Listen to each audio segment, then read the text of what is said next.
wait for it.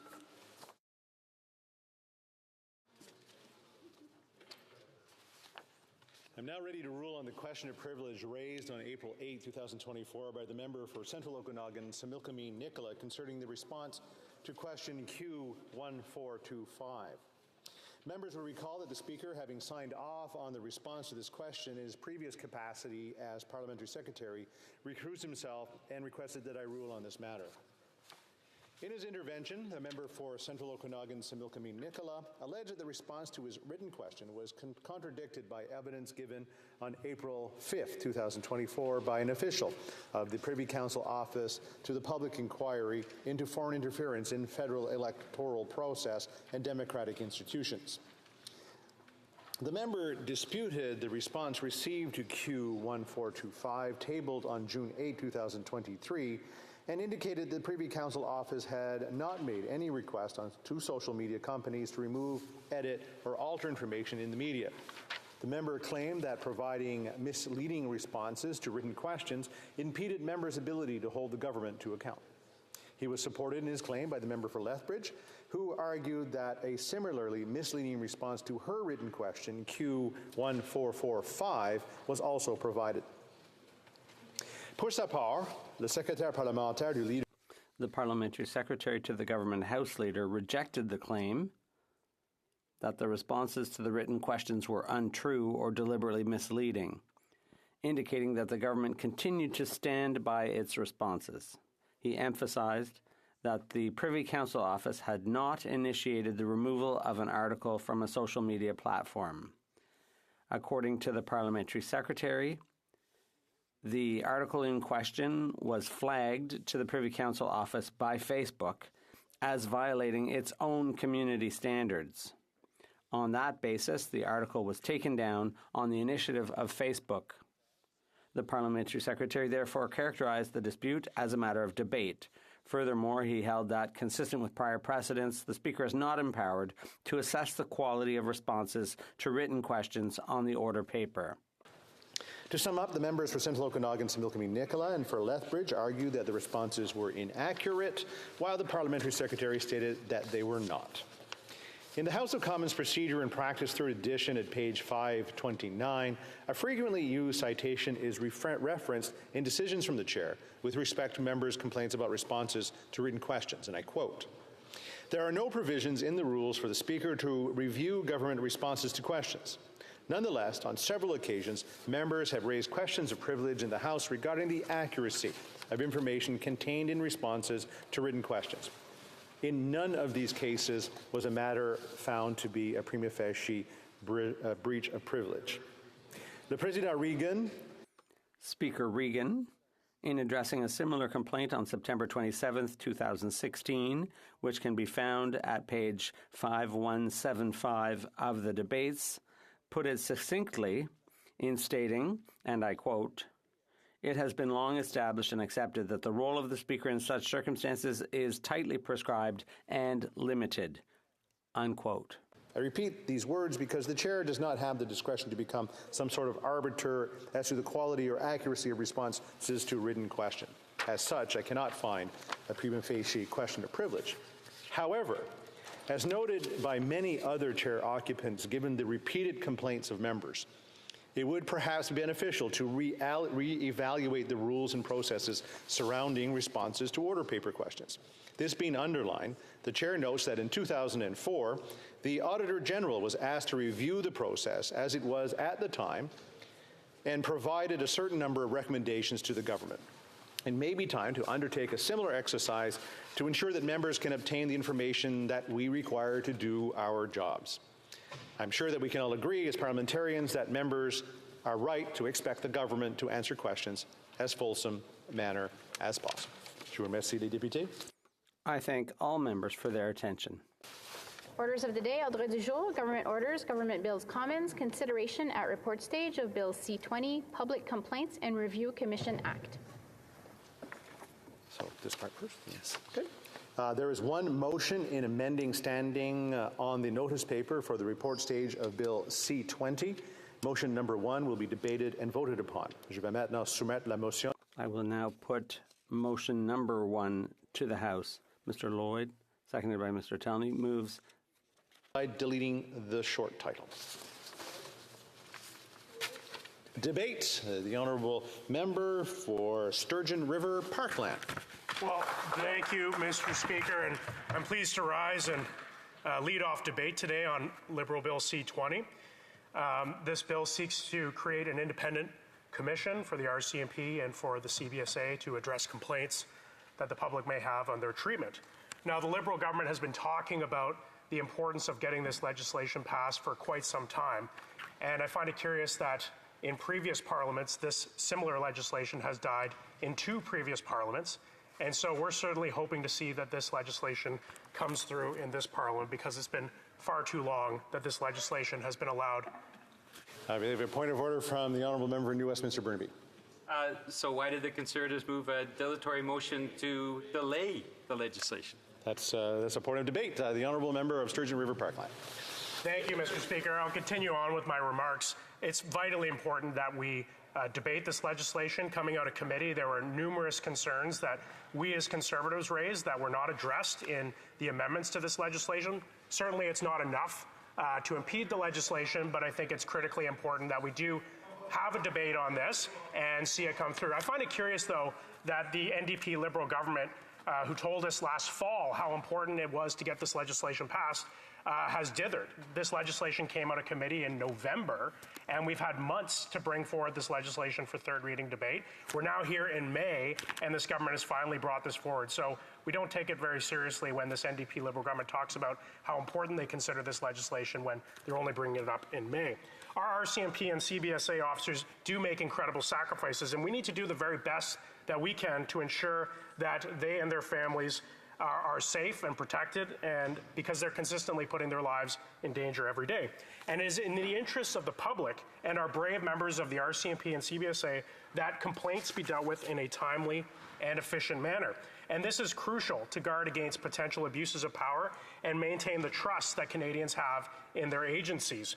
Canada has the largest undefended border in the world, and the lack of resources for the CBSA to perform their role to the fullest extent is seen in the rise in crime in cities such as Montreal and Toronto and across the country, where illegal firearms are being smuggled through our porous border and used every day in horrific crimes. Even in rural areas, including in my riding, in towns such as Bon Accord, crime is on the rise after 9 years of this NDP Liberal government's soft on crime policies. And unfortunately, it seems that this government is more focused on targeting law-abiding Canadian firearm owners and hunters rather than fulfilling promises to implement a policy and provide resources for our border where illegal activities such as auto theft and gun smuggling is rampant, to the point where our fastest growing export in this country is stolen vehicles. Now, Public Safety Committee, we heard the Liberals continually attempt to distract from their miserable record on crime. And amidst this ongoing auto theft crisis that's impacting communities across the country, desperate Liberals have resorted to blaming car dealerships, small businesses, for the rise in car thefts. It's clear they don't want to talk about the facts, and the fact is that auto theft has risen to unprecedented levels as a direct result of this Liberal soft on crime agenda. Now, Mr. Speaker, we can all agree that this bill is important to maintain public trust in the RCMP and the CBSA. However, we can't have productive debates unless we discuss the tremendous strain that is currently being placed on our brave men and women. Our law enforcement agencies, much like the Canadian Armed Forces, is suffering from significant recruitment and retention issues. And I would ask the government, what exactly are they doing to ensure that these brave men and women feel valued and supported in their role? And of course, the public should have a right of an independent and effective complaints commission to hold the RCMP and CBSA accountable for their actions. But when we're not providing the resources to frontline police officers and CBSA and other first responders to do their job effectively, it's no surprise that we're seeing mistakes. Our law enforcement personnel are under tremendous pressure as they deal with the impacts of the crime wave that's occurring across this country. And when mistakes happen in the line of duty, it's frequently because these exemplary men and women are being pushed to their limit, overwhelmed by the crisis this government has created. And in fact, the National Police Federation put forward very common sense amendments that they wanted to see in this motion. They're concerned because RCMP officers are often being pulled off the front lines to do bureaucratic paperwork and deal with complaints when it should really be dealt with by an independent commission. Unfortunately, this bill has some flaws because it still maintains a requirement for extensive bureaucratic red tape for RCMP officers in providing information and supporting these investigations, which is pulling our resources off the front. We want to see an independent commission that does its job. We want to see an independent commission that is resourced and staffed so that RCMP officers can focus on the front lines, that CBSA officers can focus on the front lines and not the back lines. Now, let's talk about drug use. Our law enforcement officers are expected to act as social workers. They're confronting daily crime and disorder that this government's drug policies have inflicted on our communities. And we know that this is causing a mental health crisis within the ranks. And violent crime. We have heard at Public Safety Committee that the chiefs are fearful for the safety of their officers, especially since violent offenders are able to continuously terrify communities as a result of the bail, not jail provisions of Liberal Bill C-75. And it should come as no surprise that the government doesn't want to have conversations like this. Their record on crime is miserable. And since this government came to power in 2015, Canada has become a massive importer of illegal firearms from the United States and a massive exporter of stolen cars to Africa and the Middle East, and also an exporter of fentanyl across the world. It's shameful. Now, while implementing this soft on crime agenda, this government has taken very little action to ensure that the brave men and women who choose to serve their communities and their country feel supported and respected in their work. Now, everyone who goes through a border crossing should be able to go without facing discrimination or unfair treatment by border agents. Now, C-20 would allow people who have negative experiences, who feel that their rights have been violated, to submit complaints formally and have them reviewed within a 6-month period. And I think it's critically important that we talk about this 6-month period because we've seen some cases that witnesses brought forward where people made complaints to the commission or made complaints, and these complaints were unaddressed for months and months and months. In fact, years where some complaints were not addressed. And in fact, in some tragic cases, the complainants actually passed away before they could get a response to their complaint. And we don't want to see that happen. Of course, sometimes it's unavoidable, but we need to set standards to ensure that these complaints are being dealt with in a timely manner. Now, currently, CBSA is the only public safety agency in Canada without any independent oversight body for public complaints. Now, establishing an independent review body will foster enhanced public trust and confidence in Canada's law enforcement and border services institution. And I think that's something that we can agree is desperately needed in this country.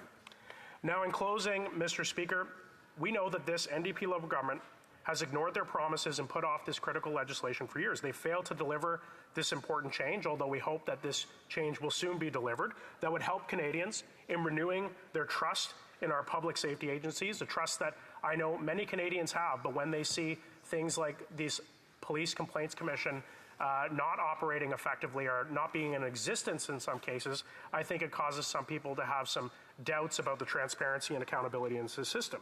Now, how is it that so many Canadians have had to face nothing but endless bureaucracy when for years we could have had legislation and a system to streamline this process for public complaints and establish an oversight body for the CBSA?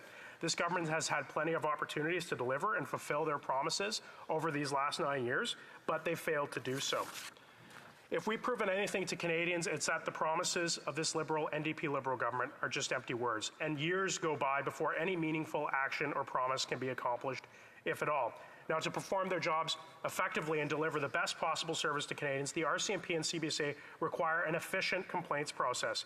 And while common sense Conservatives are supportive of this effort, we believe that Liberal government needs to do more to support our brave men and women in uniform who support our communities. My Conservative colleagues and I will continue to advocate on behalf of Canadians and ensure the highest standards are being met within the CBSA and RCMP. Thank you, Mr. Speaker. Questions and comments? Question commentaire. The Honourable Parliamentary Secretary to the Government House Leader. Yes, thank you, Mr. Speaker. You know, it really and truly is amazing. On the one hand, the Conservative Party is trying to blame the government for not advancing the legislation. And then on the other hand, it is the Conservative Party that's preventing the passage of the legislation. It's truly amazing how the member can stand in his place and be critical of us because of their behavior, Mr. Speaker. Take a look at what it is that the member is actually debating today. Today we're debating a motion to prevent the bill from passing because they want to delete the short title of the legislation. It's conservative filibuster. So on the one hand, you can't criticize the government for not passing the legislation when you are the problem. The Conservative Party and the leadership of the Conservative Party do not want the legislation to pass. Does the member not see the hypocrisy in that?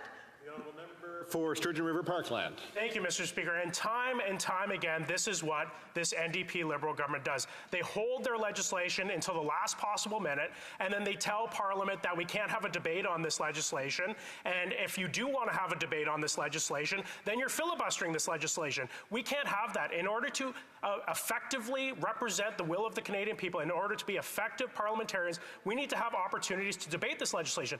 This Liberal government has allowed this legislation to die in the order paper in 2 parliaments. This government is not taking this seriously. They don't want to have real debates in this House. They just want to railroad their legislation through, and us as common sense Conservative will not allow that to happen. We will stand up for our Westminster system of parliamentary democracy. We will stand up for robust debate in this House, and we will never apologize for that. Thank you, Mr. Speaker. Question et commentaires, questions and comments. L'honorable député. The honourable member for Les Verchères. Thank you very much, Mr. Speaker. I'm pleased to be able to participate in the debate here. I'm just trying to hear. I'm not sure if they can hear me. Thank you.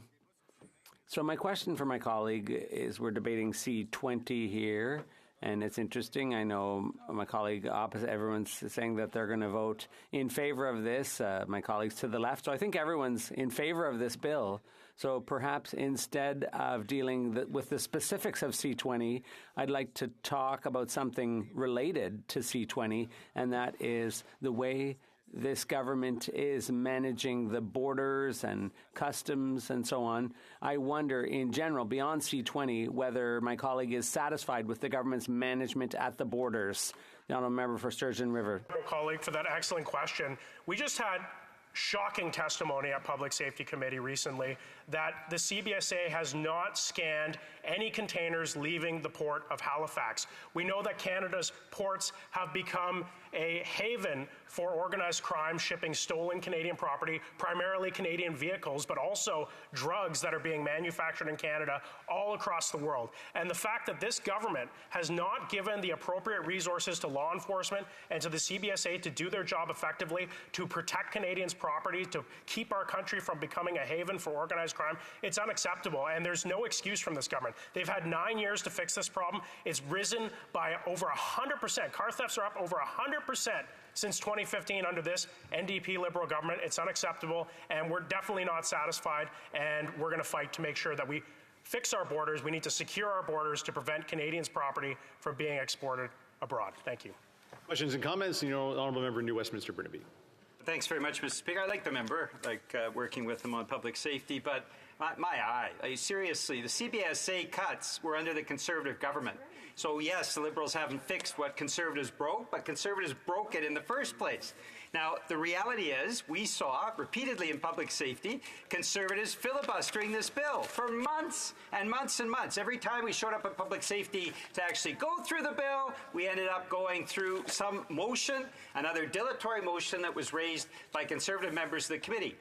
Now, reality is, what we are debating today is the deletion of the short title, the cost to taxpayers of the hours of debate around this Conservative fringe motion that is only in place to delay this legislation is going to be tens of thousands of dollars, and we don't get to third reading debate, which I would agree. It would be an important debate to have.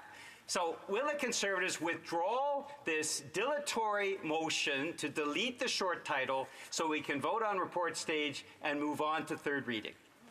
The honourable member for Sturgeon River Parkland.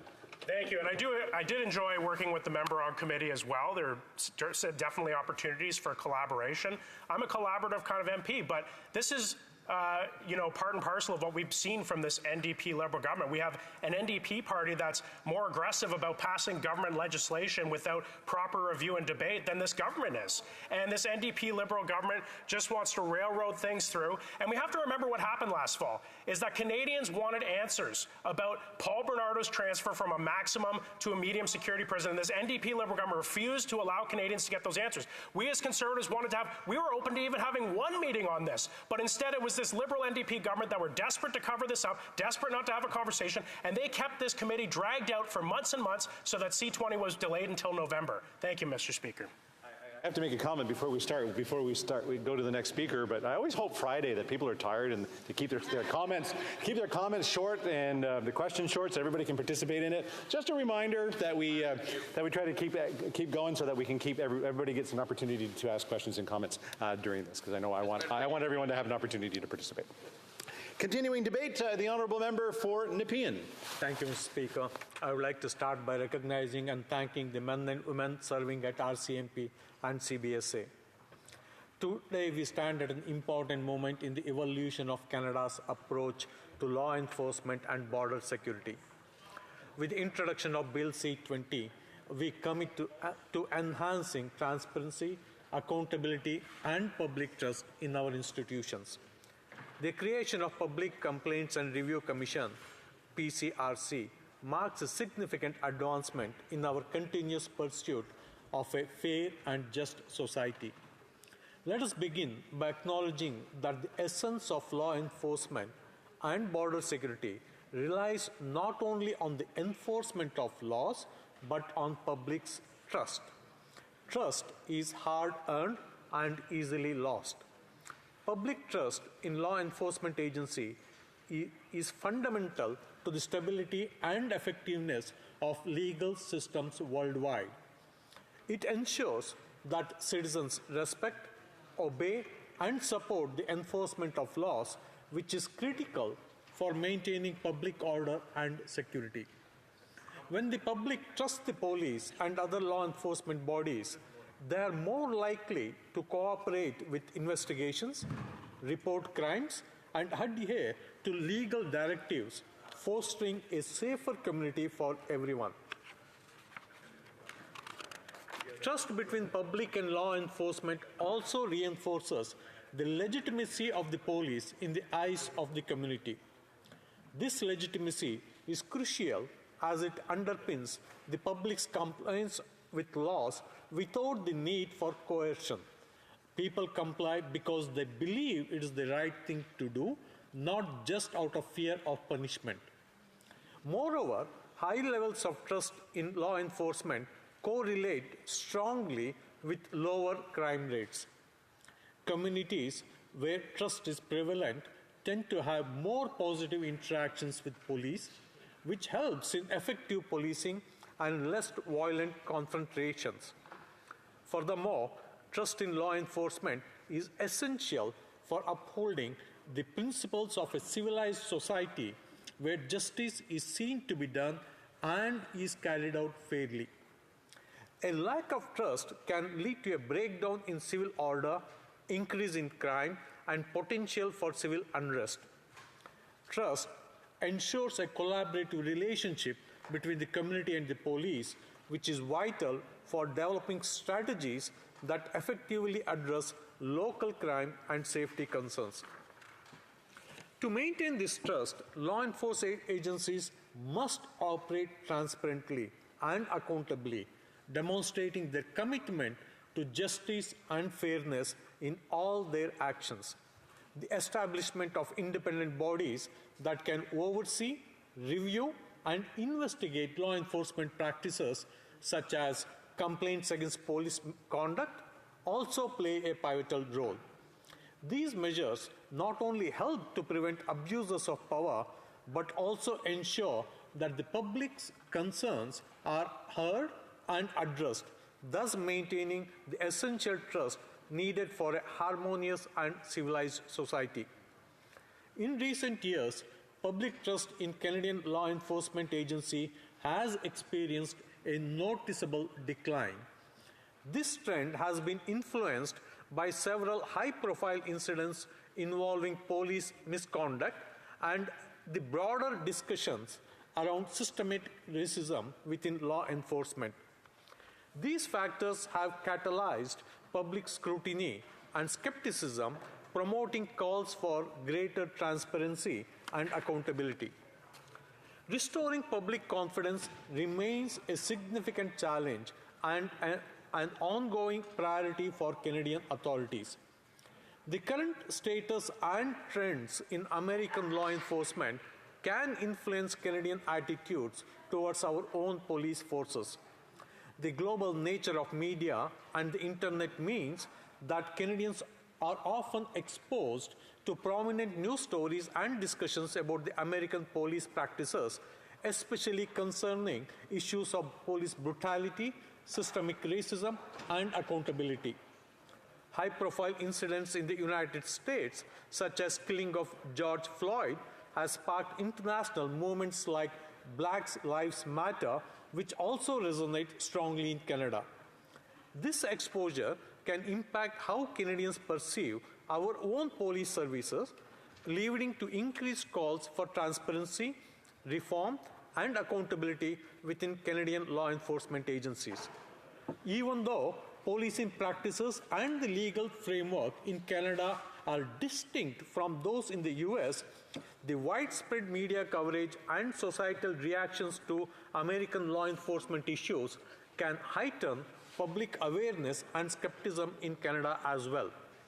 Moreover, similar underlying issues such as racial profiling and the treatment of indigenous peoples and minorities are present in both countries, further aligning public concerns. As a result, the debates and reforms happening in the US often act as catalysts for similar discussions and changes in Canadian policing and public policy. The Public Complaints and Review Commission (PCRC) proposed under this bill will extend its oversight to the Canadian Border Service Agency as well addressing a long-standing gap in our law enforcement framework. For the first time, both these critical agencies, that is RCMP and CBSA, will be under the same umbrella of independent scrutiny. The government plans to invest $112 million to support the operations of the PCRC. This substantial financial commitment underscores our dedication to building a robust mechanism that will serve Canadians long into the future. One of the key features of PCRC will be its enhanced accountability measures. We are introducing codified timelines requiring the RCMP Commissioner and the CBSA President to respond to the PCRC's interim reports, reviews, and recommendations within specified periods. This will address concerns about delays in responding to oversight findings and ensures that actions are timely and transparent. Moreover, the PCRC will play a crucial role in addressing systematic racism within our law enforcement agencies. The PCRC will also have a public education mandate. It will not only oversee and review, but also inform and educate the public about the rights and the mechanisms available for redress.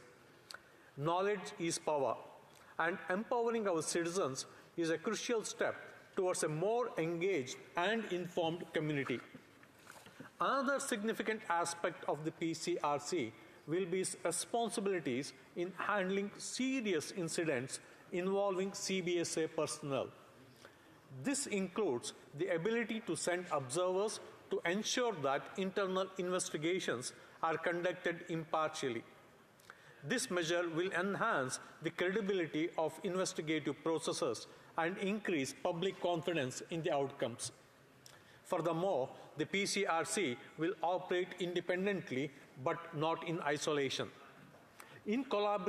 It will maintain a collaborative relationship with National Security and Intelligence Review Agency to ensure that national security-related complaints are handled with the requisite expertise and confidentiality.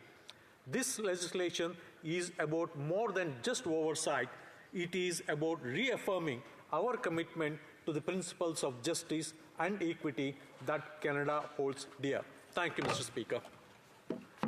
Questions and comments? Question Kamaltar, the honourable member for Calgary Forest Lawn. Thank you, Mr. Chair.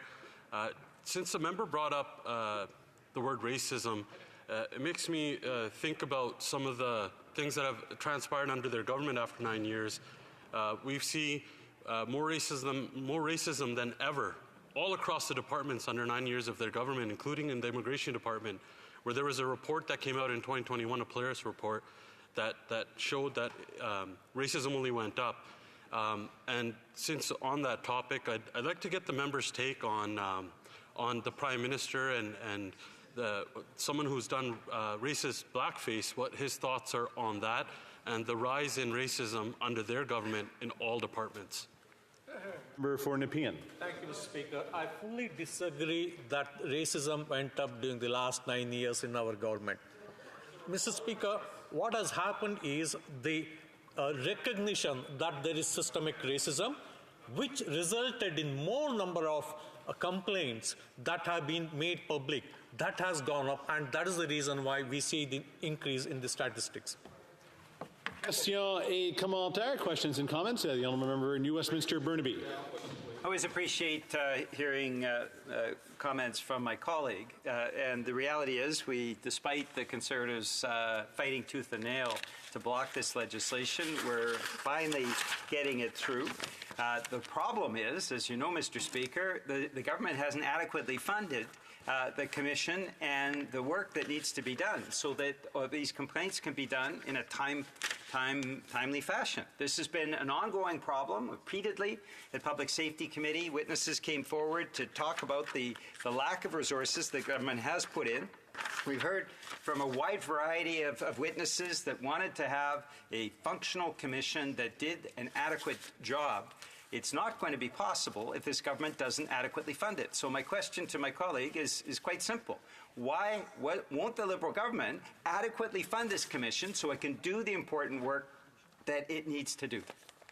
The honourable member for Nepean. Thank you, Mr. Speaker. Government has indeed made adequate funding provisions for this Public Complaints and Review Commission. I think we are committed about $112 million for this. This substantial financial commitment underscores our dedication to building a robust mechanism that will serve Canadians long into the future.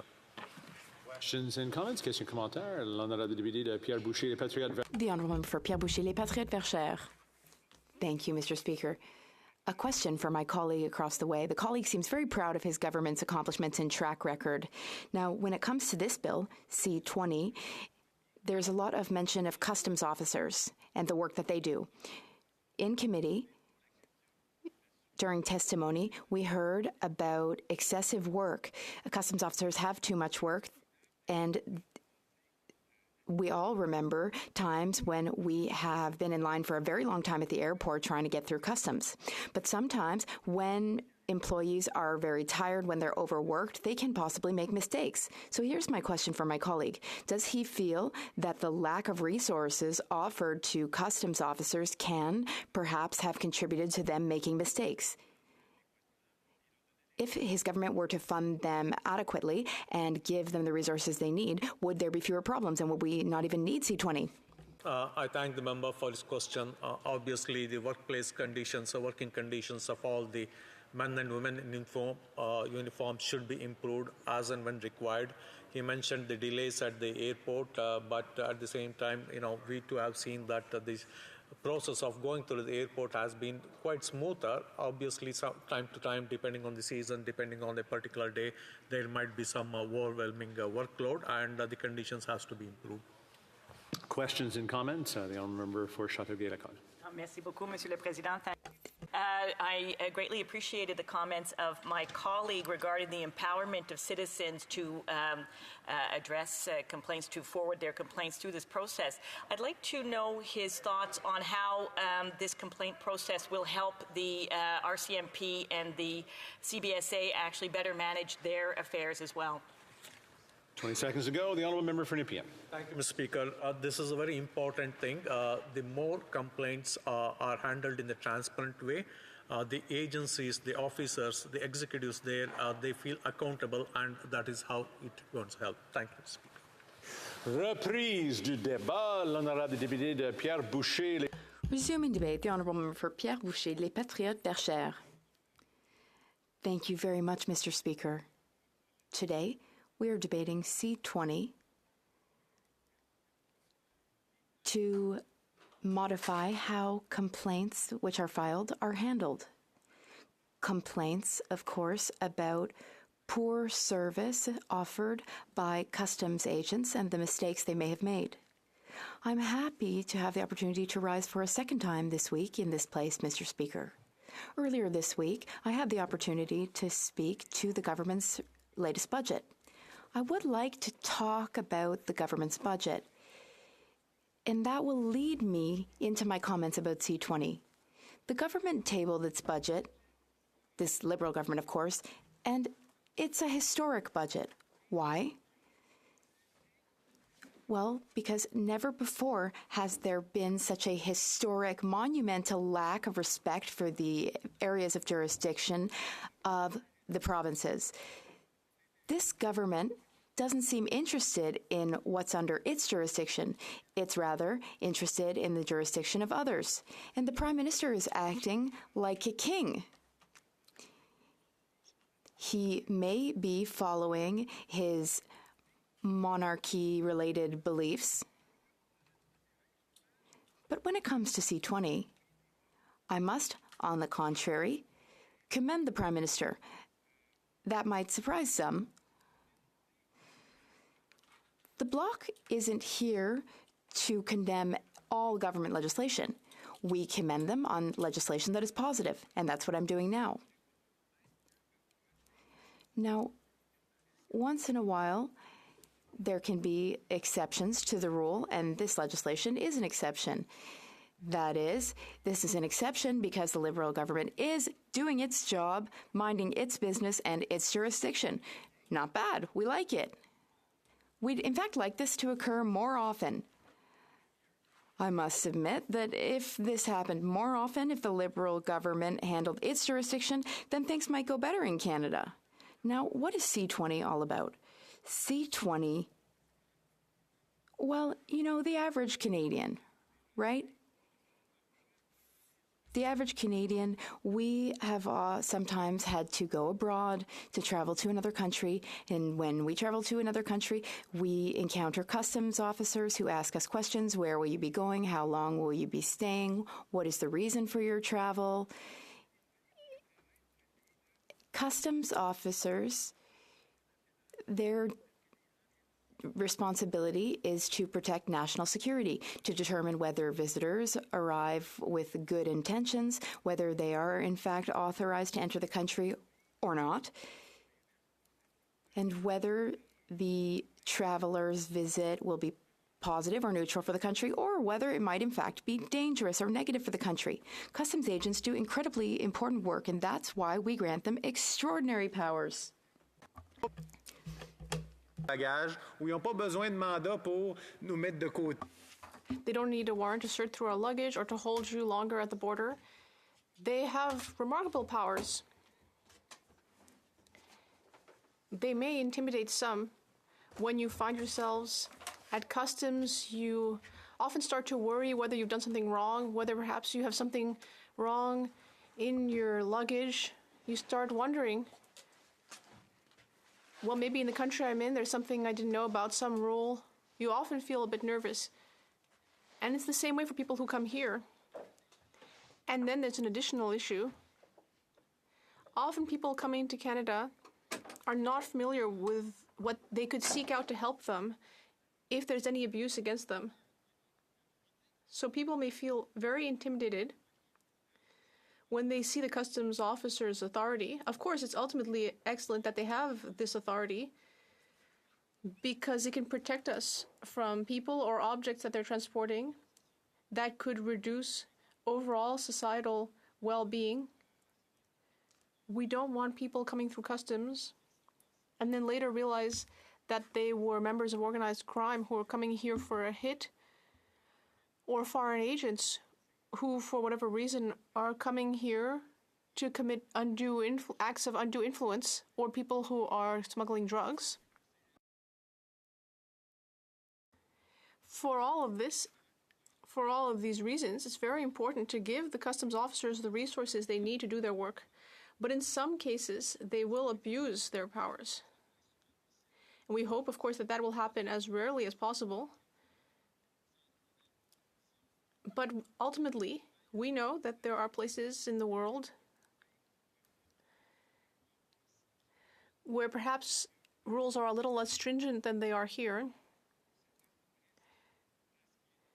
and where when you go to customs, you can almost expect abuses to be committed. Of course, that's not what we want for this country. We're in a G7 country,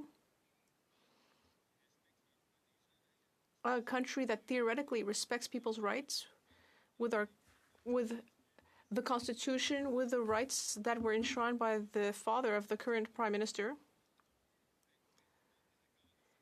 We may not agree with all of the parts of that, but ultimately there are rights.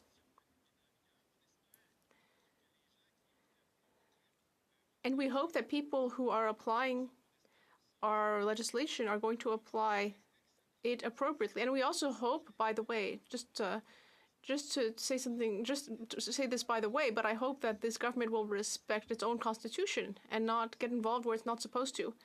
But in any case, coming back to customs officers, they are representatives of the government, and their behavior should be impeccable.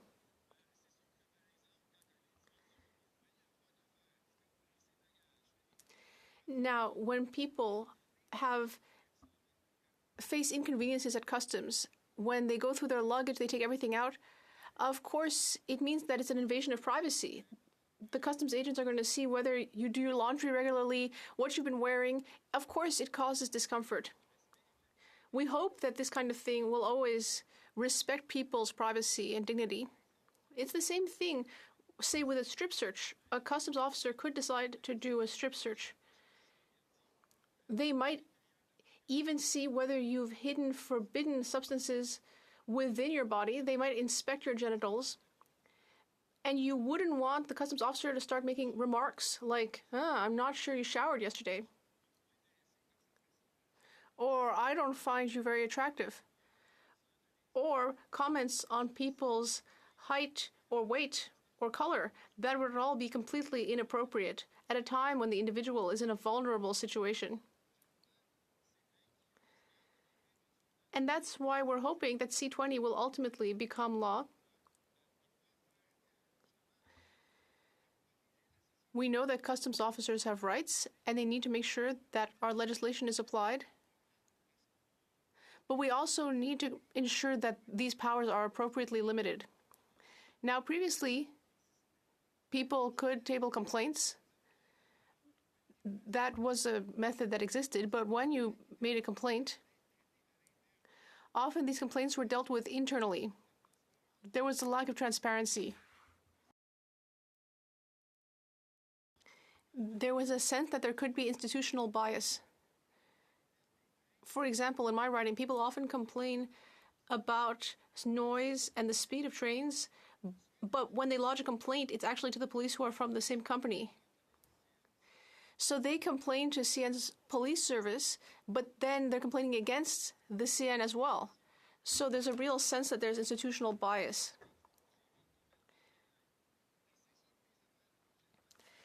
And with C20, we're trying to ensure that an arm's length organization will be responsible for settling complaints.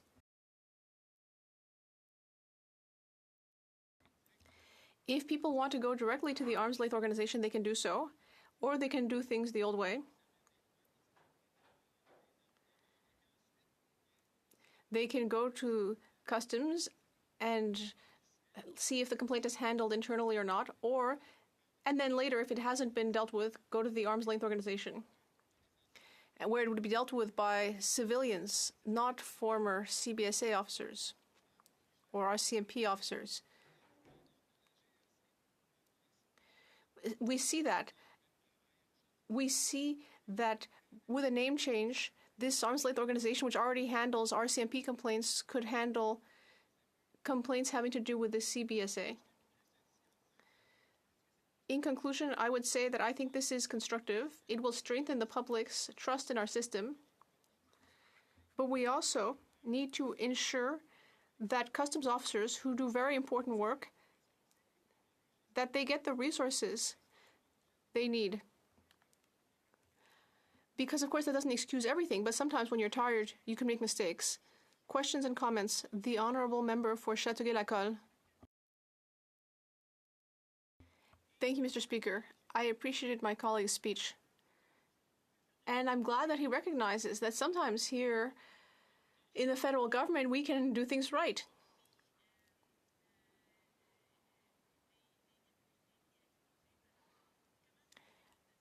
I listened closely to what he said about how it can be difficult for customs officers and RCMP officers to do their work, and that it's very demanding. So my question, does my colleague agree that what we really need is diversity within the staffing of both organizations to better serve citizens? The honourable member for Pierre Boucher-les-Patriotes Verchères. Thank you, Mr. Speaker. Well, the question takes me aback a little bit because I tend to take for granted that any customs officer does their job professionally, regardless of their religion or the color of their skin. So the idea of forcing customs officers to have more diversity, I don't know whether that will really lead to change.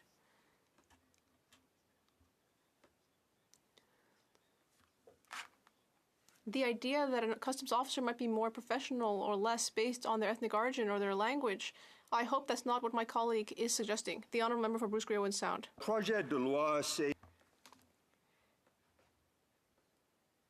Bill C-20 is clearly important to bring trust and accountability to the RCMP and the CBSA. Unfortunately, this Liberal government always seems to be reducing attention to accountability. For example, when it comes to the NSICOB Act, a review was supposed to start in fall 2022, but the government refused to start that accountability process. Why does my colleague think that the Liberal government is reticent to give priority to accountability legislation? The honourable member for Pierre Boucher-les-Patriotes Verchères. Thank you, Mr. Speaker, and I'd like to congratulate my colleague on his French. It's always really nice to see people from other Canadian provinces who, as a sign of respect for others and perhaps out of personal interest, that they will learn the language of people who are, for now, part of our country, part of my country. And of course, many Quebecers speak very good English. Many Francophones learn English, and not so often Anglophones who learn French. So, in answering my colleague's question, I must say that I'm not surprised at his question about this government's reticence to do its work. It's what I said in my speech, too. This government very rarely shows any interest in its own work. It tends to spend more energy on what doesn't actually have anything to do with its business, like areas of Quebec jurisdiction. It likes to preach to Quebec to meddle with our secularism legislation and not deal with its own business, like, for example, customs. We saw during the pandemic not long ago how there were endless waits at customs, all sorts of problems. Flights were cancelled, sometimes because there weren't enough air controllers. This federal government really seems to struggle to deal with its own business, and then it goes preaching around to others. So my recommendation to the federal government would be, mind your own business. The honourable member for New Westminster Burnaby. Thank you, Mr. Speaker. I appreciated my colleague's speech. The Customs and Immigration Union, Amnesty International, the Canadian Civil Liberties Union, the Canada Refugees Council, all of these organizations, very well respected that I just mentioned, have asked that should be a standard set for handling complaints and how long it takes, especially when it comes to systemic racism complaints. But the government turned down those amendments and refused to bring in resources to help the organization appropriately fulfill its objectives. Would my colleague agree that this is a mistake of the government? That there are many positive aspects, but that things could have been done better? The honourable member, very quickly, please. Well, Mr. Speaker, I haven't specifically read the amendments my colleague is referring to. But when it comes to systemic racism, there's an issue which can occur, which is to presume in advance that there is systemic racism or racism. So if there was something in the amendment that automatically assumed that, there might be a problem. For example, in the bill, we see that the Commission needs to report to the government and the public on the type of complaint that is raised on a regular basis. And the RCMP and the CBSA have to report on that. So there will be a way to get an overall view of what's happening and to see whether indeed it's necessary to go further. If, for example, certain problems are raised more often than others, for example, about racism. The deputy to New Westminster Burnaby in about 6.5 minutes. And thank you very much, Mr. Speaker. And could I ask you if you give me a very clear 1-minute warning as well? I would appreciate that. I'm rising to support, of course, this legislation. Bill C-20 is something that's been needed for some time. And the reality is we've heard from so many stakeholders, the groups that I just cited a few minutes ago, that having an act established in the Public Complaints and Review Commission, amending these acts and statutory instruments is a extremely important and needed improvement to the existing situation. As I mentioned earlier, Mr. Speaker, the fact that the Liberals have not set in place service standards and have not adequately funded this commission is profoundly disturbing. The budget, the proposed budget, is far below what is needed. All the witnesses who appeared before public safety indicated this. So this continues to be a problem. But there is a reality that this bill has been vastly improved through the parliamentary procedure. Now, Mr. Speaker, I mentioned earlier the fact that the Conservatives stalled this legislation for months makes it a bit rich that they're pretending today that they want to see the legislation go through. But I'll be testing that in a few minutes. The reality is report stage amendments normally have to be substantive to be considered. And the fact that we are considering right now deleting the short title, which is a meaningless motion that is only designed to delay the legislation, is something that really saddens me. We know that the legislation is long overdue. It was delayed for months because of filibuster by the Conservatives in public safety. We finally got it through. But it's important to note that 3/4 of the amendments, even at the Public Safety Committee that Conservatives filed on C-20, they withdrew. So they filed it and then withdrew those amendments. That's not the case for the NDP, Mr. Speaker. What we are, as you know, and you've heard it said before, we're the worker bees in the House of Commons, the adults in the room. And what we did is very diligently went to work to make a number of improvements to the legislation. And that's what I want to focus on for the few minutes that are accorded to me. We did not succeed in forcing the government to put in place service standards.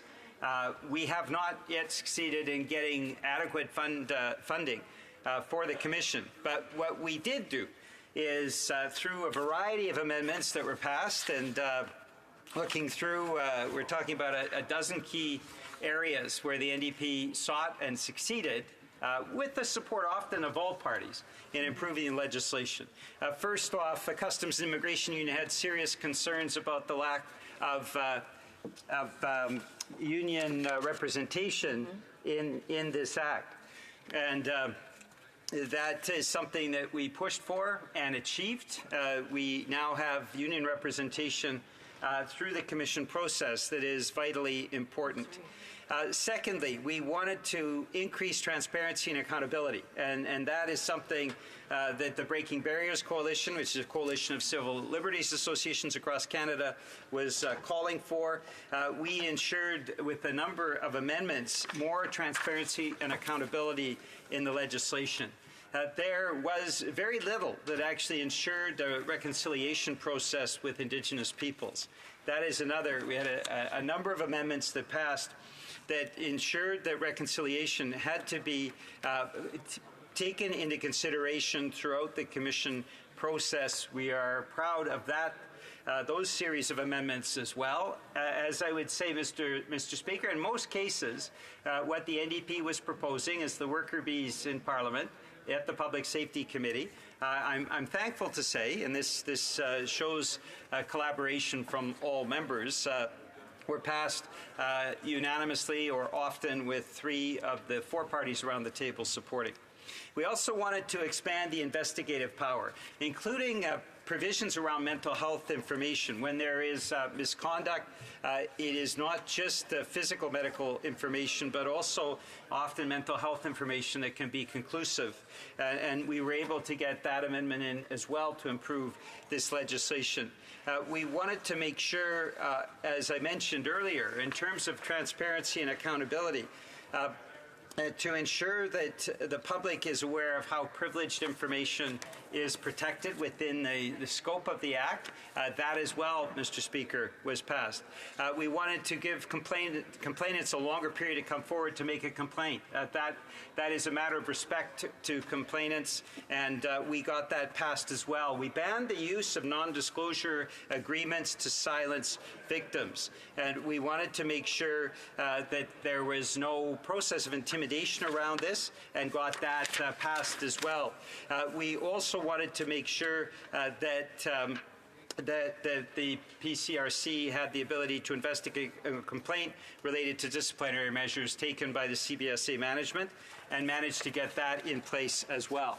Now, Mr. Speaker, all those improvements have meant that this bill is much better, and we need to proceed to third reading. No more delays, and so if you seek it, I believe you will find unanimous consent for the following motion: that notwithstanding any standing order, special order, or usual practice of the House, the motion in amendment at report stage to Bill C-20, an act establishing the Public Complaints and Review Commission and amending certain acts and statutory instruments in the name of the MP for Sturgeon River Parkland, be deemed withdrawn, and Bill C-20, an act establishing the Public Complaints and Review Commission and amending certain acts and statutory instruments, be deemed concurred in at report stage as amended. Yeah. Thank you, Mr. Speaker. All those opposed to the honourable member moving the motion will please say nay. Nay. I'm hearing some nays. Statements by members. The honourable member for Spadina Fort York. Mr. Speaker, Mr. Fayaz Karim, a former NDP candidate for Mississauga-Streetsville, recently posted anti-Semitic comments and personal insults against me on his X account. The posts were disturbing. Among other things, he accused me of being a Zionist whore and a Zionist prostitute. Mr. Speaker, there is no such place. There's no place for such language by this former NDP candidate. Respectable debate and different opinions are fair. This vindictive bile is not. Mr. Karim also attacked British Prime Minister Rishi Sunak for his support of Israel. He wrote that Prime Minister Sunak needed a history lesson on the last 6 months and referred to him as a house coolie. Mr. Speaker, the NDP tries to pass itself off as a party of inclusion and diversity. One wouldn't know it with Mr. Karim in their midst. Is this the type of person the NDP wants in its party? I call upon the NDP leader to denounce these anti-Semitic, racist, and insulting ravings. The honourable member for Milton. Thank you, Mr. Speaker. Canada's home to a quarter of the Earth's wetlands, temperate rainforests, and boreal forests, 20% of the world's freshwater, and the longest coastline in the world. We've got precious habitats for birds, fish, and mammals. We have a special responsibility to the world, and we're doing our part. It's Nature Week, so I met with organizations focused on our shared commitment to protect and preserve our greatest natural resource. Big thanks to Nature Canada and the Bruce Trail Conservancy for championing the cause of nature conservation.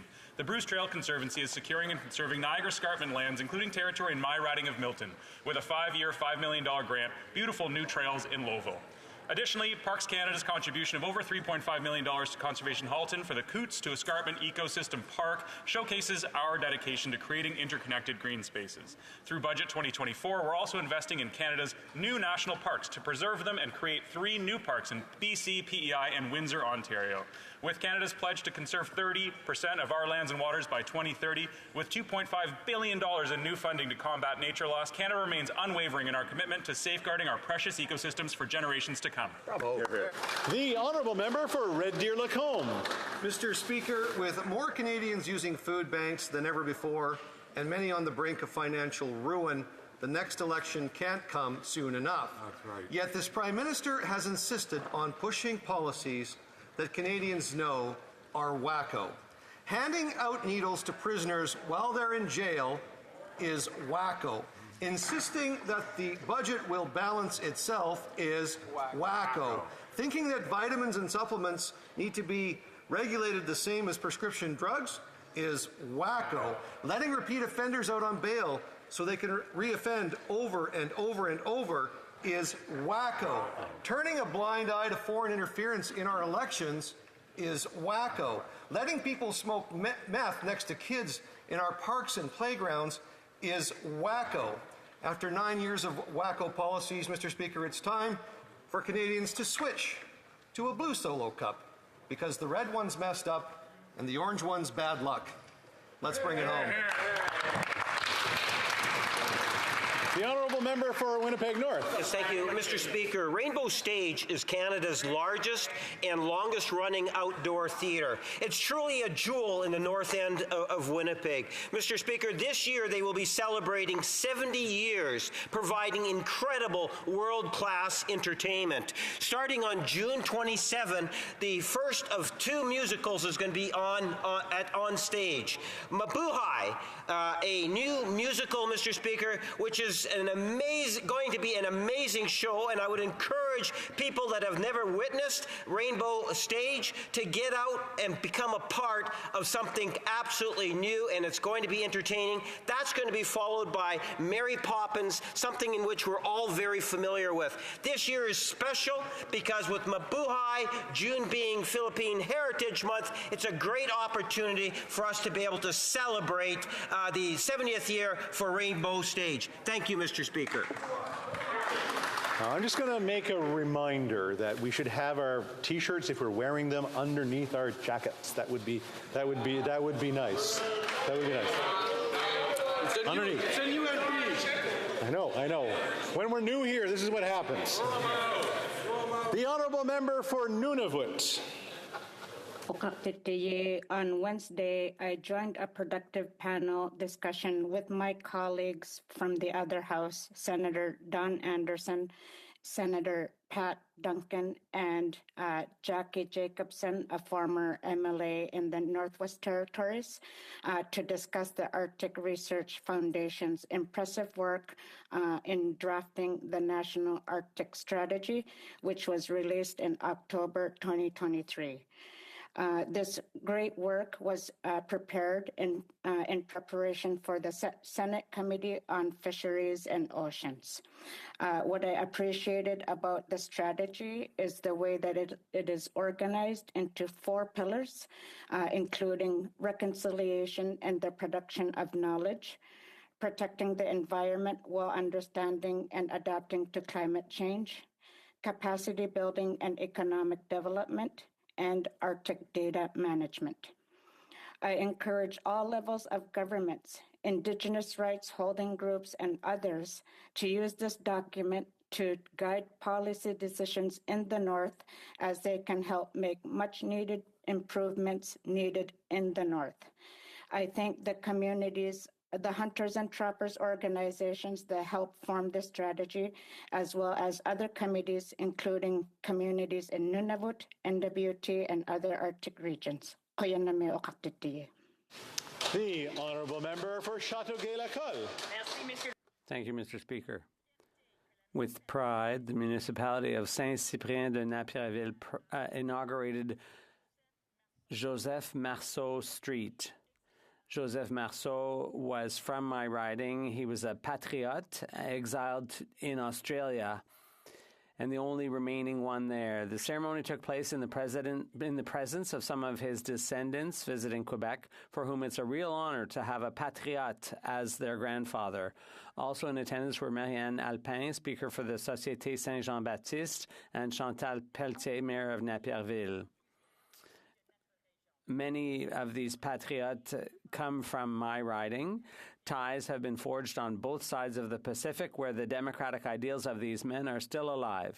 I'd like to highlight the gesture by Mayor Jean-Marie Mercier of the members of the Saint-Cyprien de Napierville City Council and the Mayor Marianne Alpin and Chantal Pelletier, and they've contributed to our collective duty of remembrance. Thank you, Mr. Speaker.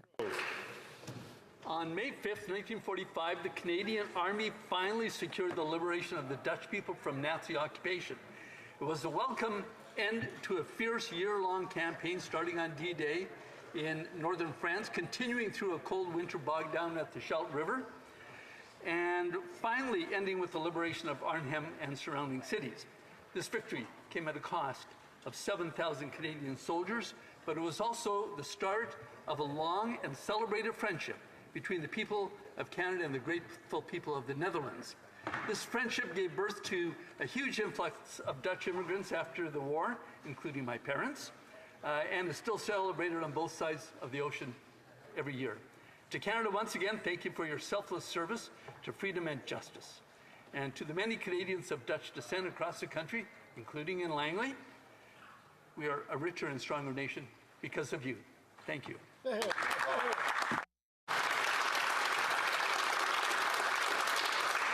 The Honourable Member for Cape Breton-Canso. Mr. Speaker, I rise in the House today to congratulate members of the Cape Breton Chorale who are celebrating 50 years of music across the globe. In that time, the chorale has given over 200 performances at home and overseas in places like England, Wales, Ireland, and much more. During their travels, they've shared stages with the likes of Rita McNeil and Celine Dion, and also performed before such dignitaries as Queen Elizabeth II. Founded under its original director, the late Sister Rita Clare, this organization has flourished over half a century in operation. While a lot has changed since 1973, the choir's dedication, Mr. Speaker, to its craft and audiences has been truly unwavering. Mr. Speaker, my riding at Cape Breton Council is world-renowned for its vibrant culture and music. The chorale proudly strengthens that musical stance on the world stage. Cheers to 50 years to all members of the Cape Breton Chorale. There you go. The Honourable Member for Kitchener South Hespeler. Mr. Speaker, recently I had the honour of welcoming the Minister for Women and Gender Equality, along with the member from Oakville North Burlington and the member from Hamilton Mountain, to Kitchener South Hespeler, where we visited the Grand Valley Institute for Women, a federal facility for incarcerated women. We had a very thorough tour of the facility and, in fact, will need to return to see the minimum security site another time. Incarceration affects not only the offender, but the entire family as well. And I was particularly impressed by the Mother and Child program, which aims to provide support to mothers and expectant mothers in maintaining ongoing relationships with their children. Personally, I feel separation from one's family is one of the most difficult aspects of incarceration. And for 25 years, Patrice has been doing an exemplary job in supporting mothers and their children through these challenges. My thanks to the exceptional staff at Grand Valley Institution for the important work they do in a very challenging environment. The Honourable Member for Dufferin-Caledon. The Iranian regime has sentenced Tomas Salehi to death. His crime? Protesting the death of Mahsa Amini. The sentence comes after he was beaten, tortured, and put in solitary confinement. We all know the Iranian regime. They support Hezbollah, Hamas, and recently attacked Israel. And Canada's response to this outrageous sentence? The use of the death penalty to suppress human rights and freedoms is unjustifiable. Unjustifiable? What a joke. But sadly, it's not surprising. This Liberal NDP government has failed to list the IRGC as a terrorist organization 6 years after Parliament demanded they do it. This Liberal Prime Minister bowed and shook hands with Iran's foreign minister after the IRGC shot down a plane that killed 57 Canadians.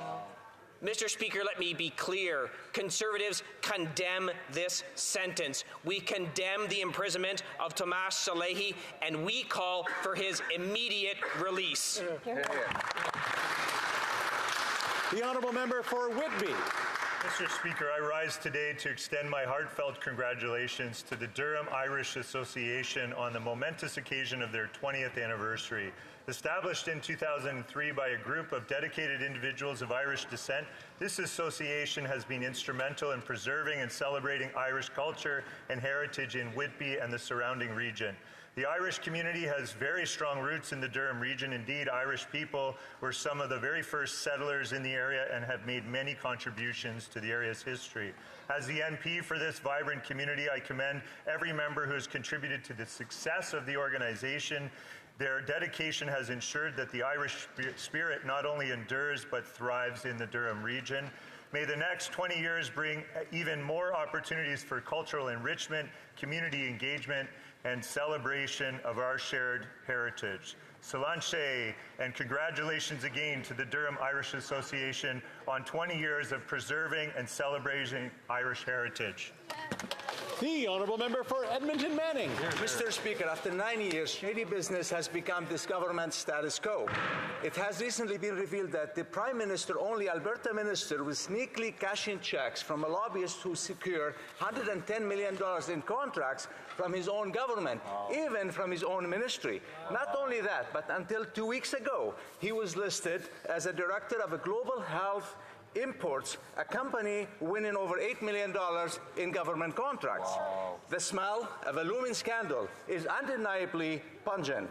Despite that, time and time again, the minister has sat quietly in this House, hid behind his government House leader, claiming he did nothing wrong.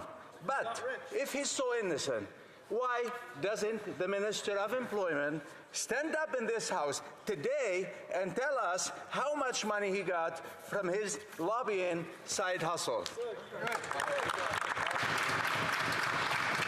The Honourable Member for Northumberland, Peterborough South.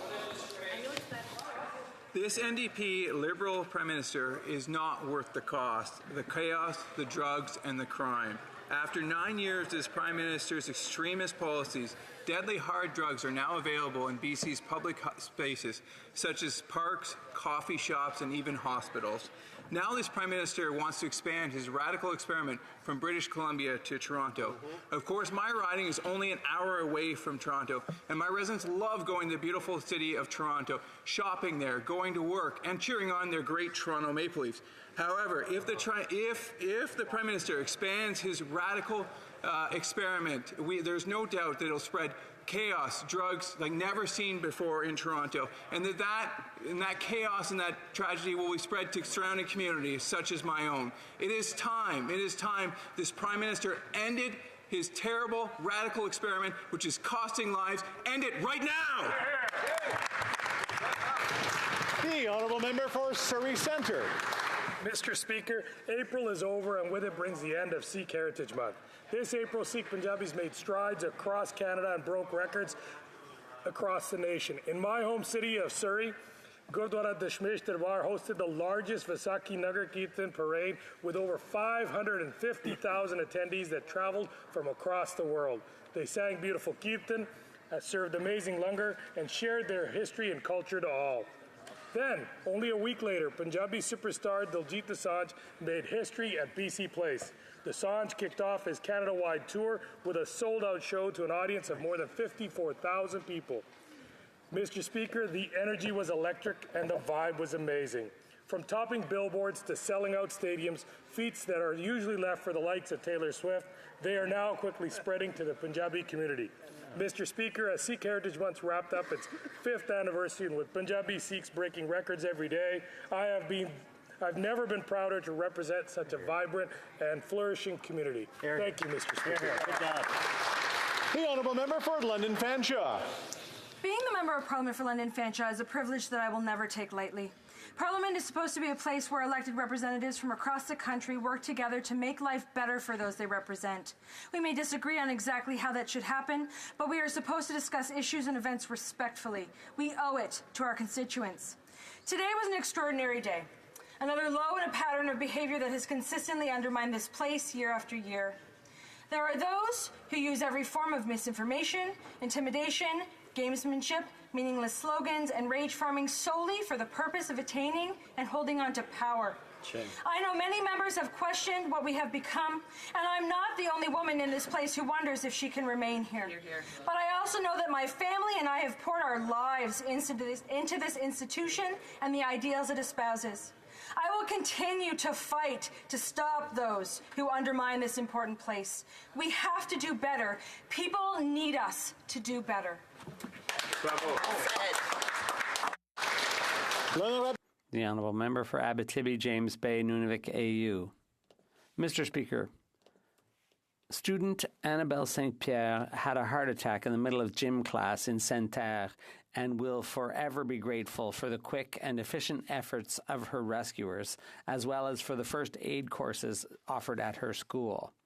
After a blow to the head, Annabelle passed out and fell to the ground. The silver lining? Her gym teacher was David Leblond. David had been training his grade 9 students in CPR techniques for almost 20 years. Helped by staff members Cheryl Chalifou and Joanie Filion, he used the defibrillator twice and was lucky enough to save Annabelle. Annabelle has no recollection of the operation that saved her life, but since that day, a precious bond has been forged between her and her rescuers. So I'd like to pay tribute to and congratulate David, Cheryl, and Joanie for their heroic intervention and wish Annabelle every success as she continues her studies at Cégep Val-d'Or. Thank you, Mr. Speaker. The Honourable Member for Portage-Lisgar. Mr. Speaker, here is a memo to corporate Canada from the next Prime Minister of Canada. Fire your lobbyists, ignore the politicians, and go straight to the people. There are far too many corporations that have Stockholm Syndrome in this country. They feel grateful when their taxes only go up a little bit, or when the job-killing regulation isn't as destructive as it could have been. To be clear, advancing your interests isn't done by meeting politicians or holding luncheons or forums. If you have a good policy proposal, you need to convince Canadians that it's good for them. You must convince waitresses, carpenters, truckers, seniors, and families. Because when we start hearing it at the doorstep, that's when we'll know that it's a good idea. Because that's who Conservatives will be listening to, the common sense of the common people. So if you want to stop the latest Liberal tax hike or get bureaucracy out of the way to build homes, mines, factories, pipelines, or anything else, you should cancel your fancy lunch. Fire your lobbyist and go straight to the people. Unlike Liberals who only listen to insiders, Conservatives will always listen to the common sense of the common people. That's right here. Well Fire the lobbyist! The Honourable Member for Niagara Centre. Well, thank you, Mr. Speaker. Mr. Speaker, this weekend I will be attending the Sports Wall of Fame Class of 2024 induction ceremony in the city of Welland. I wish to congratulate and recognize Dan Girardi, Jack J.B. Ballantyne, and Steve Latinovich for their contributions to hockey, Corey Lee for his contributions to judo, Lauren Aiello for her contributions to rowing, Mike Rayo for his contributions to basketball, and Ray Sarkis for his contributions in sport at Niagara College. I also wish to congratulate the 3 teams being inducted for winning Ontario championships. The 1973 Welland Atlas Steel Tykes baseball team, the 1977 Club Richelieu midget baseball team, and the 2016 Jean Vanier Lynx Senior Girls High School basketball team. Mr. Speaker, sports are more than just games. They're powerful agents of positive change within our communities. All of these individuals have inspired future athletes in our community at large. I look forward to recognizing the successes this weekend, Mr. Speaker. Thank you very much. Just a quick reminder before we go to oral questions that, of course, statements by members, of course, is to 60 seconds. We had a few offenders, but we, of course, try to get them in to make sure that we have these great statements for our ridings and for the people. Oral questions, question orale. Honorable député. The Honourable Member for Mégantic-L'Érable. After 9 years of extreme ideological policies, this Prime Minister is not worth the cost in lives lost by drug overdose. Today marks exactly 1 week, 7 days since the Premier of British Columbia asked him to back down from his disastrous experiment with legalizing hard drugs. When will the Prime Minister, the Liberal Prime Minister, put an end to his extreme policy that has caused chaos and death? Give us a date, please. The Honourable Minister for Mental Health and Addictions. Mother, and as a member of this government, the tragedies that are happening across this country and the lives lost are completely devastating. It's shameful that the opposition continues to politicize this. BC asked the federal government to work with them on a 3-year pilot program. They have come to us and asked for an amendment to that proposal. We are working through it with them because, Mr. Speaker, we have to get this right. We are here to save lives. We need to get it right with law enforcement. We need to get it right with our public health services because our focus here is to save lives so that people don't die alone. They have no plan, and The Honourable Member for Mégantic-L'Érable. This Prime Minister should be ashamed to have waited 7 days and to still not have announced putting an end to this program that is costing lives every day. 6 lives are lost every day in British Columbia from drug overdose, and the Liberals are just waiting around. There are dirty syringes on soccer fields. Nurses have to stop breastfeeding their children because they fear for the health of their children from the fumes of drugs used in hospital, Mr. Speaker. Crime is on the rise. People are afraid, and Quebecers are affected by this crisis too. When will the Prime Minister stop dilly-dallying and finally put an end to his radical experiment? We want a date, please. The Honourable Government House Leader. Thank you very much, Mr. Speaker. British Columbia has suggested some adjustments to their pilot project. We support them. Our approach is, and always has been, saving lives and reducing danger in communities. That is what we have committed to do, and that's what we are doing. We will not be taking any lessons, Mr. Speaker, from the Conservative Party. Their immoral policies failed. In fact, even an advisor to Stephen Harper called those policies very, very old and immoral. So we will not take lessons from them, and we will fix this on our own. Thank you. The Honourable Member for Mégantic-L'Érable. Well, you know, the Prime Minister's hesitation is very worrying. He only has to say the word to put an end to this deadly experiment because he's the one responsible for Canada's criminal laws. End it now. It's as easy and simple as that. It's disturbing to see him stubbornly maintaining this extreme policy and with the support of the Bloc Québécois. This morning in the Journal de Montréal, we read that there's crack, heroin, and excrement in Montreal's Chinatown and in Montreal. In fact, the daycare in Chinatown and Montreal is at the center of growing violence, but just yesterday, the Bloc Québécois health critic reiterated his support for decriminalization. Will the Prime Minister finally say no today to legalizing hard drugs in Montreal and across the country? The Honourable Government House Leader. Mr. Speaker, the member across the way knows full well that there have not been any official requests made by authorities in Montreal, in Quebec, or elsewhere. So this pilot project will not be extended to Quebec or to Montreal. He knows that full well, and I urge him to be factual. But, Mr. Speaker, we will not be taking any lessons from this Conservative Party, whose main advisor said that what the Conservatives did while they formed government was immoral. The Honourable Member for Stormont on the South of Glengarry. Since the BC NDP government begged this Prime Minister to reverse his decision that made it legal to shoot up heroin on public transit and to smoke meth and blow it into the faces of nurses in hospitals, on what date will the Liberals make that illegal again in British Columbia?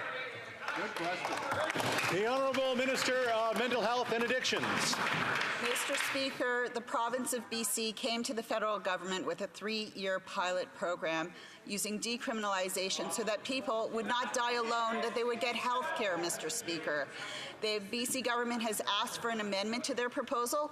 We are working through it with them, Mr. Speaker, because we need to get it right. We want people to live, Mr. Speaker, not be criminalized. We want them to get health care. The opposition doesn't have a plan, and all they do is stand there and shamefully fundraise off the lives of people who are dying. The Honourable Member for Stormont Dundas, South Glengarry. It has been a week. Why is this not done already? The stories in BC are horrifying. Heroin shot up in parks, on buses, and even at Tim Hortons in Maple Ridge. Nurses having meth smoke blown in their face. Parents in Abbotsford scouring sports fields before their kids' games to make sure there's no needles and syringes around. But it gets worse. The Prime Minister won't even rule out expanding this to cities like Montreal and Toronto that have asked for the same craziness. Why won't they clearly give a date and frankly just end this failed policy now in BC and never expand this anywhere else in Canada? The Honourable Government House Leader. Mr. Speaker, ever since the Canadian Charter of Rights and Freedoms was born 42 years ago, Canadians have had confidence that their federal government will respect their charter-guaranteed rights and freedoms. Now, the Conservative Party will not say they have promised to tear up the Charter of Rights in matters of criminal justice. Now, where will they stop? They have not ruled out extending it to reproductive rights. They have not ruled out extending it to the rights of people for a fair trial. Where will these Conservatives stop when it comes to ripping up the rights of Canadians, Mr. Speaker? L'Honorable Député de Manicouagan. The Honourable Member for Manicouagan. Mr. Speaker, it's clear that there's a reason behind the plan to bring the CBC and Radio-Canada closer together. The goal is to protect the CBC from a future Conservative government that plans to make cuts to English-language public television. It has nothing to do with modernization. It has nothing to do with digital. It has nothing to do with efficiency. It's just management's means of defending itself against a possible future Conservative government. They are prepared to sacrifice Radio-Canada's identity to save the English-language CBC.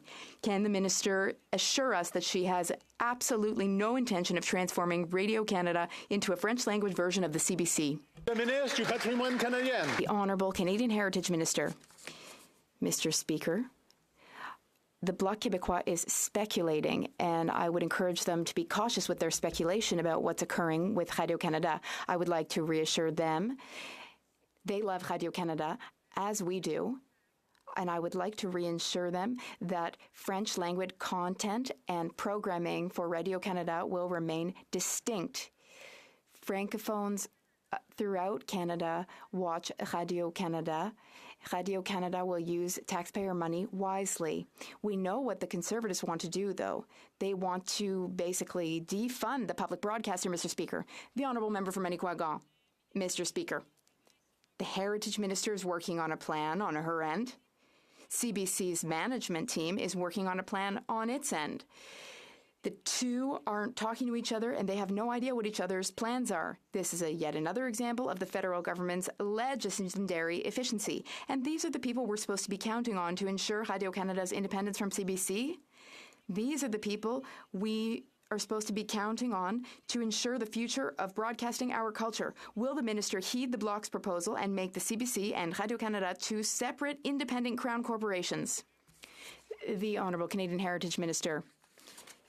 Mr. Speaker, the Bloc does not seem to understand that Crown corporations are managed internally at arm's length from government, and that is very important for freedom of the press, for our public broadcaster. Now, I commit to assessing the financial structure and governance of CBC and Radio-Canada to ensure that it is exactly what is needed in our times in 2024. The Bloc Québécois was not able to protect the public broadcaster from cuts when the Conservatives were in power, and they will not be able to protect Radio-Canada from a future Conservative government, Mr. Speaker. The Honourable Member for Rosemont, La Petite Patrie. Mr. Speaker, for 6 months now, Palestinians in Gaza have been subjected to bombing every single day. Over 34,000 people have been killed, including more than 14,000 children. A humanitarian crisis is unfolding before our very eyes. 1.5 million people have been displaced without medication, without fuel or food. The Liberals promised to issue 1,000 visas, but only 100 or so have actually been issued. 4 months after calling Immigration Canada, Ahmad had no answer, so he made his way here on his own. Today he has a question for the Immigration Minister. Will the Minister save the lives of his nephews and nieces who are trapped in hell? The Honourable Minister. The Honourable Minister of Immigration. Thank you, Mr. Speaker. We are working around the clock to get people out of Gaza. We have issued more than 100 visas, though. People are currently traveling from there to Canada. We are defending this operation, bringing people here, but Canada does not control exits from Rafah. But when people are able to exit, which we don't control, then they have biometric testing, and then we're able to bring them here. Thank you. moldy homes, no clean water, impassable roads, no internet.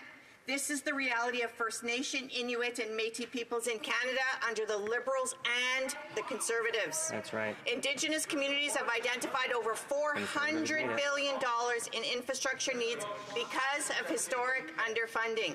Yet the Liberals barely scratched the surface of this gap with the federal budget. What is the Liberals' plan to correct their discriminatory funding choices? The Honourable Parliamentary Secretary. Thank you very much, Speaker. I want to thank the member opposite for an important question. There's nothing more important to our government than reconciliation with the Indigenous peoples. And that's why from the very beginning, we've been working very closely in partnership with all Indigenous peoples across the country in ensuring that we rectify for the past injustices, to make the necessary investments. It is difficult work. It's work that we'll continue to do with Indigenous peoples, and that's why in this budget and budget past, we have made tremendous amount of investments in Indigenous communities across the country, and will continue to do that work. Thank you. The Honourable Member for Kelowna Lake Country. Continue to insist they don't have enough data from the BC government to end the open drug use of hard drugs like cocaine or fentanyl on streets, in playgrounds, and in hospitals in British Columbia. The BC government confirmed that they sent the Liberals the data that they requested within hours of asking. But if the minister can't make a decision, how about the fact that more British Columbians sadly died of overdoses in January and February of 2024 than in all of 2014? Wow. Why are these Liberals not being honest with Canadians and just end their radical drug policy? The Honourable Minister of Mental Health and Addictions.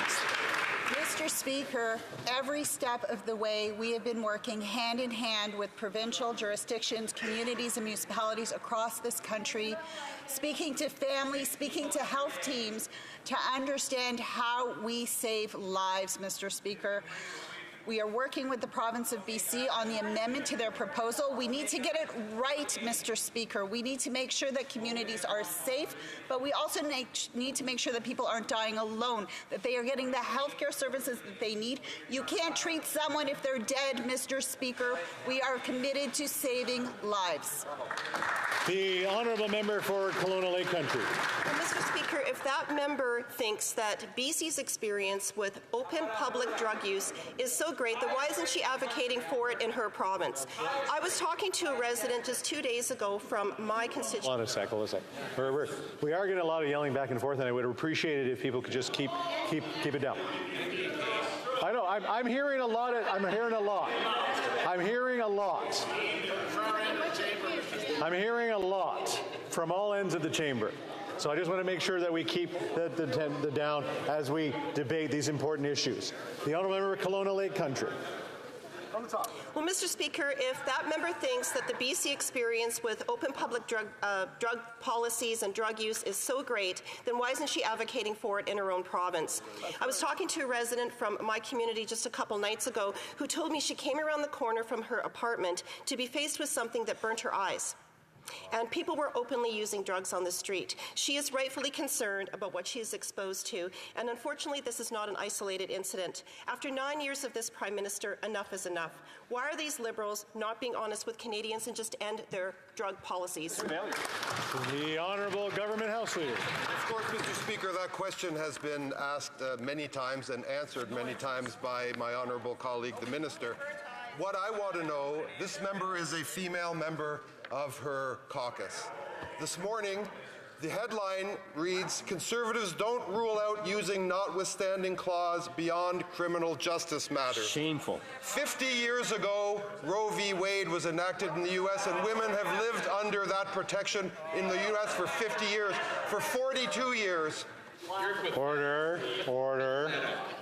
Goes all ways.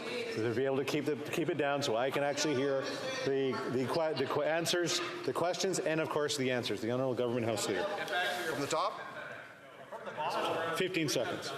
For 50 years, women in the U.S. have lived under the protection of Roe v. Wade. For 42 years in Canada, women in Canada have lived under the protection of the Canadian Charter of Rights and Freedoms. Now Conservatives will not rule out using the notwithstanding clause beyond criminal justice matters.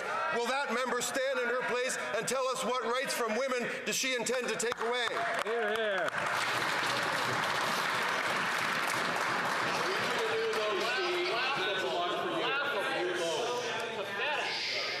desperate. You guys are brutal. Okay, that'll get you back up to 20% of the polls, Steve. Let's not say 50 seats in the next election. Ready for the next question? Yes. All right. The honourable member for Langley Aldergrove.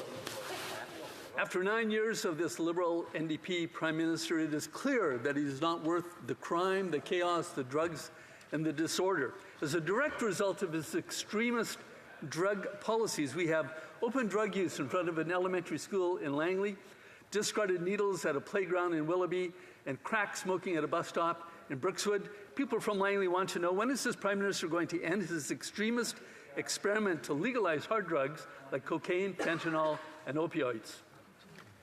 The Honourable Minister of Mental Health and Addictions. Mr. Speaker, I will say this again. We have to approach the opioid crisis and the illegal toxic drug supply with compassion, science, evidence, and healthcare, Mr. Speaker. On this side of the House, we all want the same thing: public safety and access to public healthcare services so that people don't die alone. We are approaching the issue of public consumption with urgency, Mr. Speaker, working with the BC government on their requested amendments to their proposal. BC asked for this exemption. We will continue to work with them hand in hand because families are demanding it of us. They don't want to lose their loved ones, and on this side of the House, we will save lives. The honourable member for Langley Aldergrove. Well, the results are in, and they're a disaster. 2,500 opioid overdoses last year in British Columbia. Order. If we need to shut things down over here, I need to shut things down over there. So try to keep the chatter down. The honourable member for Langley Aldergrove. The results are in. And they are a disaster. 2,500 deaths last year, and 6 on average every day this year. Now, the Liberal minister responsible for hard drug use says, well, she's waiting for more information from BC, but the BC government says they've given her all the information, as if 2,500 drug deaths in 1 year isn't enough data to go on. So Canadians want to know, why are Liberals misleading them? And when are they going to put an end to this disastrous, failed drug use experiment? The Honourable Government House Leader. That question has been asked and answered. BC has been making adjustments to their pilot project, and of course, Mr. Speaker, we are supporting them. But I had no luck with the last member. Let me ask this member. Conservatives will not rule out using the notwithstanding clause. Order, order. As I have said before, if I need to shut the noise down in one corner of the room, I need to shut it down in the other corner of the room.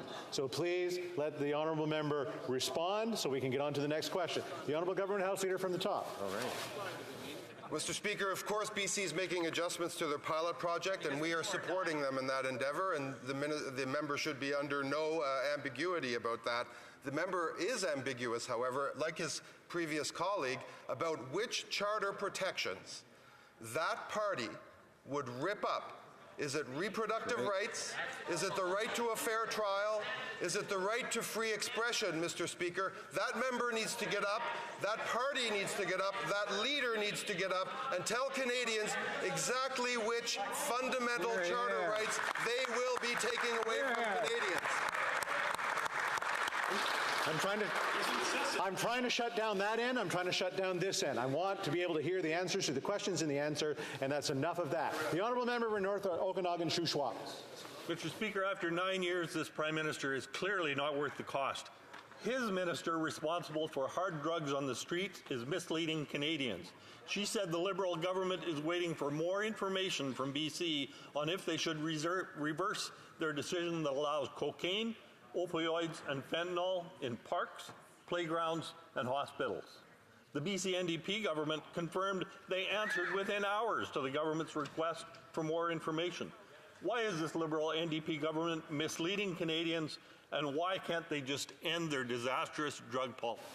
The Honourable Government House Leader. Well, Mr. Speaker, that member needs to unplug from the wall, replug and reboot. He's not listening to the earlier questions. We've told them very clearly, BC has requested changes, and we are working with BC to make those changes. But maybe that member will tell us specifically which freedoms, which rights described in the 42-year-old Canadian Charter of Rights and Freedoms that Canadians cherish will he be advocating removing from Canadian women, from Canadian people? Is it the freedom of expression? Is it reproductive rights? The honourable member for North Okanagan, Shuswap. I'd like to remind the member that his government illegally invoked the Emergencies Act, removing civil liberties from Canadians. Exactly what they did. Guilty of it. Broke the law. After 9 years of radical NDP Liberal government drug policies and toxic drug deaths in BC reaching a 380% increase, the number of children aged 10 to 18 who have died from overdoses has increased by more than 5 times. Opioids and illicit drugs are now the leading cause of death of youth aged 10 to 18 in BC. Will the Prime Minister end his radical drug policies, or will he continue to show he's simply not worth the cost? The Honourable Minister of Labour. Speaker, there are right ways to go about things, and then there are explosive and dramatic and catastrophic ways to go about things. To talk about using the notwithstanding clause, and I quote, I'm going to make sure the Honourable Minister has his time. The Honourable Minister of Labour. The Leader of the Opposition's response that all of my proposals are constitutional and we will make them constitutional using whatever tools the Constitution allows me to use to make them constitutional. I think you know exactly what I mean, he says. They will happen and they will stay in place. For anybody like me who has a right that was afforded to him because of this charter in my lifetime, these are chilling words that they need. The Honourable Member for Repentigny. The Honourable Member for Repentigny. Canada's greenhouse gas emissions increased in 2021-2022. That is why the advisory group appointed by the Environment Minister himself is issuing a warning. The warning is, climate policies work when they exist. In other words, they do not work if they do not exist, such as in the oil industry, where emissions are still rising. And emissions are bound to soar with this week's Wednesday opening of Trans Mountain, a new dirty oil pipeline with no emissions cap for oil. When is the minister going to rein in big oil instead of building pipelines? The Honourable Environment Minister. Mr. Speaker, my colleague should closely read the report published yesterday because it says that as compared with 2019, before the pandemic, our emissions are 44 million tons lower than they were in 2019. That is the equivalent of getting half of Canada's vehicles off the road. The last time our GHG emissions were this low, when O.J. Simpson was on trial a long time ago. It's been a long time since our emissions were this low. So our plan is working. We need to continue to fight climate change. The Honourable Member for Repentigny. Yesterday, the minister boasted that Canada was, I quote, the only major oil producer in the world to have proposed putting a cap on oil emissions. The operative word being propose, not impose. I would remind the minister that once he had greater ambitions than proposing to be more progressive than Russia and Saudi Arabia. And while the minister is proposing to do better than those countries, well, he's also opening up a shiny new Trans Mountain pipeline. When are we going to see some action? Not action to increase emissions, but action to reduce them. The Honourable Environment Minister. Thank you, Mr. Speaker. If my colleague had read yesterday's report, she would see that our track record is similar to that of Germany, that of Italy, and better than Italy and the United States. We're not like Russia and Iran here. Our climate performance is better than the United States's. We have already tabled our consultation document to cap oil and gas emissions. We will have draft regulation this year and final regulations by next year. Thank you, Mr. Speaker. For Parkland. Well, Mr. Speaker, this NDP Liberal Prime Minister isn't worth the crime, chaos, drugs, and disorder that he's unleashed on our streets. And after 9 years, this Prime Minister's radical experiments with legalized hard drugs is turning our hospitals, beaches, and schoolyards into one giant drug injection site. Our children are witnessing drug abuse, discarded needles, and overdoses as they play and learn. And the Prime Minister's taxpayer-funded drugs are now ending up in the hands of our children. When will this Prime Minister stop treating our communities like his own personal woke petri dish and end his radical experiments on Canadians? The Honourable Government House Leader. Thank you very much, Mr. Speaker. And once again, that question has been asked many times and answered. I wonder about their hearing over there. But let me read, we get mail, Mr. Speaker. Let me read a quote. Canada's significant credit strengths will continue to preserve its AAA-rated sovereign credit profile, underpinned by its high economic strength and very strong institutions and governance. Together, these factors provide Canada with a strong foundation for future growth and very high degree of economic resiliency to potential shocks. Mr. Speaker, thank you to Moody's credit ratings. The Honourable Member for York Simcoe. After 9 years of this NDP Liberal government, Canadians are struggling. In rampant crime, drugs and disorder have become the norm. Instead of offering treatment and support to those who need it, this Prime Minister is jeopardizing the safety of Canadians by allowing hard drugs to be used openly in public, on buses, in hospitals, and right in front of children and their families. Enough! Will these Liberals end their radical drug policies, or will they inflict the same chaos seen in BC elsewhere? The Honourable Government House Leader. That question has been asked and answered, but the letter goes on, Mr. Speaker. It says, in addition, Canada's credit profile has very limited susceptibility to event risks, supported by stable political institutions, a strong and well-regulated banking system, and reserve currency status, which underscores the government's deep and unfettered market access. At the same time, despite an initial sharp deterioration in the government's fiscal position from the pandemic, Canada's debt ratios have since materially improved, and the government is pursuing a gradual path of fiscal consolidation. Thank you, Moody's credit rating. The Honourable Member for Northumberland, Peterborough South. We all know, Canadians have never had it so good. We hear it over and over again. During Wednesday's question period, the Prime Minister guaranteed to the Canadian public, those who are counting on interest rates going down, that they will start coming down in the next 2 months. That's great news. The problem? The Bank of Canada, the organization that actually decides interest rates, says they haven't decided that yet. So, Mr. Speaker, simple question for the government. Who's lying, the Governor of the Bank of Canada or the Prime Minister? The Honourable Parliamentary Secretary to the Minister of Finance. Thank you, Mr. Speaker. Based on what the Conservatives are saying, then they are going to need to explain to Canadians how Canada is rated #1 for budget balance by the International Monetary Fund, maintains a AAA credit rating reaffirmed by Moody's just yesterday, has the best net debt to GDP ratio and the lowest deficit in the G7, has been projected by the IMF and the OECD to have the strongest economic growth in the G7, and is #1 in the world when you adjust per capita in foreign direct investment. Mr. Speaker, on this side of the House, we continue to lead. On that side of the House, they continue to mislead. The Honourable Member for Northumberland, Peterborough South.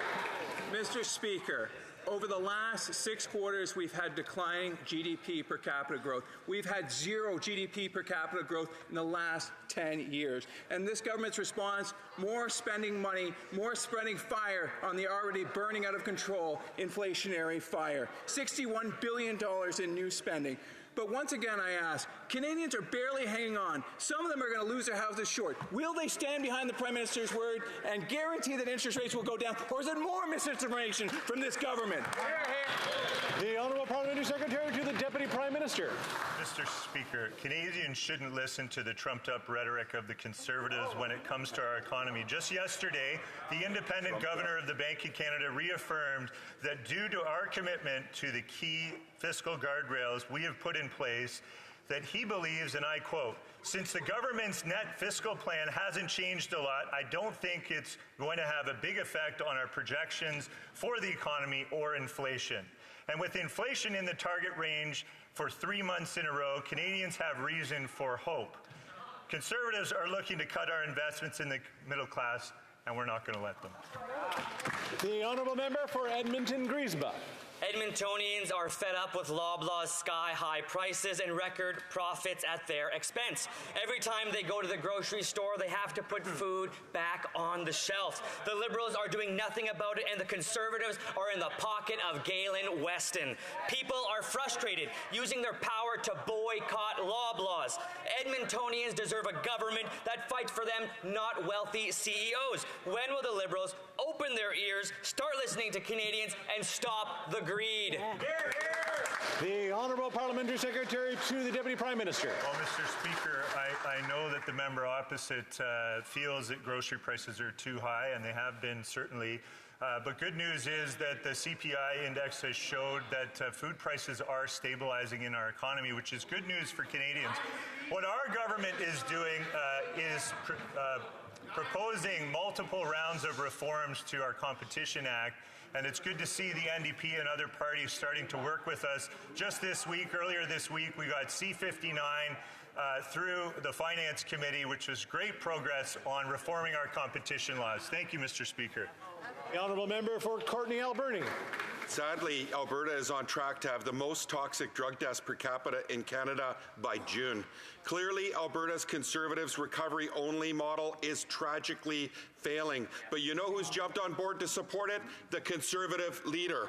And while he regularly meets up with far-right extremist groups, he won't even meet with Mom Stop the Harm, families who've lost loved ones to the toxic drug crisis. That's the kind of guy he is. But the Liberals have let this happen by not taking a national approach to fighting this crisis. When will this Liberal government finally intervene?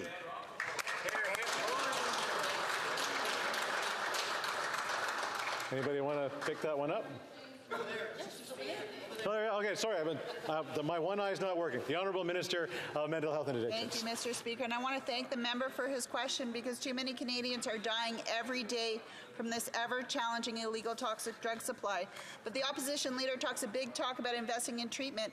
But when they were last in government, they cut 2/3 of their own drug treatment fund. Will he slam the door in the face of those groups like Mom Stop the Harm who are asking for help? Will he cancel safe consumption sites knowing that this saves lives? Will he refuse to meet the moment of this situation and just use slogans and do nothing? Or will he commit to harm reduction, prevention, treatment, and saving lives? L'honorable député de Pontiac. The honourable member for Pontiac. Mr. Speaker, the other day, I was asking myself why it's so important for Canada to reduce its emissions. And it's important for our economy. We can't thrive economically if we aren't thriving in the area of the environment. Looking at the National Inventory Report, I was pleased to see that we have reduced our greenhouse gas emissions. So I'd like to ask the Minister of the Environment what next steps are to ensure that we remain on the right path. The Honourable Minister of the Environment. Mr. Speaker, I'd like to thank my colleague for her question. Yes, yesterday's report, as confirmed by the Canadian Climate Institute, the report shows that we are reaching our 2026 interim goal and our 2030 goals. We're on the right path.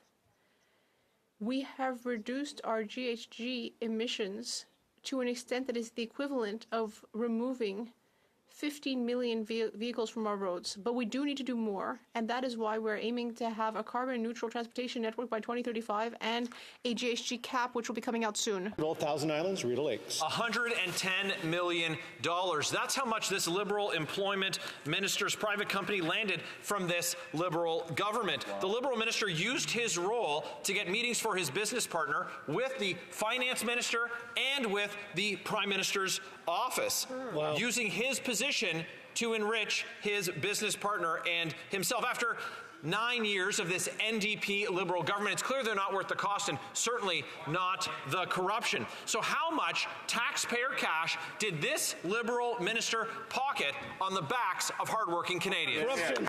The Honourable Government House Leader. Mr. Speaker, Canada, of course, has the most stringent ethics rules for elected parliamentarians in almost all of the world. The minister has addressed this question, and it's pretty clear the Conservatives will do anything they can to distract from their vow to rip up the Charter of Rights and Freedoms. That's right. The honourable member for Leeds, Grenville, Thousand Islands and Rideau Lakes. Of course, Speaker, these Liberals are trying to distract and divide. A common-sense Conservative government would, of course, only use the notwithstanding clause on matters of criminal justice. It's unconscionable that this government would allow a mass murderer like the Quebec mosque shooter to ever be released from prison. He murdered 6 innocent worshippers, and the only way he should have left maximum security was in a box. That's right. Our question was about the corruption of their government, the employment minister pocketing cash on the backs of taxpayers. Will they do the right thing and call in the RCMP? That's right. The honourable government house leader. Well, it's very nice, Mr. Speaker, to have some clarity on that. I remind that member that at one time in this country, reproductive rights were a criminal matter. So could he lay out in very specific detail for this House, now that he's talking about the notwithstanding clause, very specifically, would he make reproductive rights for women in this country into a criminal matter? Once again, yes or no? Yeah.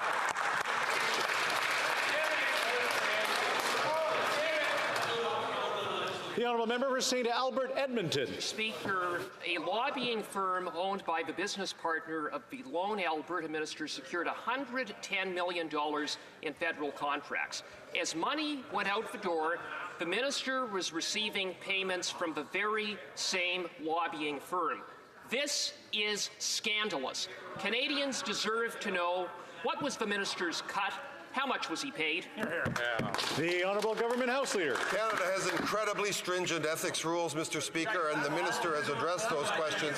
But this member has, I don't know if he's communicated with his honourable friend that just got up, but maybe he could answer for us specifically now. Which criminal matters will apply to the ripping up of Canada's fundamental rights and freedoms? I would ask him to be very specific, point us to chapter and verse. Which rights of Canadians is he vowing to rip up today? Hear, hear. The honourable member for St. Albert, Edmonton. Mr. Speaker, the minister is clearly in full cover-up mode because it gets worse. The minister's business partner was lobbying the minister's own department as checks were being cut from the lobbying firm to the minister. If that doesn't smell of self-dealing and corruption, I don't know what does. So again, how much did the minister pocket from this lobbying firm since he was appointed at Cabinet?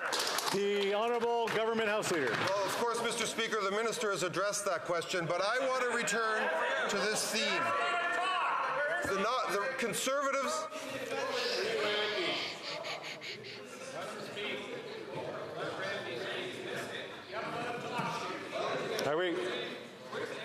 We have a number of questions to go, so I want to make sure that we have order in the House. The honourable government house leader.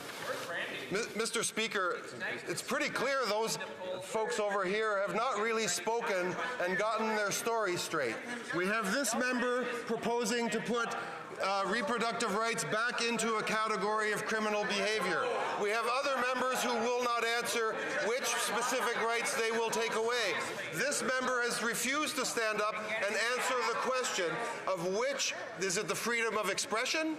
What specific rights would your leader take away as a result of his vow to tear up the Charter of Rights and Freedoms?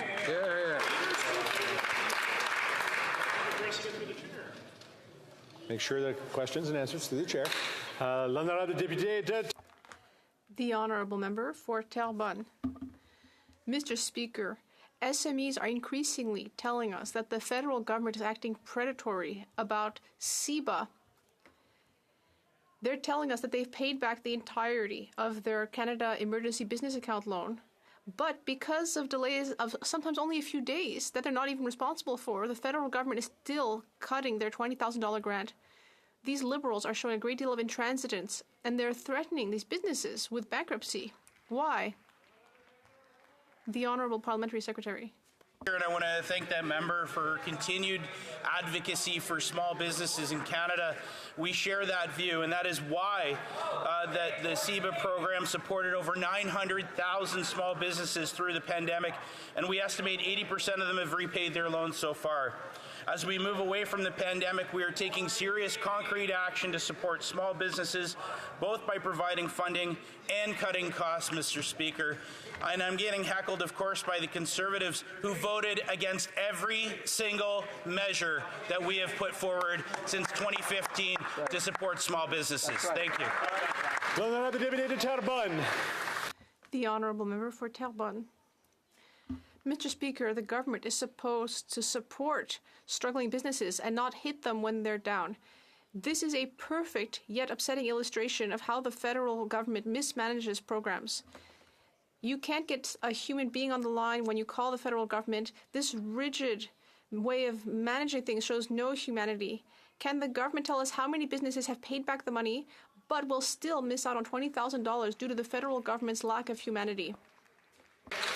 Thank you again, Mr. Speaker. I answered that question, the previous answer, with 80%, nearly 80% of small businesses have actually already paid back their CEBA loans. As we move forward from the pandemic, small businesses have nearly 3 years until the end of 2026, Mr. Speaker, to repay their CEBA loans, and they have access to low 5% interest rate. Meanwhile, we are investing in communities, strengthening our economy. Budget 2024 has a number of supports for small businesses, whether it's through supporting startups with AI, quantum. Mr. Speaker, I'm looking forward to more to come to speak to and more. The Honourable Member for Coast of Bay, Central Notre Dame. Mr. Speaker, last week, Winston at the Gandern Area Food Bank confirmed that usage is up 44% in just 6 months. He's concerned about volunteer burnout, Mr. Speaker. The CEO of Food Banks Canada now says that due to record-smashing demand, food banks are on the brink. For folks forced to now use food banks, Mr. Speaker, who never had to do it before, this government and this NDP Liberal Prime Minister is not worth the cost. So will he stop his increase in carbon tax by 23%, or better still, axe the tax so that Canadians can afford to put food on the table? Axe the tax. The Honourable Minister of Labour. $1,192 for a family of four in Newfoundland and Labrador, Mr. Speaker. $760 for a family of four in New Brunswick. $824 in Nova Scotia. $880 in PEI. $1,120 in Ontario. $1,200 in Manitoba. $1,800 in Alberta. These aren't phony benefits. These aren't chicken feed, as it's been described by the other side. This is cold, hard cash. This goes into the pockets of Canadians. Thank you very much, Mr. Speaker. The Honourable Member for Yorkton Melville. Canadians cannot wait for a Conservative government to restore all of the rights and freedoms that this government has destroyed. After 9 years, this NDP Liberal Prime Minister has driven 2 million people to food banks. With record-smashing demand and donations drying up, the CEO of Food Banks Canada says food banks are becoming unsustainable. Knowing Canadians are suffering, this Prime Minister raised the carbon tax by 23% and refused to pass 234 in its original form to make food less expensive for Canadians. He's not worth the cost. Why is this Prime Minister punishing the poor and exterminating the middle class? Parliamentary Secretary to the Minister of Public Safety.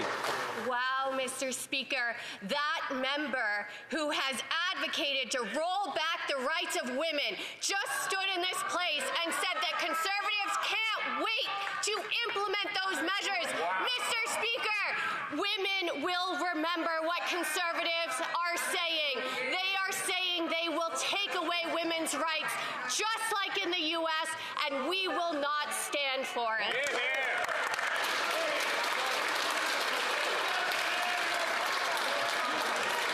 The Honourable Member for Lanark, Frontenac, Kingston. Thank you, Mr. Speaker. Mr. Speaker, did you ever wonder why former inmates who have had vocational training while incarcerated are just as likely to reoffend as those who have not, despite the fact that Corrections Canada claims to have issued 112,000 vocational certificates in the past 3 years alone?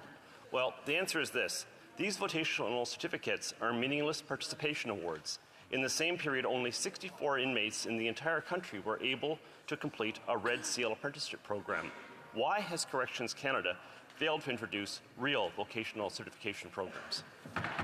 The Honourable Parliamentary Secretary to the Minister of Public Safety. Mr. Speaker, the Harper Conservatives did everything in their power to restrict corrections from being able to offer offenders vocational opportunities to ensure that there isn't recidivism. Mr. Speaker, the Conservatives' own former criminal justice expert has come out condemning Conservative policy, saying it was not based in facts. Mr. Speaker, the Conservatives, when it comes to criminal justice, do nothing to keep our communities safe, but we have. The Honourable Member for Yukon. Mr. Speaker, the overdose crisis continues to devastate our country, and no region, including the North, has been spared. As a former Chief Medical Officer, I'm also deeply concerned by the level of disinformation currently being promulgated by the Conservatives. The study that I proposed is currently in Health Committee, allowing all parties to travel around the country, learn from experts, and make thoughtful recommendations to the government. Can the Minister of Mental Health and Addictions tell us if she agrees that to address this crisis we need to work together using the full spectrum of tools that we have? The Honourable Minister of Mental Health and Addictions. Thank you, Mr. Speaker, and I want to thank the member. Just like the member from the Yukon said, we need to trust in science and in healthcare, not slogans written on the back of a napkin. Canada's model recognizes that prevention and treatment are two ends of the spectrum of care, but we also must care for people. People who are struggling in between the spaces while they struggle with substance use. People need to be alive to make it to recovery. Canada's model means supporting cities. It means supporting Indigenous peoples with the Emergency Treatment Fund. It means preventative measures like implementation of the Icelandic model. It means providing law enforcement with the tools they need. It means saving lives. L'honorable député de Portneuf, Jacques Cartier. Miss. The Honourable Member for Portneuf, Jacques Cartier. Mr. Speaker, to listen to this government, you'd think that everything's going great. But actually, people are smothered by the cost of living. They can barely pay the bills after 9 years of this Liberal government. Currently, servicing the debt costs more than $54 billion. That's more than the health transfers to our provinces and territories. And the Bloc Québécois voted for this. The Bloc members say one thing and do the exact opposite. When will this Prime Minister stop wasting money so that Quebecers can regain their pride? The Honourable Government House Leader. I will tell my honourable colleague what Quebecers have regained: dental care, school lunch programs, nearly 35,000 new childcare spots funded by the Canadian government. They have regained a housing program and billions of dollars that have been agreed on with the Legault government in order to build new housing faster. So what Quebecers have regained here is progress, well-being, and real forward movement. The Honourable Member. As I was saying, this government thinks everything is doing great. I would like to invite them to visit some grocery stores. We see grocery stores putting anti-theft chips on T-bone steaks. That's how bad it is. After 9 years of this Liberal government, our debt has doubled, and yet our friends in the Bloc Québécois have voted for $500 billion in additional spending. Yesterday, Tiff Macklem, the Governor of the Bank of Canada, confirmed that this government's expenses is keeping interest rates high. When will this Prime Minister, supported by the Bloc Québécois, stop wasting money on the backs of Quebecers? The Honourable Government House Leader. Well, my colleague maybe didn't see the same thing as I did, but yesterday, the Governor of the Bank of Canada, the same person, by the way, that the Conservatives promised to fire, said that he is considering returning to a decrease in interest rates. And that is all confirmed by credit rating agencies like Moody's that are keeping Canada with its stable AAA credit rating. That's worth its weight in gold. We are responsible and are governing for Quebecers and Canadians. The Honourable Member for Beauce. Mr. Speaker, after 9 years of this Prime Minister, who's not worth the cost, his habits of wasting money have not changed. And so interest rates are extremely high, as we heard yesterday, confirmed by the Governor of the Bank of Canada. In my riding, Beauce, people are visiting food banks more, 20% more. It just shows that voting for the Bloc Québécois or the Liberals has a high cost. The Bloc Québécois keeps voting to support this inflationary government. When will this Prime Minister stop wasting money and help Quebecers feed and house themselves? The Honourable Government House Leader. Well, not only are there all the investments that I just enumerated, but also Canada has a AAA credit rating, the best in the G7, in fact, the best possible rating. And Moody's mentioned Canada's predictable, stable economic future, which was supported yesterday by the Governor of the Bank of Canada, who said that he is considering a decrease in interest rates in the near future, and we're very pleased about that. L'honorable député de Châteauguay-Lacolle. Merci, Monsieur le Président. Thank you, Mr. Speaker. Democracies throughout the world are being increasingly threatened by state and non-state actors. For example, we've seen the direct aggression affecting Ukraine, as well as cybersecurity problems. And there's another threat that is ever-growing, right-wing and conspiracy theorist extremism. Can the Government House Leader tell us about the importance of standing firm against these threats? The Honourable Government House Leader. Mr. Speaker, what with the week we've just had, and dare I say even the last half hour, has been very sad for democracy in Canada. This conservative party, is clearly committed to destroying our fundamental rights. And we saw recently that the leader of the Conservative Party is encouraging white nationalists, anarchists, and misogynists. Things are going in a very dark direction, and I'm concerned. Mr. Speaker, wildland firefighters have tirelessly kept our communities safe against devastating wildfires. But despite this dangerous and life-saving work, wildland firefighters aren't considered firefighters under the National Occupational Classification.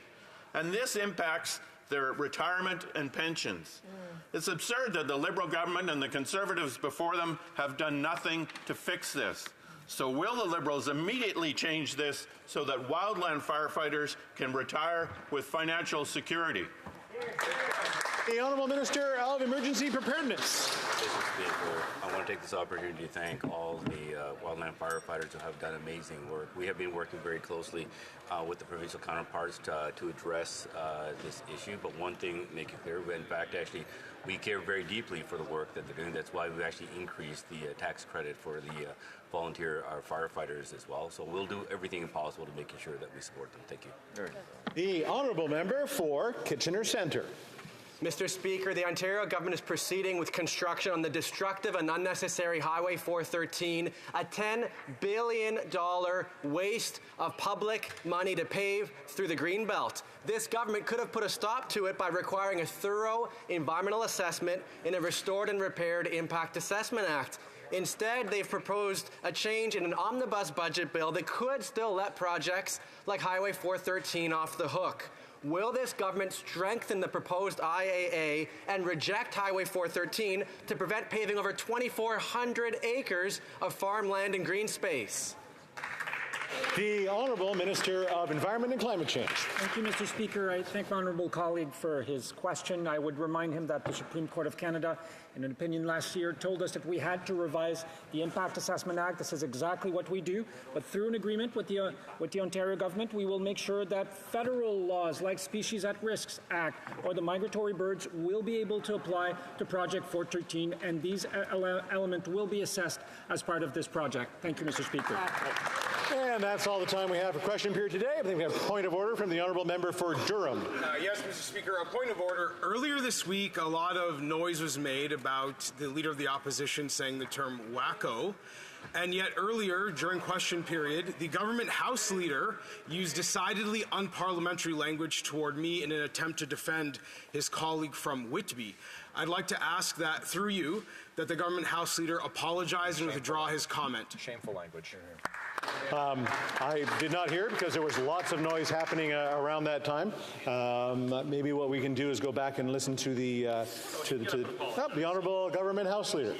I'm happy to withdraw whatever comment the member is referring to, Mr. Speaker. The honourable member.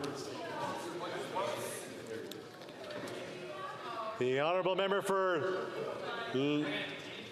Leeds, Grenville, Thousand Islands, Rideau Lakes.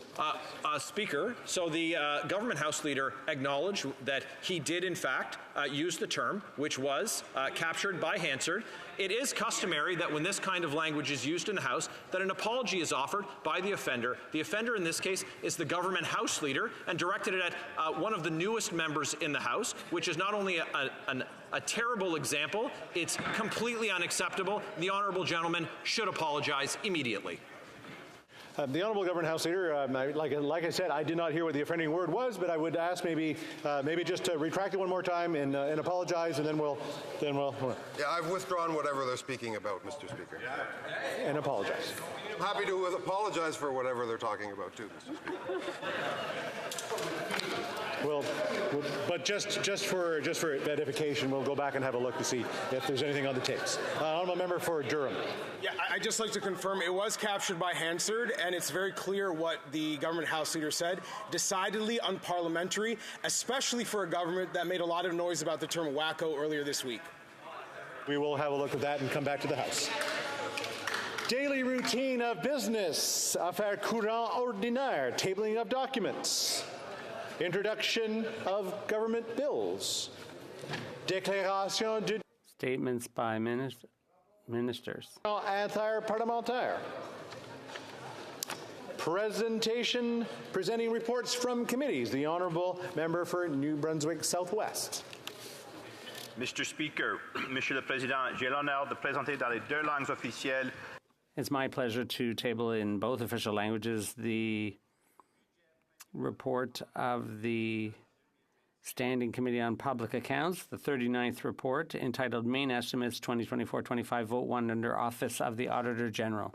Any other reports? Okay, introduction of private members' bills. Première lecture de projet de loi interrapide. First reading of public Senate bills. Motions. Presenting petitions. The honourable member for St. Albert, Edmonton. Thank you very much, Mr. Speaker. I rise to present a petition in which the petitioners are calling on the government to amend the Corrections and Conditional Release Act and for Parliament to pass Bill S-281, known as Brian's Bill, which would do just that, such that convicted murderers would no longer be eligible to apply for parole after they served their minimum sentence. Rather, they would only be able to apply at the time of their automatic review, as opposed to the current situation where they can apply each and every year after their minimum sentence. This is in recognition of the significant trauma and harm that it causes to victims' families to be put through repeated parole hearings. Presenting a petition, présentation pétition, the honourable member for Central Okanagan, West Kootenay. It's South Okanagan, but that's okay. Mr. Speaker, I'm very proud to rise here today to present petition E4673, a very important petition with over 5,000 signatures from across the country. The petitioners point out that Canada and the world face a biodiversity crisis with 1 million species facing extinction globally, that Canadian governments have consistently failed to meet their international commitments under the Convention on Biological Diversity, that Canada demonstrated leadership in the Convention on Biological Diversity in Montreal last year, in 2022, and the Impact 5 conference in Vancouver last year, and that the 2022 Montreal Global Biodiversity Framework signed by Canada sets binding international targets, and that the Minister of Environment and Climate Change stated his intention to introduce by early 2024 legislation that enshrines accountability for achieving these goals, and that such legislation should recognize and affirm Indigenous rights and jurisdiction in alignment with the UN Declaration on the Rights of Indigenous Peoples. So they ask that the government introduce legislation in early 2024, this year, to conserve nature in Canada by implementing the Global Biodiversity Framework. Presenting petitions, Présentation des pétitions, the honourable member for Battle River Crowfoot. Thank you very much, Mr. Speaker, and it is an honour to be able to stand in this place today and present a petition on behalf of Canadians who are raising concern for the actions of what is taking place in Pakistan. And specifically, these are Pakistani Canadians that point out that there is increasing political unrest that has led to the arrest of opposition parties and challenges for free and fair elections in that country. Specifically, the signatories of this petition are asking and calling upon the government and the House of Commons to ask the Standing Committee on Foreign Affairs and International Development to immediately explore the feasibility of imposing sanctions on Pakistani military members responsible for these egregious acts. And they also ask the Government of Canada to use its membership on the IMF to require insurance of new and current loans and the extension of existing loans to the government of Pakistan to be conditional on Pakistan's holding of true, free, and fair election. And finally, the signatories request that these measures be kept in place until freedom can be brought to Pakistan. It is an honour to stand and table this petition on behalf of those Canadians here in the House today. The honourable member for Edmonton Strathcona. Much, Mr. Speaker, and I have two petitions to table today. The first petition is a petition signed by many Canadians that is concerned about Canada's response during COVID-19 to vaccine equity, knowing that future pandemics we have the potential of future pandemics coming forward. These petitioners call on the Government of Canada to support the WTO TRIPS waiver and to work harder to ensure that in future pandemics, vaccine equity is available to all people in the world. My second petition, Mr. Speaker, is calling on the Government of Canada to provide additional support to Ukraine. The war in Ukraine, the illegal war by Putin and the Russian Federation against Ukraine and Ukrainian people, is worrying for all Canadians. Of course, we have an enormous number of Ukrainian diaspora members in this country. And all Canadians want to see the government do everything possible to make sure that Ukrainian children are returned to Ukraine, to make sure that all supports that we can provide for Ukraine at this time are done. So thank you very much for that. Presenting petitions, Présentation, the honourable member for Courtenay Alberni. Speaker, first it's an honour to table a petition on behalf of constituents of mine from Tofino and Ucluelet on the west coast of Vancouver Island. Mr. Speaker, they highlight that lifeguards watched over Lovekin Rock in Long Beach National Park, which is in Taloquit territory, in Pacific Rim National Park Reserve. They had a surf guard program for 40 years, Mr. Speaker, until the federal Conservative government cut the program in 2012. Now, Mr. Speaker, this is probably the highest concentration of people at any beach in Canada without a lifeguard. And emergencies are being often attended to by Parks Canada in collaboration with Canadian Coast Guard, West Coast Inland Rescue, BC Emergency Response Group, the RCMP, both fire search and rescue volunteer firefighter departments in Ucluelet and Tofino, and even CFB Comox, Mr. Speaker, and we've had multiple deaths since the closure of this program. They're calling on the government to reinstate the Surf Guard Tower and Surf Guard services and extend the duration of the Surf Guard program to accommodate the growing number of emergencies as well as visitors at Long Beach National Park Reserve. There was a meeting in March. These petitioners are waiting for the results of that meeting, hopefully the reinstation of this program. Thank you. Presenting petitions, Présentation des pétitions, the honourable member for Kitchener Centre. Thank you, Mr. Speaker. An honor to rise to present a petition on behalf of folks that are quite concerned with methane-fired electricity generation, and they have an interest in moving to low-carbon energy sources. They start with the science, as they should. They note that the Intergovernmental Panel on Climate Change notes that we need to be building no new fossil fuel infrastructure and reach net zero electricity generation by 2035. They note that while some people call natural gas a transition fuel, in reality it is a fossil fuel, and it is a methane producer, a very potent natural gas. It's a quite significant petition, so I'll move quickly through it, Mr. Speaker. In Ontario, they note that methane-fired generation is set to account for 25% of the province's electricity generation by the late 2040s, more than triple its current role. They go on to note that this increase in projected methane-fired electricity in Canada, and particularly in Ontario, indicates that the current level of carbon pricing of methane-fired generation does not send a sufficient price signal to incentivize the transition away from fossil fuels to low-carbon energy sources, and that the currently proposed clean electricity regulation process is too slow to address it. In fact, also it contains loopholes, which makes the issue even worse. They go on to call on the Government of Canada to make methane-fired electricity generation subject to the fuel charge component of the Greenhouse Gas Pricing Pollution Act. And if methane-fired generation remains in the output-based pricing system component of the Greenhouse Gas Pollution Pricing Act, make it subject to increased carbon pricing. Thank you, Mr. Speaker. Presenting of petitions. Présentation de pétition. Questions on the order paper. The Honourable Parliamentary Secretary to the Government House Leader. Yes, Mr. Speaker, but prior to that, just to acknowledge your comments after my SO31, I appreciate what you said and will respect that. Having said that, Mr. Speaker, the following questions will be answered today. 2440, 2442, 2443, 2446, 2450, 2451, 2453, and 2455. Furthermore, Mr. Speaker, if the government's responses to questions number 2438, 2439, 2441, 2444, 2445, 2447 to 2449, 2452, and 2454 could be made orders for return, these returns would be tabled in an electronic format immediately. To the pleasure of the House that the aforementioned questions be made orders for return and that they be tabled immediately. Agreed, and so ordered. The Honourable Parliamentary Secretary.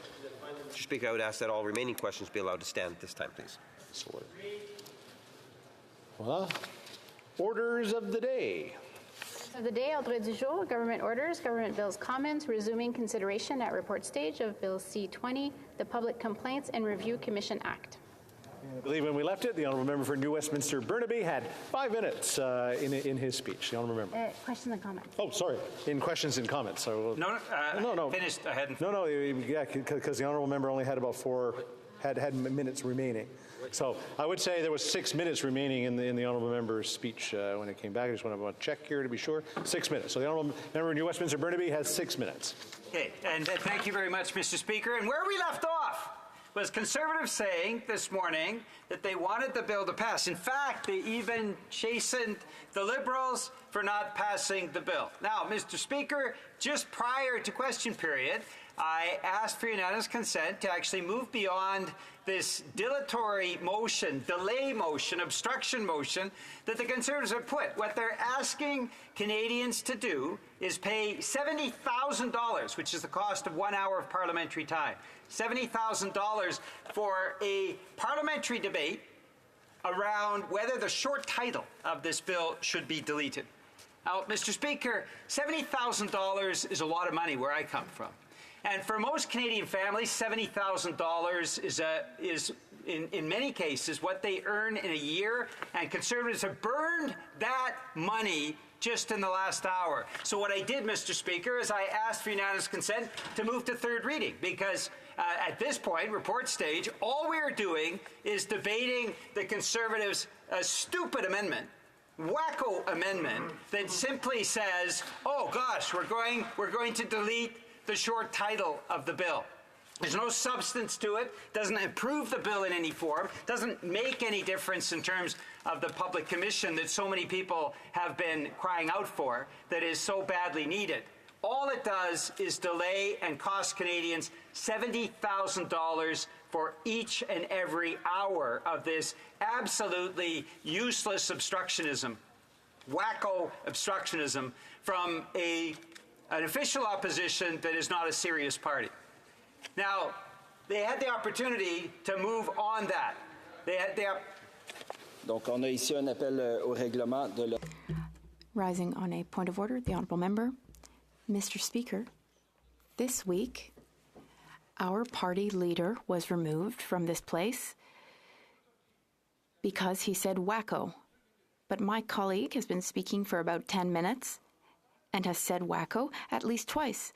Is this accepted as parliamentary language or not? I'd like to hear a ruling on that, Mr. Speaker. Thank you.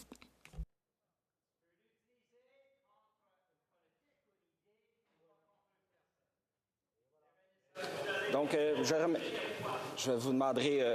vais vous demander un peu de décorum, s'il vous plaît. A bit of decorum, please. I thank the honourable member for his point of order. There is a difference between calling a policy or a decision by that term and calling a person that term. That is how the Speaker interprets the standing orders in this matter. I invite the honourable member for Westminster Burnaby to continue his speech. Thank you very much, Mr. Speaker. I very much appreciate your interpretation of the standing orders. The Conservative members could read this in the standing orders. It says that one cannot directly attack a person. The Leader of the Opposition, who is member for Carleton, attacked the Prime Minister, insulted him, and refused to withdraw the comment. Mr. Speaker, the member for Carleton has been here for 20 years. He should have some understanding of how things work in this place. He knows how to act. It's possible to call out ideas, to call out actions, but we cannot call out individuals, and all Conservative MPs should know that. $1,000 the Conservatives have burned in the last hour. $70,000 of Canadian taxpayers' money. Now, you'll recall, Mr. Speaker, how woefully terrible the Harper regime was in managing money. $116 billion to the banks, the big bank bailout on liquidity supports. $30 billion each and every year. Each and every year, $30 billion given in the infamous Harper tax haven treaties, a sweetheart deal for Canadian billionaires and the most profitable corporations in the country, and the Conservatives just splurged that money because money doesn't mean anything to them. They're terrible financial managers. Conservative financial management is an oxymoron, Mr. Speaker. They are the worst financial managers anyone has ever seen, and the 10 dismal years of the Harper government will remain in infamy. The worst years of financial management in our country's history. Consecutive deficits throughout that period, massive handouts to the banks, massive handouts to the oil and gas CEOs, massive handouts to overseas tax havens. And at the same time, Mr. Speaker. Oui, on a ici un rappel. Point of order. The honourable member for Calgary Centre. The member has called me and my party bad fiscal managers. I assure him I'm a money manager before I came to this House. And yet I don't see any money managers over there. And yet he's suggesting that I and other members of my party don't know how to do this. And I would strongly suggest that we have, and I'll say personally, much better fiscal plans, much better economic plans than I've ever heard come out of his mouth. So I would like him to retract that remark, please. Je remercie l'honorable. I thank the honourable member for Calgary Centre. That is a point of debate. The honourable member can ask a question to that effect to the member for New Westminster Burnaby, who can now conclude his speech in 1 minute. Business Excellence Awards. I have no lessons to learn from any Conservatives in the House, and the reality is he can consult the fiscal period returns produced by the Ministry of Finance. not a hotbed of social democracy. But the Federal Ministry of Finance over the last few decades produces the fiscal period returns. And what do they say? Well, they say Conservatives and Liberals are terrible financial managers. And the best governments are NDP governments. And year after year after year, the fiscal period returns, which every MP, Conservative, Liberal, or any other persuasion can consult, will show that NDP governments have the best record at managing money and paying down debt. And, Mr. Speaker, we do that because we're able to run programs like healthcare and education by not frittering away money like the Conservatives are doing today. $70,000, this debate around this frivolous distraction of deleting the short title of this bill rather than getting on to third reading so we can actually get in place the...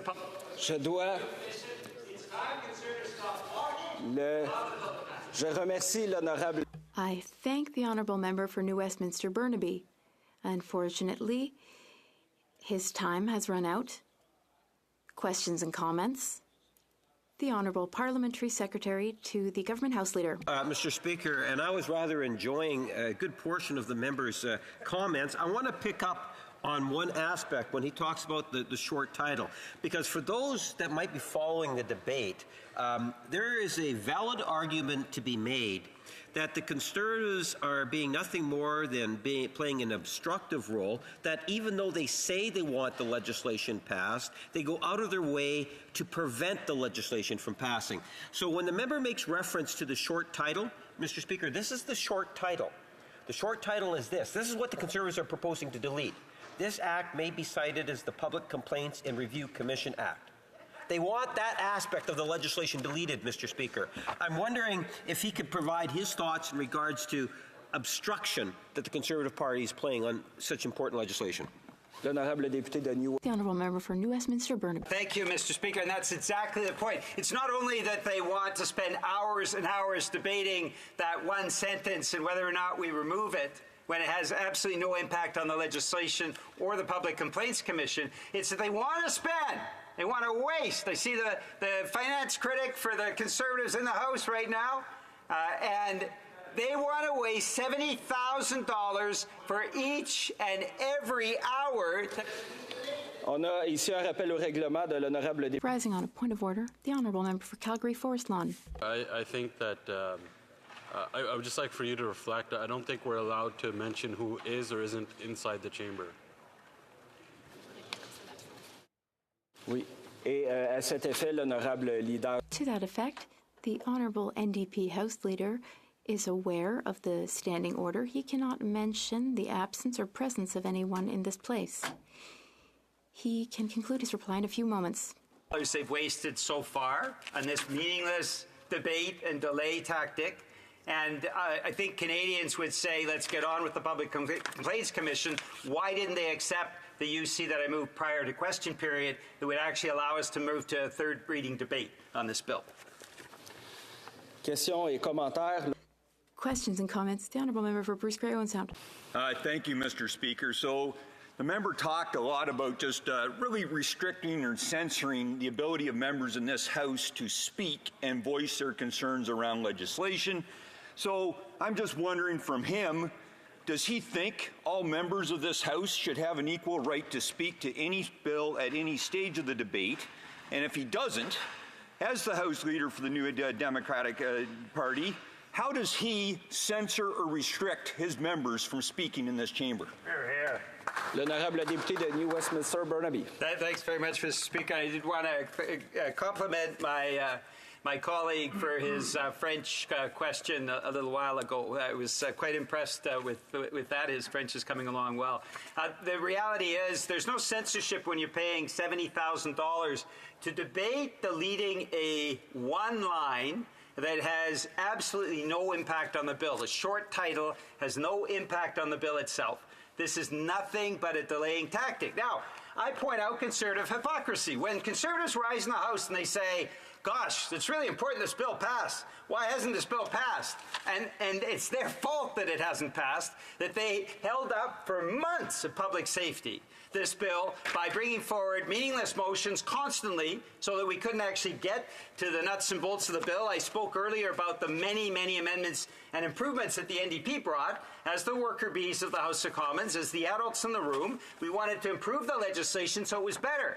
What did Conservatives want to do? They just wanted to block it, block it, block it. But then, if you block legislation, at least step up. Have the guts to say, we've been blocking it for months and we're going to block it for even more. And Canadians, we don't mind if you're spending $70,000 an hour listening to us debating this meaningless amendment that deletes the short title. At least, if you're going to block legislation, stop good things from happening, at least have the guts to own up to it. Questions et commentaires. L'honorable député de Rosemont, La Petite-Patrie, en 30. The honourable member for Rosemont La Petite-Patrie, 30 seconds, please. Thank you, Mr. Speaker. This is an important bill. It touches upon accountability for a number of organizations such as the RCMP and CPSA. So I'd like to hear from my colleague in French. Why are the Conservatives saying they're going to support the bill, and yet they're delaying its adoption? 40 seconds for the answer, please. Thank you. The member for Rosemont La Petite-Patrie is one of the best members in this House. He does incredible work, and he's very hard-hitting. And it's hard to know how to answer his question. Why are the Conservatives saying this bill is so important, and yet they're doing everything they can to block it?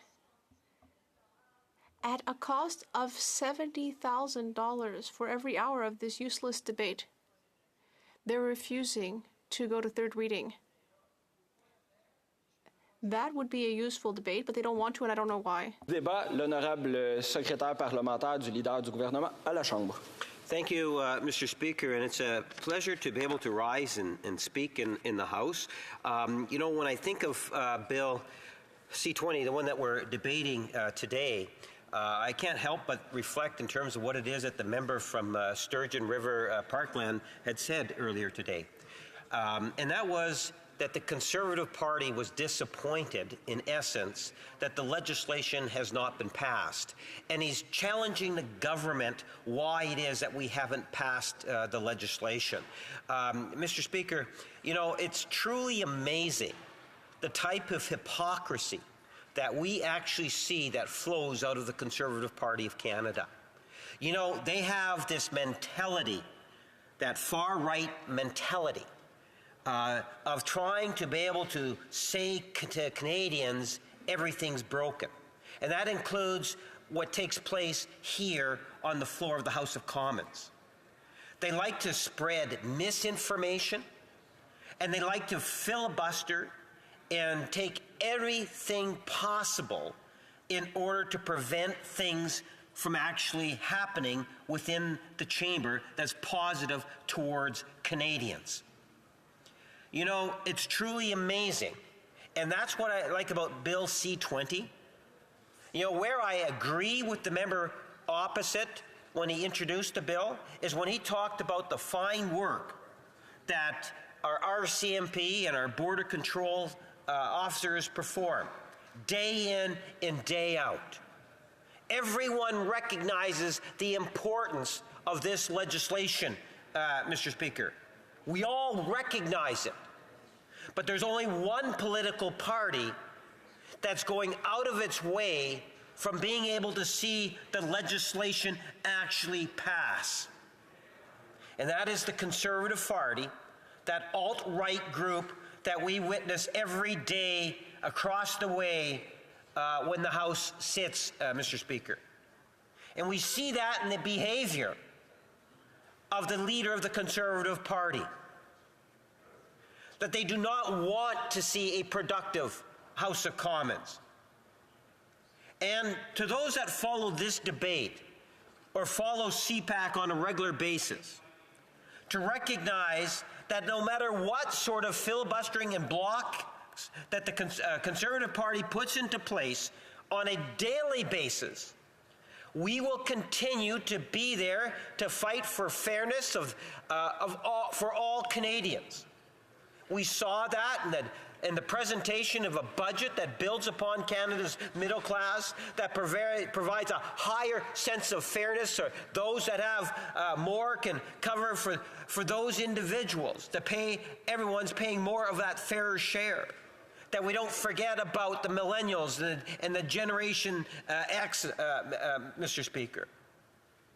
C20 goes a long way in providing a substantial initiative that is needed to support our RCMP and our border control officers. And what are we actually debating? We're debating, and I'll give you the actual quote. Instead of trying to get to the matter at hand in hopes that we can try to pass this legislation, because the opposition knows full well there's a limited amount of time for government legislation. And you would think, Mr. Speaker, that they would take that issue seriously, especially if they say that they support legislation. But instead of allowing the debate to go into third reading, this is what the Conservative Party of Canada has done today. They moved an amendment to a substantial piece of legislation, and this is what the amendment is. You have a long title for legislation, and then you have a short title. Here's what the short title actually says, Mr. Speaker, and I quote from the bill itself. This act may be cited as the Public Complaints and Review Commission Act. How much more simpler can it be? How could that possibly be controversial, Mr. Speaker? There is no controversy surrounding that issue. So then one asks the question, why did the member opposite, why did the Conservative Party decide to bring in this particular amendment? Well, the short answer is because they don't want it to go to third reading, Mr. Speaker. Rather, they want us to debate that aspect in the form of a filibuster. Mr. Speaker, this is obstruction. That's what it is. And that is the type of thing that we witness far too often on the floor of the House of Commons. Today, it's a ridiculous amendment in order to prevent legislation from going into third reading, and then they will cry, oh, we want more debate time, we want this, and we want that. Absolutely illegitimate arguments that they will bring forward to justify the behavior that I believe a vast majority of Canadians would not support. Yes, there are some in society, the far right, the Diagolon group, that will support these types of actions. But I say to the leader of the Conservative Party that the vast majority of Canadians would not support or condone the type of far-right extreme behavior that we are seeing being implemented by the Conservative Party, including bringing in senseless amendments like that we're seeing today, Mr. Speaker, with the sole purpose of preventing the bill from being able to move forward. At the same time, they have the tenacity and persistence of being critical of the government for not bringing forward legislation, for not getting this legislation passed, Mr. Speaker. You know, if you listen to what the member was saying in his speech, he then went on to be critical of the government because we're not supporting Canada CBSA, the Canada Patrol, Border Control officers, Mr. Speaker. Does the member not even realize that it was the Conservative Prime Minister that cut hundreds of jobs in that area, millions of dollars from that department? And he's criticizing us? We reinstated the funding and added more to it, and he's criticizing us on that issue, Mr. Speaker? Do they not know any shame whatsoever? Do they not realize the hypocrisy that's overflowing from the modern right-wing Conservative Party that we witness day in and day out when the House is sitting? This is a party that is not there to support Canadians, Mr. Speaker. When we talk about supporting, not only does it mean getting behind legislation like what we have today and allowing it to pass, but it also means recognizing the initiatives that are there in the budget that is there to support our border control agents, Mr. Speaker, and our RCMP. You know, by developing the board that the legislation puts into place, the Independent and Enhanced Public Complaints and Review Commission. This is something that is, in fact, needed. Everyone in the chamber recognizes that, but only one party wants to prevent it from becoming the law, that wants to see it enacted. And then they will criticize. Just like the member opposite tried to criticize us for not taking action on the issue of gun smuggling. Seriously? Take a look in terms of the actions that we have taken in comparison to the previous administration under Stephen Harper. When they talk about auto theft, the greatest auto theft that was taking place in Manitoba was in that 2004 to 2008 era. Both national Liberal and national Conservative governments, Mr. Speaker. It's not just the federal government, it's the provincial governments, it's the non-profits such as Manitoba Public Insurance, those all coming together that dealt with the problem. That's why we have the summit. There's a government that has taken action, contrary to what the Conservatives try to say. Actions speak louder than words, and all we hear is wind coming from the Conservatives, and it doesn't smell good at all, Mr. Speaker. I would look to the Conservative Party and ask them to grow up on the issue. Questions et commentaires. Je reconnais l'honorable député de Sturgeon River, Parkland. Well, thank you, Mr. Speaker. And, you know, these NDP Liberals stand in this House today and they say it's a waste of time to be debating this very important legislation. Well, it's not a waste of time for all the civil society organizations that had very serious concerns about this bill, concerns that were not fully addressed at committee. They have there's the National Police Federation, there's union officials, there's working people who are concerned that if there is an unfounded allegation against them, they're off work for a year and they're not going to get paid. Conservatives moved forward amendments to try to ensure that they would get their back pay if it was found that it was unfounded. These Liberals defeated that. That's why it's so important to have debates on this in the House. But I would draw attention to this House, to the Parliamentary Secretary himself. He's saying that these are ridiculous motions. Well, on November 26, 2018, he himself moved a notice of motion to delete the short title for Bill C-87. And again, on March 6, 2017, the Parliamentary Secretary put a motion on notice to delete the short title of Bill C-22. This Liberal Parliamentary Secretary is being a hypocrite in this House. He has done this on numerous occasions, and he should be ashamed. Hear, hear. L'honorable secrétaire parlementaire.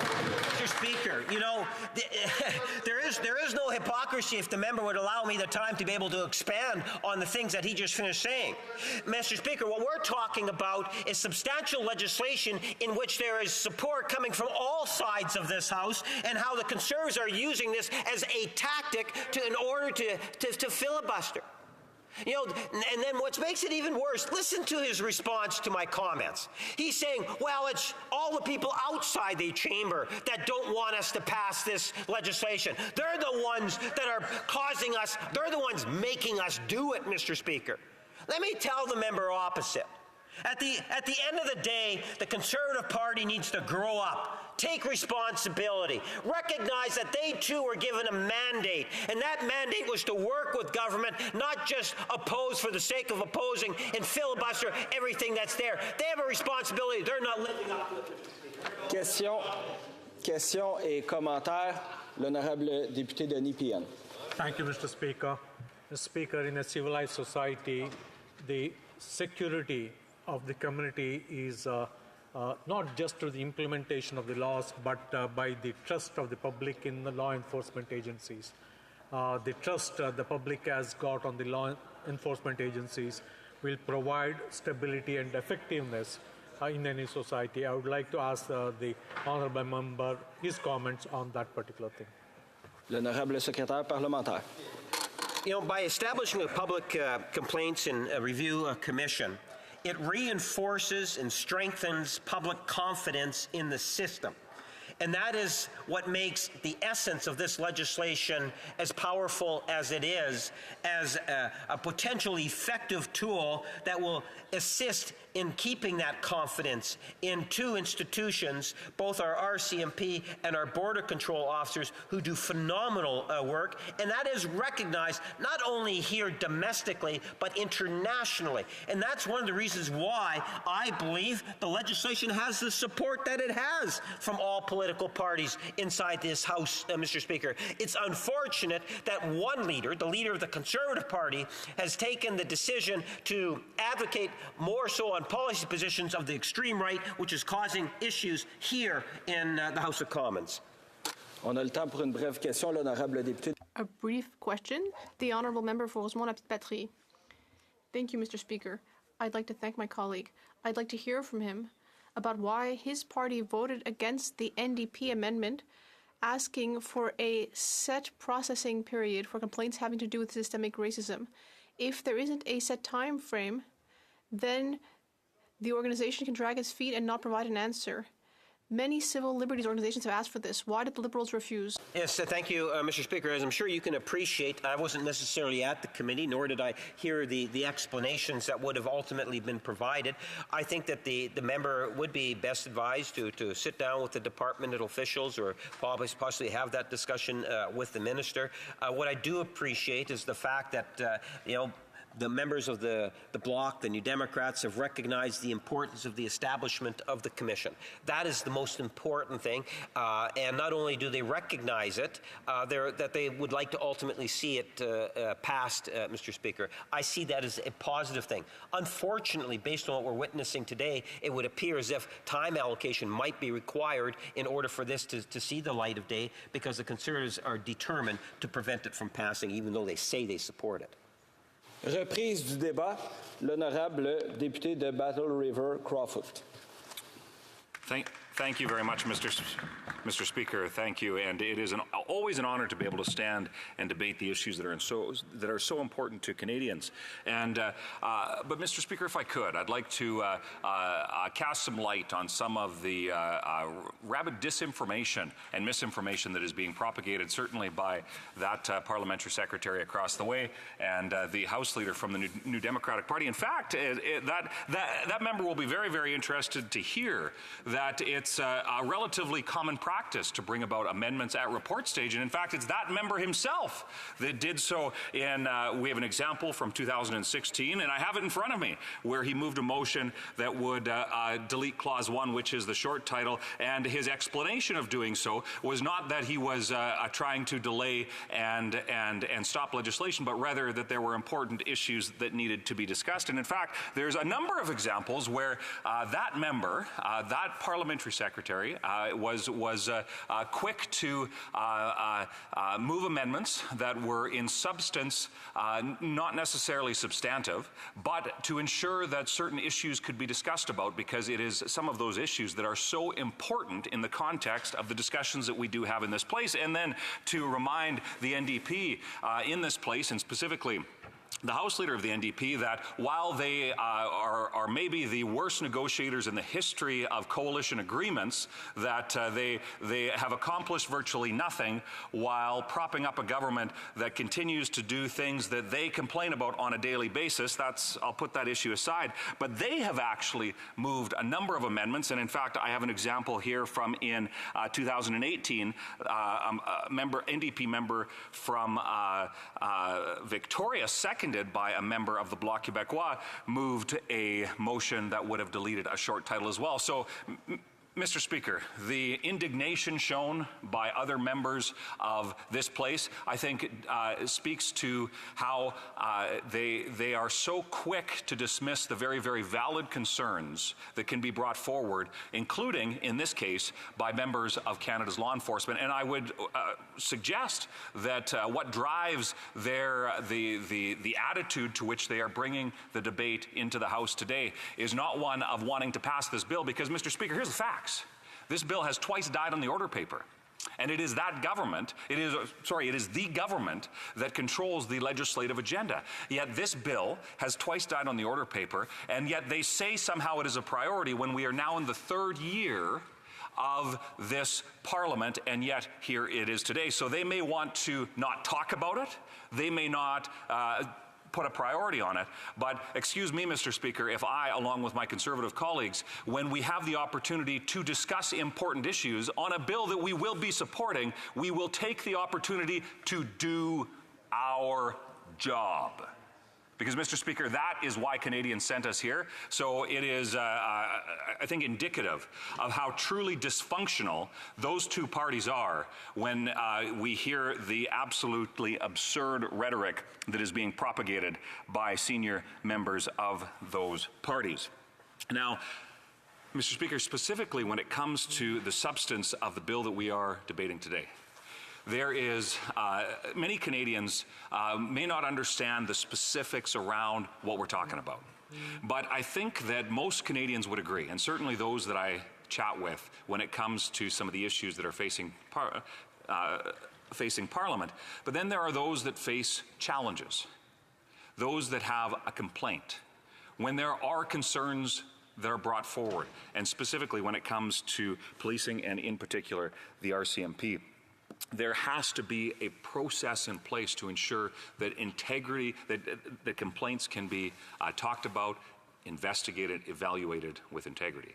Now, it is my understanding that as the study was undertaken at committee, there were a host of witnesses that talked about things that could be made better in this bill. Now, there's agreement among all parties that changes have to be made. And this is a shining example, despite the absurd rhetoric from other political parties here today, that there is, I think, a desire to see some changes brought forward to ensure that there is integrity within our policing system. But I would suggest, Mr. Speaker, that we need to take seriously some of the suggestions that have been brought forward. Various stakeholders, including Indigenous chiefs and folks from the National Police Federation, have flagged that that there will be resource issues.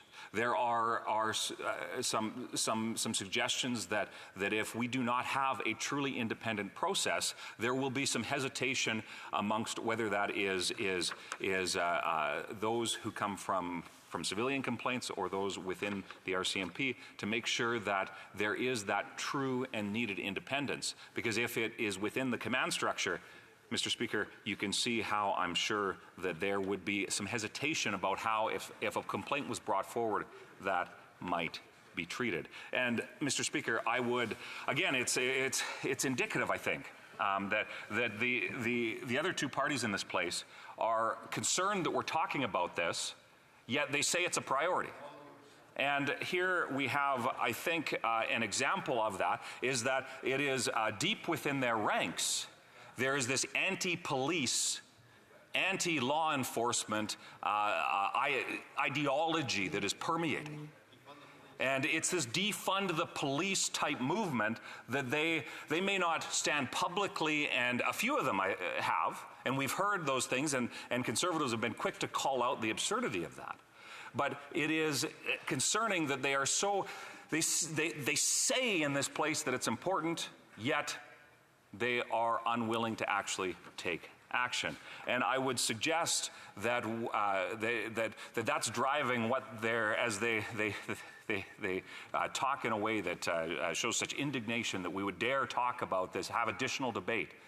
So I would suggest that there's a deeper cause driving that defund the police that needs to be stopped. Because I'll tell you, Mr. Speaker, in Canada today, it's not easy to be a police officer. I speak with police officers on a regular basis. I compliment them and thank them for their service, because it's not easy when you have so many things working against them, whether it's how they feel demoralized when they put sometimes hundreds of hours of work into an investigation only for that perpetrator to be let back out on the streets. Absolutely unacceptable. Whether it be some of the other issues that are faced as we continue to bring awareness to mental health and trauma-related mental health injuries, and how all of those things brought forward. In fact, it was an honor, and my colleague from Bruce Grey Owen Sound is here. It was an honor to be able to attend the Sam Sharp dinner. Now, that was specifically in relation to the military and the story of Sam Sharp, but it talks about that bigger issue of occupational brain injuries and PTSD, and how it can have a devastating effect. So morale within police departments across Canada is certainly a huge issue. Now, if I could, Mr. Speaker, there are two specific concerns that I wanted to bring forward that are related to this, and how we need to make sure that government is responsive to the concerns. And I would simply suggest that when it comes to making sure that the RCMP and every aspect of what that looks like in terms of being able to support our men and women who wear the red serge, or whether that be the other police services across our country. It was raised to me, and I won't get into the specifics, but I have a local law enforcement member, and I know he'll know who I'm talking about. But he talked about how he served as a police officer in Afghanistan, training national police there.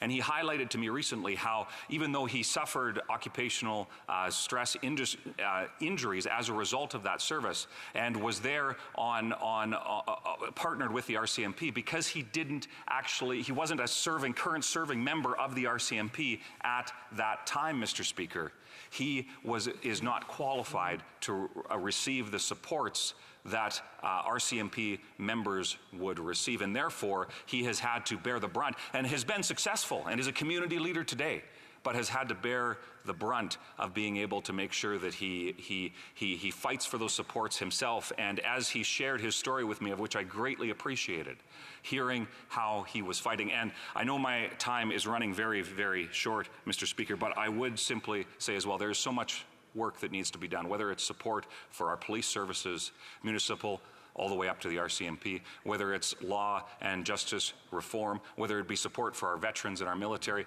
There's a lot that could be talked about, but Mr. Speaker, it's a worthy thing that we are talking about, and something that we should continue to talk about. And I find it very, very disappointing that the Liberals and their partners in the NDP would be so quick to dismiss a chance to raise these important issues.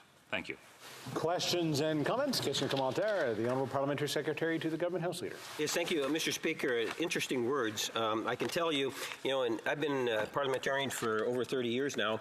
Most of that time has been in opposition, and I can honestly say that at the end of the day, it's really amazing in terms of how this particular Conservative Party, even though it supports legislation, and the member himself said he supports the legislation, does he not realize that what they're doing with the amendment is they're attempting again to prevent the legislation from passing? If the Conservative Party was true to what they actually say inside the House, then why would they oppose having this bill actually go through automatically? The NDP proposed with unanimous consent to have it go directly into third reading, and the Conservatives say no. Would the member today make a commitment now that he would be prepared to see it start third reading today? We don't have to be debating the deletion of some 5-6 word short clause. Would he not agree with that in principle based on what he's saying? Honourable Member for Battle River Crowfoot. It would only be a Liberal and a socialist, of which many, I would suggest, certainly the Environment Minister openly admitted that he was a socialist. But it would only be this left-leaning coalition that we have in this country that would be so scared of doing their jobs.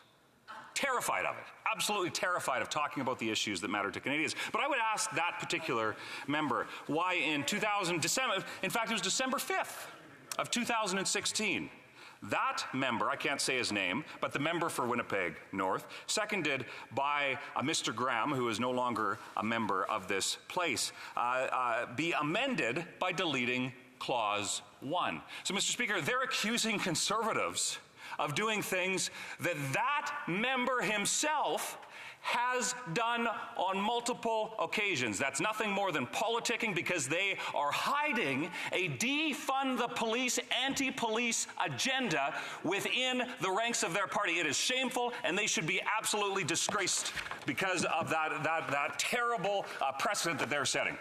Questions and comments? The honourable member for Courtenay Alberni. Well, Mr. Speaker, I take umbrage with a number of comments, starting with respect for the police.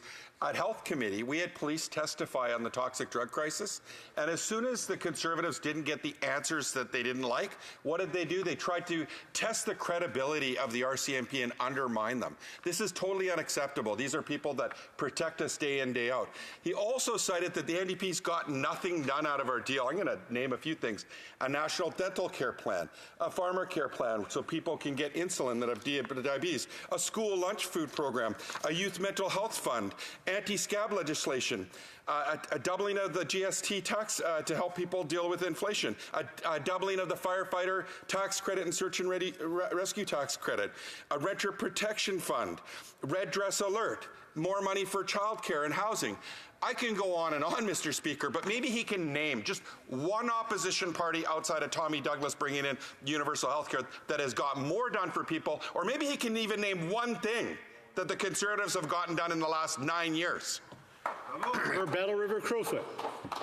You know, what's interesting, Mr. Speaker, is he just provided a list. I don't have time to dispel many of the myths that member is propagating. But, Mr. Speaker, let me simply say this. Even many of the things that are on that so-called list of accomplishments are things that they compromised on, things that are not actually accomplished, things that are not being delivered, or things that certainly are not, that are billed as one thing. But when Canadians, including Canadians that reach out to me to ask questions about the specifics of those programs, express extreme disappointment, including members, although there aren't too many of them. There are a few people in my constituency that have voted NDP in the past, and they have expressed to me extreme disappointment with how that member and that party has sold their souls to the Liberals. But, Mr. Speaker, let me say this when it comes to the toxic drug crisis. There is a very, very clear sentiment that I hear across this country, and it is that the failed policy that the Liberals and the NDP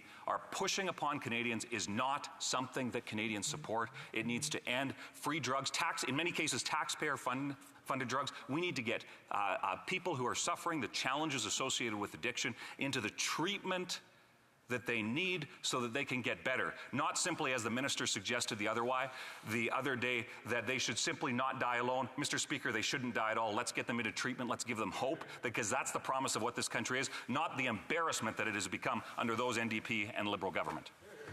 Reprise du débat. Resuming debate.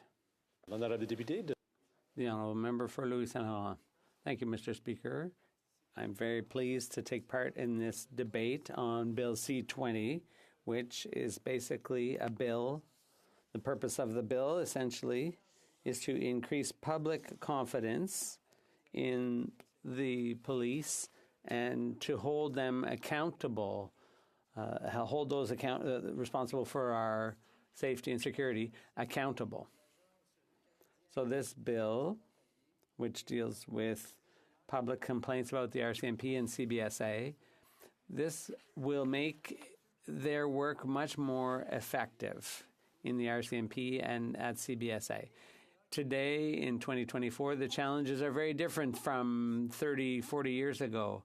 The fact that, well, I won't talk about social media, but the transmission of information, access to information, it's never been faster.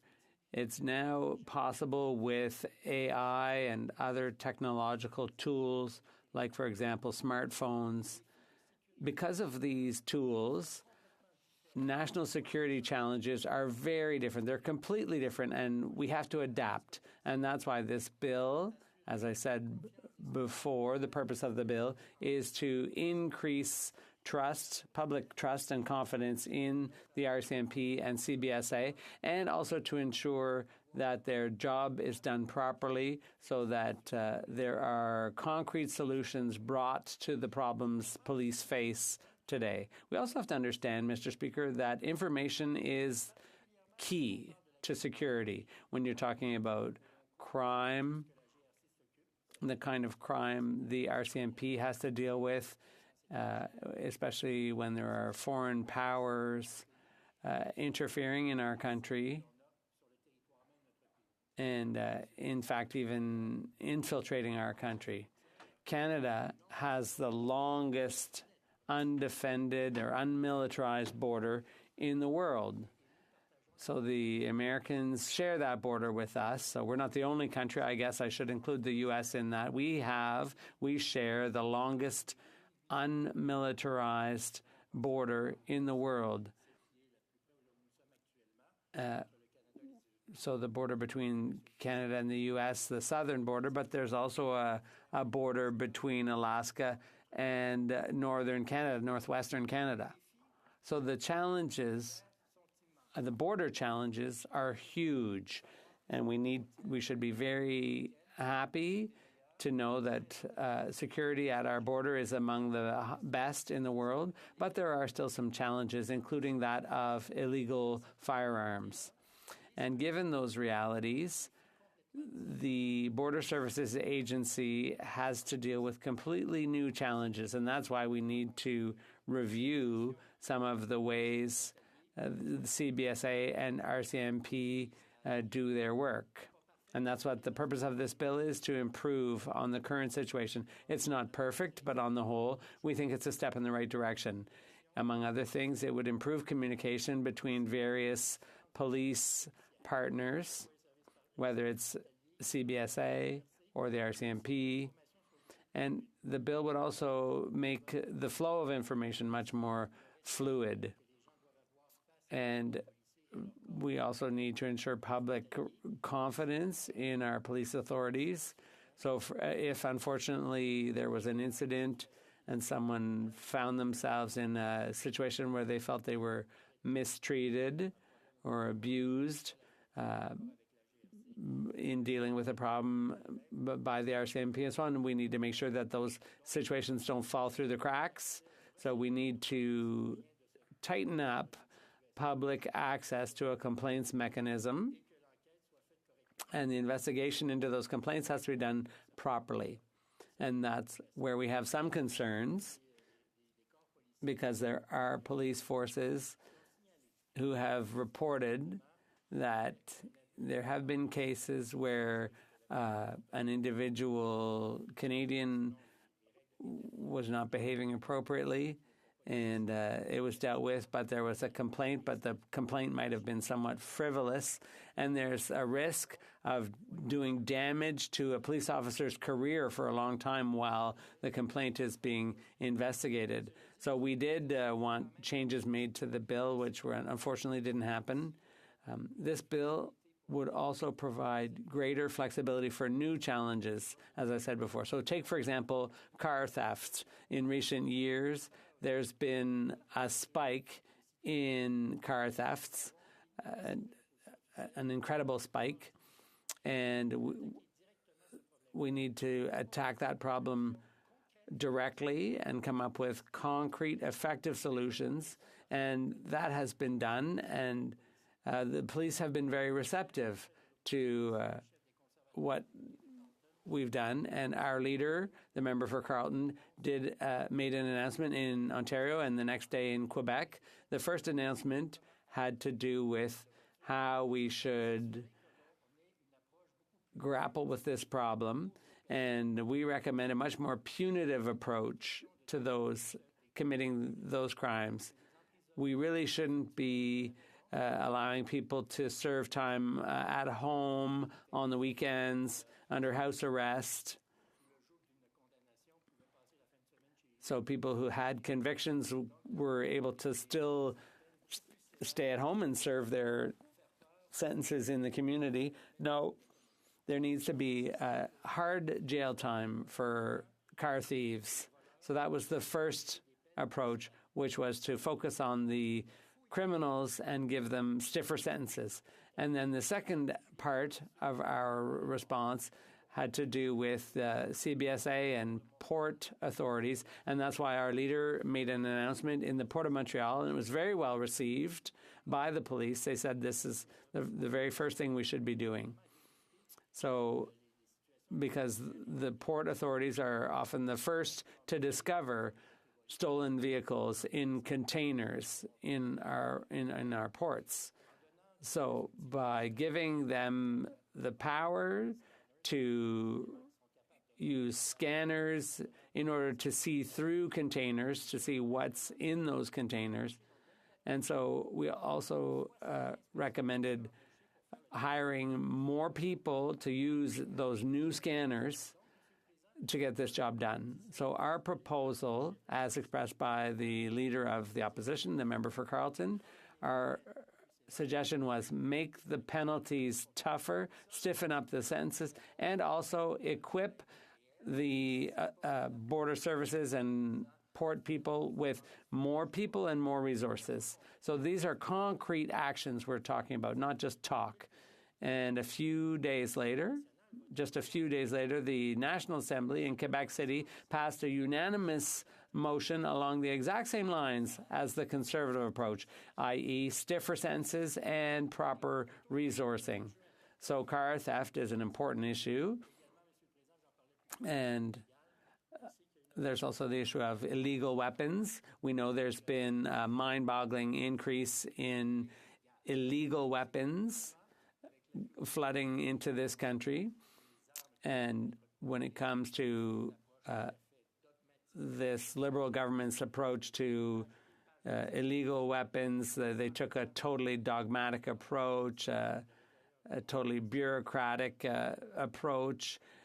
And yet it was perfectly clear. On the front page of the Globe and Mail, you could see all the weapons that have no business being in this country. They're not hunting weapons. They're assault style. And that's another area where things need to be done right. So when we talk about security, when we talk about the border, when we talk about the RCMP, we do it respectfully, but in concrete terms, with realistic, responsible, applicable, effective solutions, and not like the Liberals, whether it's with the RCMP or with CBSA. We need to provide good security to all Canadians.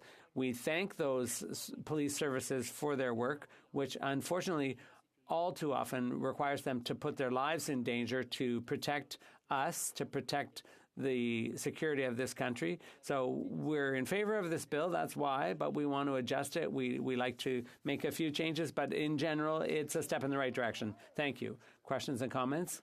The Honourable Member for Joliette. Thank you, Mr. Speaker, and I'd like to thank my colleague for his speech. I'd just like to correct the record. When he talked about hunting weapons, the Bloc was never in agreement. We were the first to condemn some of the weapons that appeared on that list. When it comes to firearms, also the Bloc's position is, in my opinion, the best approach. We would ban assault weapons like those used in the Polytechnique massacre. Those weapons should never be allowed. But on the one hand, we have the government that wanted to restrict hunters' rights, and then in the official opposition, they wanted to continue to allow assault-style weapons to circulate, and that would allow for another Polytechnique-type massacre. Does my colleague agree that the Bloc's position is the best? Now, member for Louis Saint Laurent. Thank you, Mr. Speaker. I'd just simply remind the member that the member for, what's it called, Bras du Nord, anyway, whatever his writing was called, it was very clear at committee, that member himself, and this is, I'm just going by memory, it's not word for word, but he said this was the Bloc's idea, so that's the facts. Thank you, Mr. Speaker. Mr. Speaker, in any society, the public should have trust in its law enforcement agencies.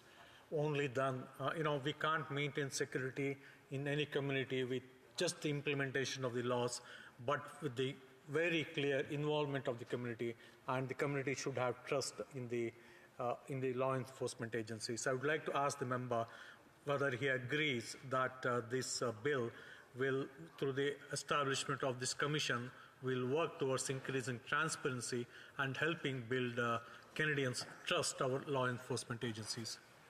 Honorable Deputy Louis Saint-Laurent. Thank you so much, Mr. Speaker. I welcome the comment of my colleague. I think I said many times that we will support that bill, and we are saying that the bill is going in the right direction. And yes, we need to confirm the responsibility of our people who are working in the RCMP and les agences de services frontaliers. Sorry, I will say that in French, because if I the CBSA. Try to say that in English, I'm not quite sure I will get right on the target.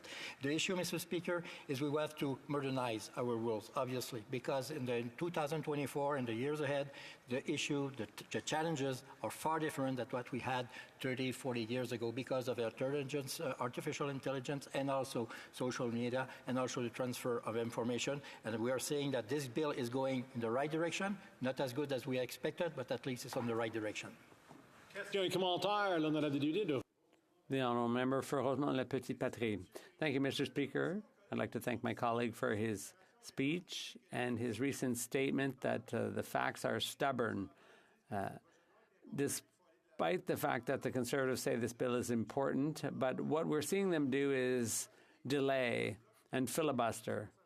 And the Conservative Party is blocking all kinds of things. They filibustered that committee, and today this debate is pointless because technically it's about the short title.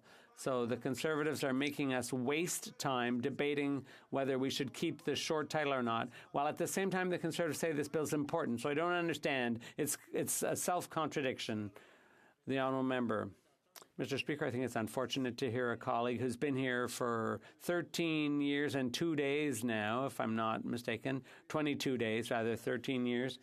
So he was elected in 2011 for the first time, and I congratulate him on that. But it's unfortunate to see such an experienced member saying things like that.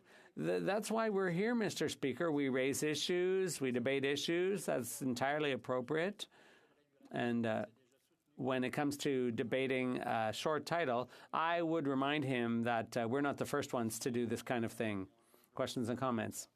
Thank you, Mr. Speaker. I just want to take the opportunity to correct something from my honourable colleague from the Bloc Québécois.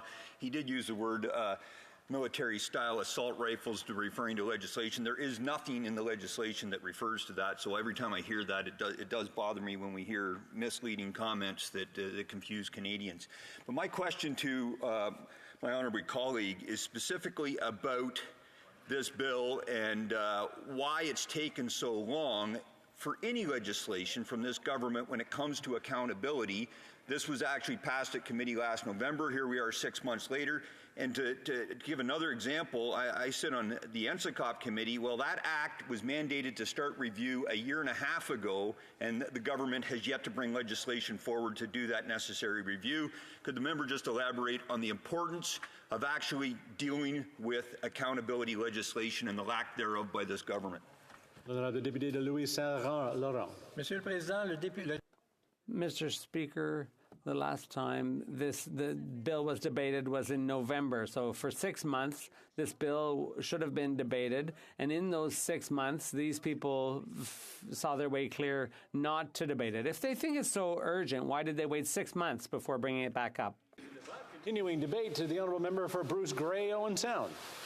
Thank you, Mr. Speaker, and I appreciate the opportunity to speak to this bill for the first time. I understand, I think I'm only going to have 2 minutes there, Mr. Speaker, so I'm not going to be able to address all the concerns, but I just want to start because, again, there's been a lot of the commentary with the debate so far about somehow that members should not have the opportunity to debate. It's one of my biggest observations I find very frustrating when members across all parties want to have the opportunity to speak to a bill, and yet we're constantly, and especially with the current government in the last couple of years, countless time allocation and restrictions of the ability for members to speak to legislation here in this chamber.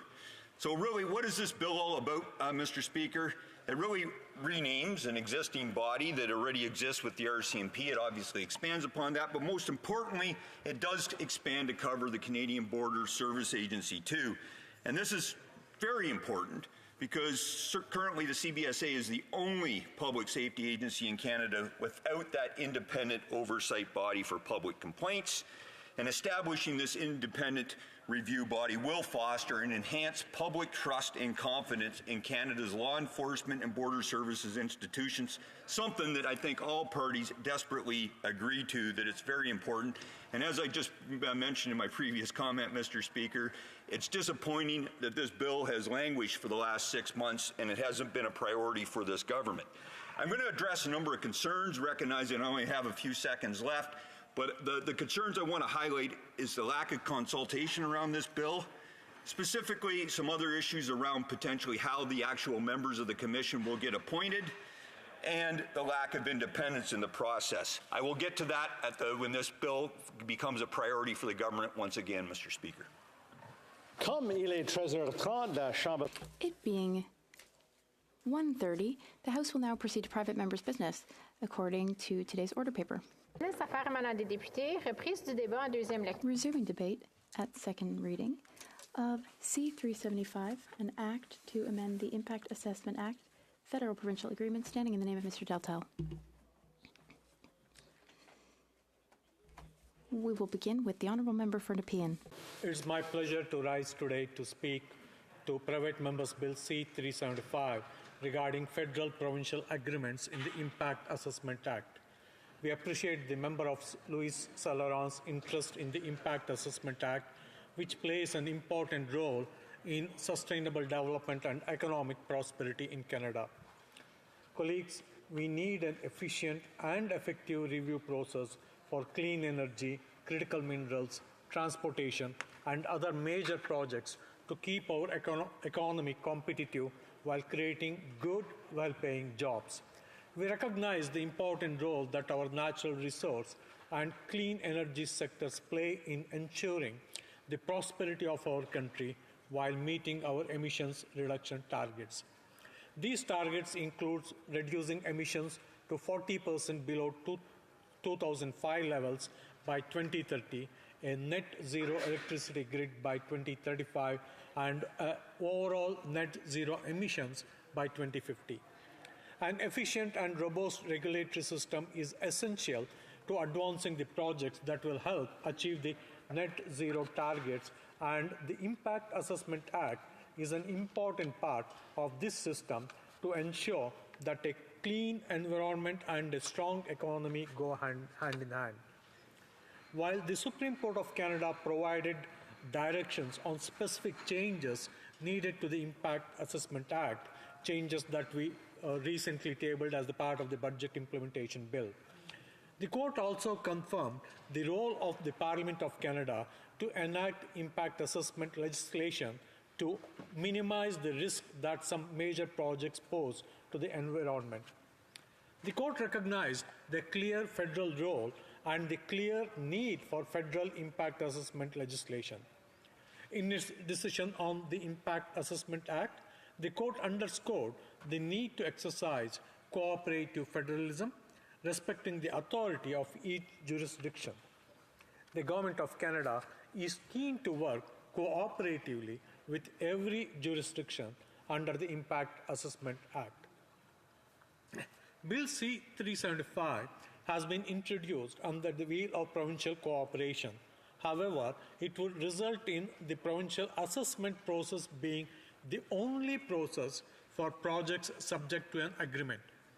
Bill C-375 aims to promote agreements between the minister and the provincial government to exempt potentially wide-ranging projects from the Impact Assessment Act.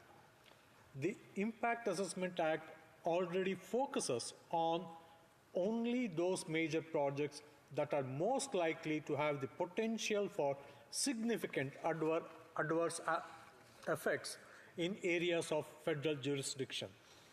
Blanket exemptions of these projects from federal assessment without appropriate safeguards is not collaboration. What this means is that the federal government would no longer have the authority to manage what is clearly their responsibility, with no role in determining the potential effects of a proposed project that are within its own jurisdiction, nor be able to identify ways to mitigate those effects or even decide whether those effects within its own jurisdiction are in the best interests of Canadians. This is contrary to cooperative federalism, which the Supreme Court of Canada encouraged. The Supreme Court of Canada was clear. We must respect each other's jurisdiction, but we also must work together.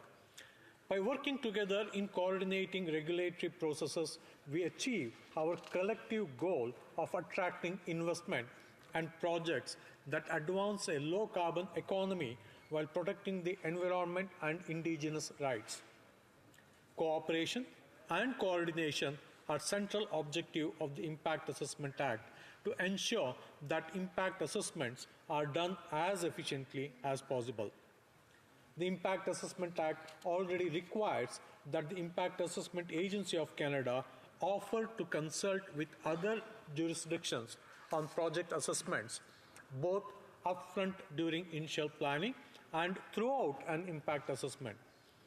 By working together, we can clearly focus federal involvement on those matters that are squarely within federal jurisdiction.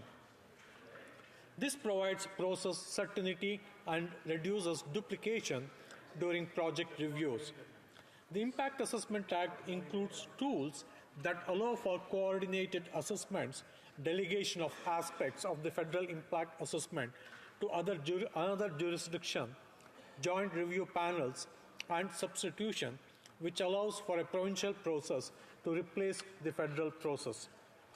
These legislated tools reflect the flexibility needed for cooperation and can be tailored to meet the needs of each jurisdiction and can include sharing information and expertise, coordinating or jointly undertaking activities such as public comment periods, Indigenous engagement and consultations, instruction to proponents and technical reviews, as well as substitution of a provincial process for federal process. We know these tools can work. We have had tremendous success under an agreement with British Columbia, particularly through using the provincial process as a substitution for the federal assessment process, while retaining the ability of both orders of government to exercise their responsibility to decide on whether effects within their jurisdiction are in the public interest. We are keen to extend this success to other provinces and truly achieve the objective of one project, one assessment. To this end, and in response to the Supreme Court, the Government of Canada announced through Budget 2024, Fairness for Every Generation, amendments to Impact Assessment Act that further advance the principle of one project, one assessment. The amended act, as proposed through the Budget Implementation Bill, will provide certainty for businesses and investors through measures that include increased flexibility to co-develop a harmonized approach to assessments, where the federal government and a province or Indigenous jurisdiction can enter agreements to share responsibility for different elements of assessment. This approach will greatly reduce duplication and result in the best placed jurisdiction undertaking the most appropriate aspects of an assessment, which would be set out in agreements. Importantly, federal obligations with respect to the consideration of Indigenous knowledge and Indigenous consultations will be maintained, and final decision would remain with each jurisdiction, ensuring the accountability to the public on effects within respective areas of jurisdiction. The Impact Assessment Act also seeks to maximize leadership of Indigenous peoples in impact assessment processes and enables cooperation with Indigenous jurisdiction in recognition of our nation-to-nation relationships. Bill 375 does not recognize the unique role the Indigenous peoples have in the Crown's assessment of impacts of major projects. The Impact Assessment Act recognizes the special constitutional relationship between the Crown and Indigenous peoples and the particular perspectives and interests they bring to the process. Mr. Speaker, this private members' bill should not be viewed as a tool for collaboration. Instead, it creates a tool to effectively eliminate any cooperation by removing federal requirements from impact assessments altogether. The ultimate goal of this bill is to have no federal impact assessment requirements apply and to eliminate federal decision-making in assessments of major projects, even where there is clear federal jurisdiction. It is clear that we already have the tools needed to collaborate effectively with provinces under the IAA, and these are being strengthened through amendments proposed in the Budget Implementation Bill. I encourage my colleagues to reject this private members' bill and rather focus on supporting true cooperation under the Impact Assessment Act. Thank you, Mr. Speaker. Le débat continue avec l'honorable. Resuming debate, the Honourable Member for Repentigny. Thank you, Mr. Speaker. It's a pleasure to speak today to this bill. This bill brought by the member for Louis Saint Laurent, who is one of my colleagues on the Environment Committee. Now, the member for Niagara has made a beautiful speech, but this bill to us seems useful because it will improve coordination between the federal government and the governments of Quebec and the provinces. It will prioritize the autonomy of provinces when it comes to protecting the environment. C-375 would amend the Impact Assessment Act so that, in some cases, the federal process would not apply to a designated project. What this means, more concretely, is that if a project is a designated project, then the provincial assessment would be used rather than federal impact assessment. But this is not about exempting any project from environmental assessment. We don't see it that way anyhow. I will bring up some conditions that must be fulfilled through this bill. First, designated projects must be through a written agreement with the responsible minister, that is the environment minister, and the government of a province. The goal must be to identify mitigation measures to mitigate negative effects of projects, and the public must be consulted, and there must also be ways out of the agreement through a precise process with defined mechanism. First of all, we must acknowledge that this legislation is significant. It's very important. Therefore, it's important to guarantee that the provisions in C-375 properly govern the process for not applying the Impact Assessment Act. We must also ensure that the rights and prerogatives of each order of government are respected. To begin, in committee, it will be important to distinguish the amendments proposed in C-375 from provisions that already currently exist in legislation when it comes to exemptions or delegating impact assessment to a provincial government. We will study that in committee for further guidance. The Bloc Québécois would like to say that there are three reasons we are in support of the bill under study.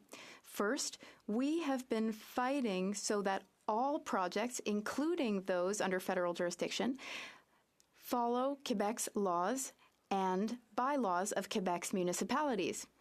The second reason we support this is that in Quebec, our environmental impact assessments are in fact more thorough than the federal process, and ours are also better adapted to the expectations of our people than the federal version. So we feel that it would never be possible for a Quebec assessment to be less thorough than a federal assessment. So we need to best protect our environment and, as such, the needs and goals of Quebec and of its people. Thirdly, we need to avoid absurd situations. For instance, when projects are assessed under the federal legislation, when they've already been rejected by a Quebec ruling after a Quebec environmental assessment. A recent example of this is LNG, Liquefied Natural Gas Quebec. the federal government overruled the Quebec decision, the result of Quebec's impact assessment. So we will have to discuss this type of situation in committee. There's something very critical that warrants being repeated. That is jurisdiction and jurisdiction sharing in the context of environment. All governments must fulfill their responsibilities and their obligations. Protecting the environment is one such obligation. In that sense, the Bloc proposes that the Government of Canada do so by never acting against the environmental laws and policies of Quebec. Here's the problem, though. Ottawa grants itself the right to circumvent Quebec's laws for activities and operations and work that is under Quebec jurisdiction. Some operations and infrastructure are exempt from Quebec's laws because they're under federal jurisdiction. A few examples: wharves, ports, airports, telecoms infrastructure, federal property. That's harmful to Quebec. We call on the federal government to uphold Quebec's laws for all federal work and operations which take place in Quebec.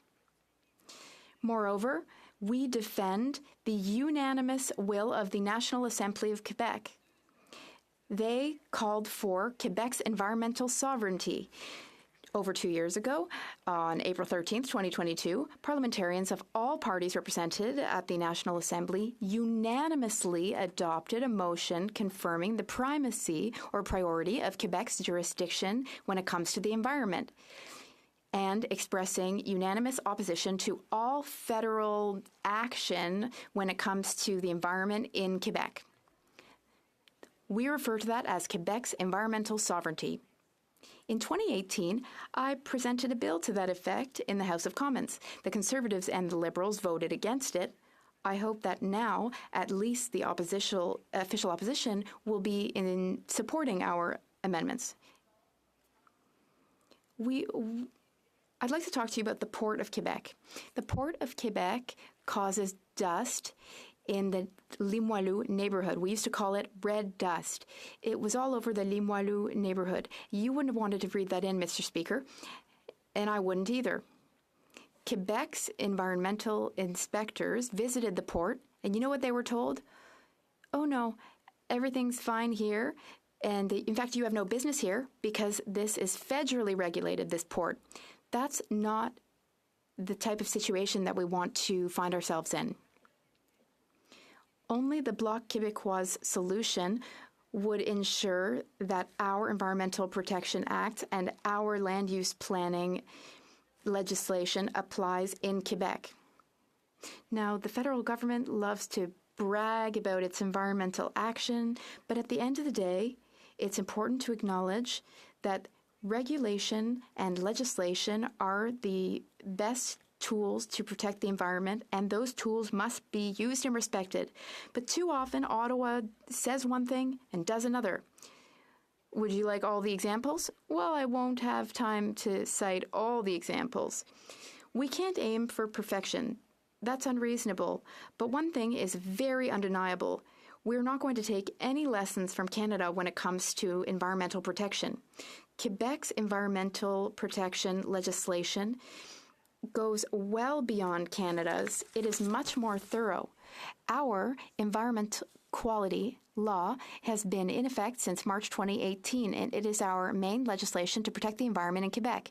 It enables us to move Quebec forward responsibly and in a way that benefits all by creating a modern environmental assessment and authorization system, which is clear, predictable, optimized, and up to the highest standards when it comes to environmental protection.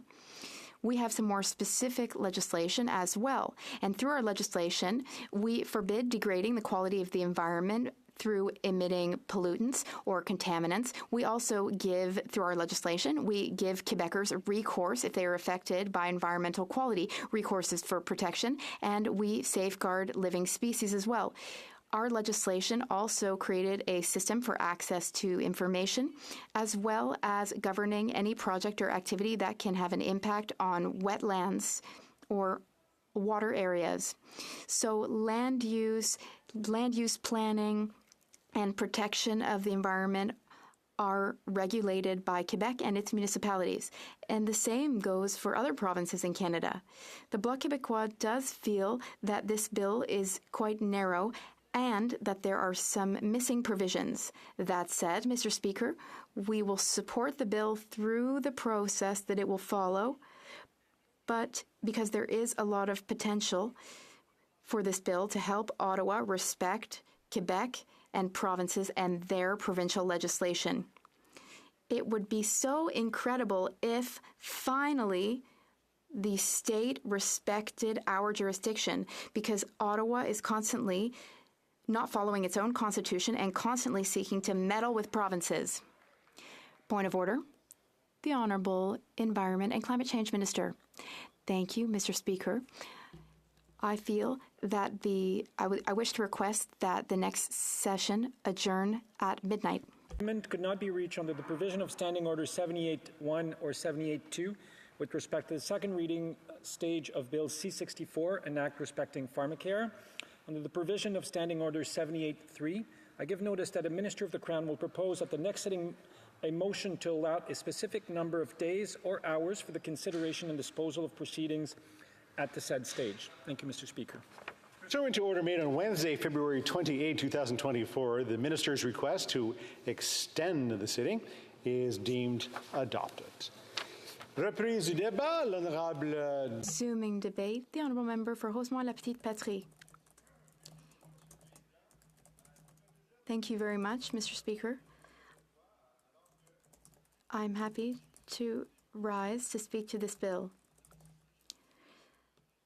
Environmental impact assessments are incredibly important because in Quebec, in Canada, and around the world, there is an ongoing environment crisis, biodiversity crisis, and climate change crisis. Now, I was rather surprised by the speech made by the member for Repentigny. I wish to remind my Bloc colleague that pollution and greenhouse gases do not recognize provincial borders. What's occurring in the prairies in the west or in northern Canada do impact the lives of Quebecers and other Canadians. I'd like to provide a bit of context.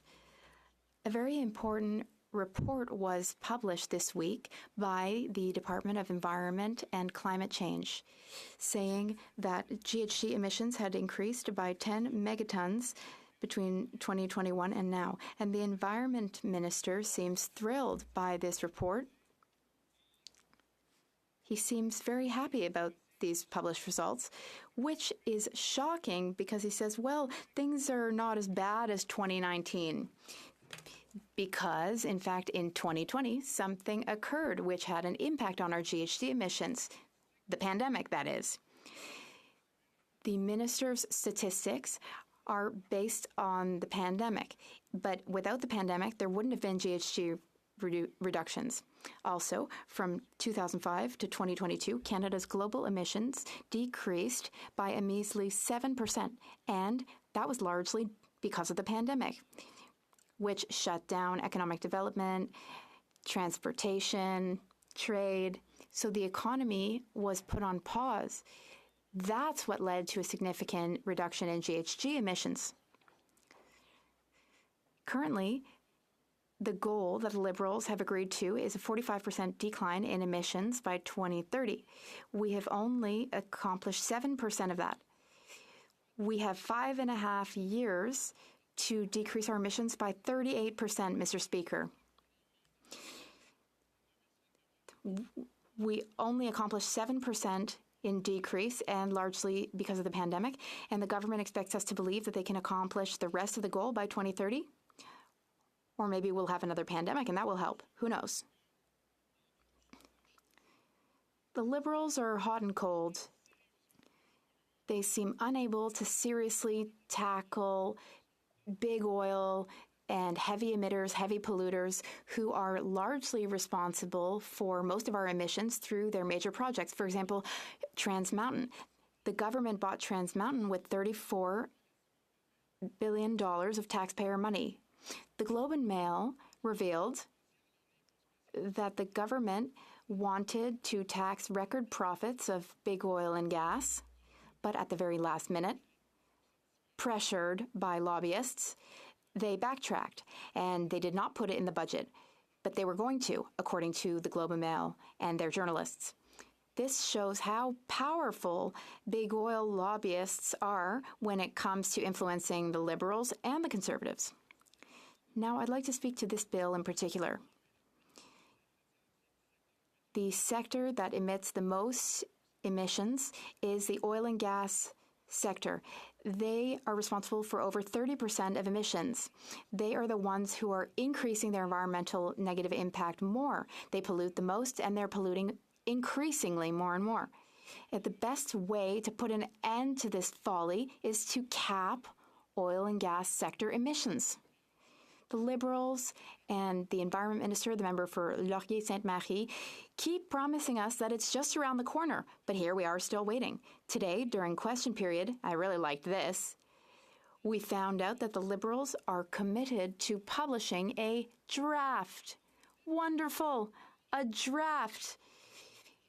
A draft to describe potential, possible legislation that we might see one day. It's not serious, but this is urgent. We need to cap oil and gas emissions. The Environment Minister, though, thinks we can wait around a little longer. But we can't wait. A few weeks ago, the government of Alberta announced that forest fire season had already begun. It will be worse this summer than last summer. My NDP colleague, the member for Victoria, said she never thought that there'd be forest fires in British Columbia in winter time, but this is the new norm. For those who breathed in forest fire smoke last summer, well, they should get ready because this summer it will be even worse. And last summer might even be one of the worst. People are dying from air pollution, from forest fires, and also from small particles in the air. Here's the truth. We need an Impact Assessment Act to assess major projects in order to ensure that we are following our Paris Agreement goals, to ensure that we are protecting biodiversity, to ensure that we're working towards reconciliation, and also to ensure that we are properly consulting local communities.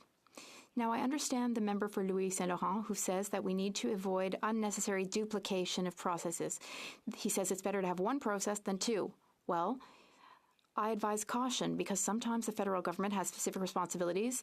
For example, with regard to biodiversity or species at risk, I feel that it's important to have a process that will guarantee respect of our international treaties, especially the Paris Agreement. We also need to protect our commitments toward Indigenous peoples and toward species at risk. This disengagement will give some provinces the ability to be the only ones authorizing projects that might have huge impacts on all Canadians. We in the NDP are worried about rubber stamping. We're worried about fast-tracking and green-lighting all kinds of projects, always saying yes, and we're worried that that will increase negative consequences for our environment and for our ecosystems. We voted against C-69 because we felt it wasn't strong enough. The minister was going to have too much discretionary power, and that worried us. Thanks to that bill, though, there's a mine in Alberta, the Vista mine.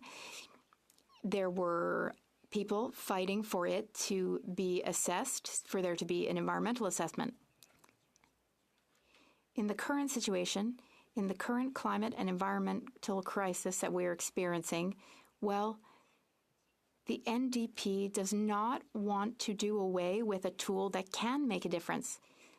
That's why we feel it's not enough to say, oh, well, the province is taking care of it and that's fine. Moving on. Accepter. Sometimes these agreements will sometimes be approved. But if there's a Conservative government, they might greenlight projects that will have a huge negative impact and that will not go in the same sense as our international commitments. We need strong action and a strong commitment. The Liberal government needs to be present and vigilant. The Liberal government needs to do what it should, protect the environment, and go after heavy emitting sectors, that is, the oil and gas sector. We need to ensure the cleanness of our air, our water, and our environment so that all Canadians can live in healthy communities. In conclusion, Mr. Speaker,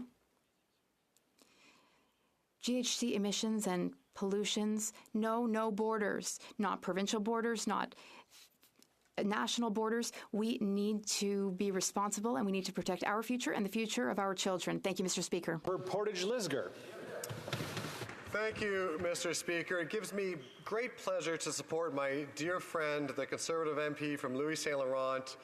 His private member's bill is timely and will inject some badly needed common sense into how we conduct environmental impact assessments in this country. The goal of this legislation is rather straightforward. It would allow for a single environmental impact assessment for each project to avoid unnecessary duplication. It would make the system more efficient, more cooperative, and more predictable. All things that no one in Canada could ever possibly say about the current environmental assessment process. The legislation proposes the creation of a mechanism of agreement between the federal and provincial governments to reduce duplication of federal and provincial environmental assessments.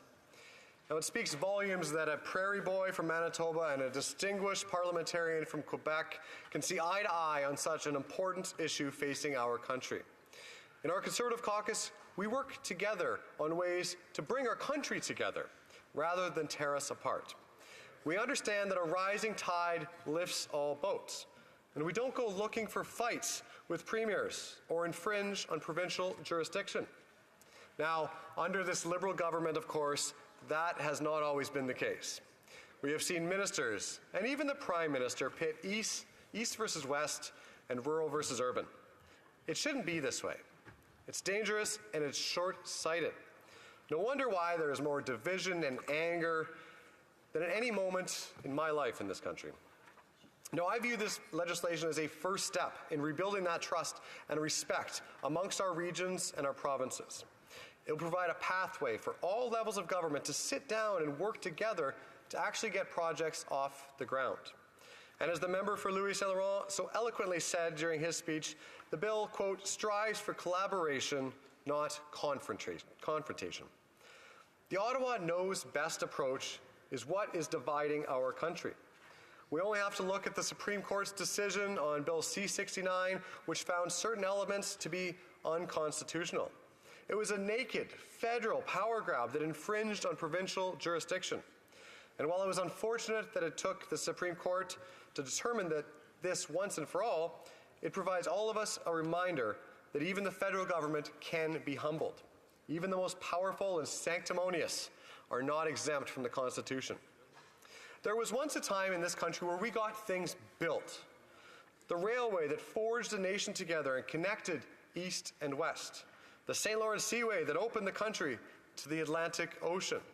Or the Trans-Canada Pipeline, where Western Energy fueled the major cities of Eastern Canada. These projects provided the foundation of our economy. And without them, we could not get our products to market. And I simply cannot imagine what our economy would look like today without them.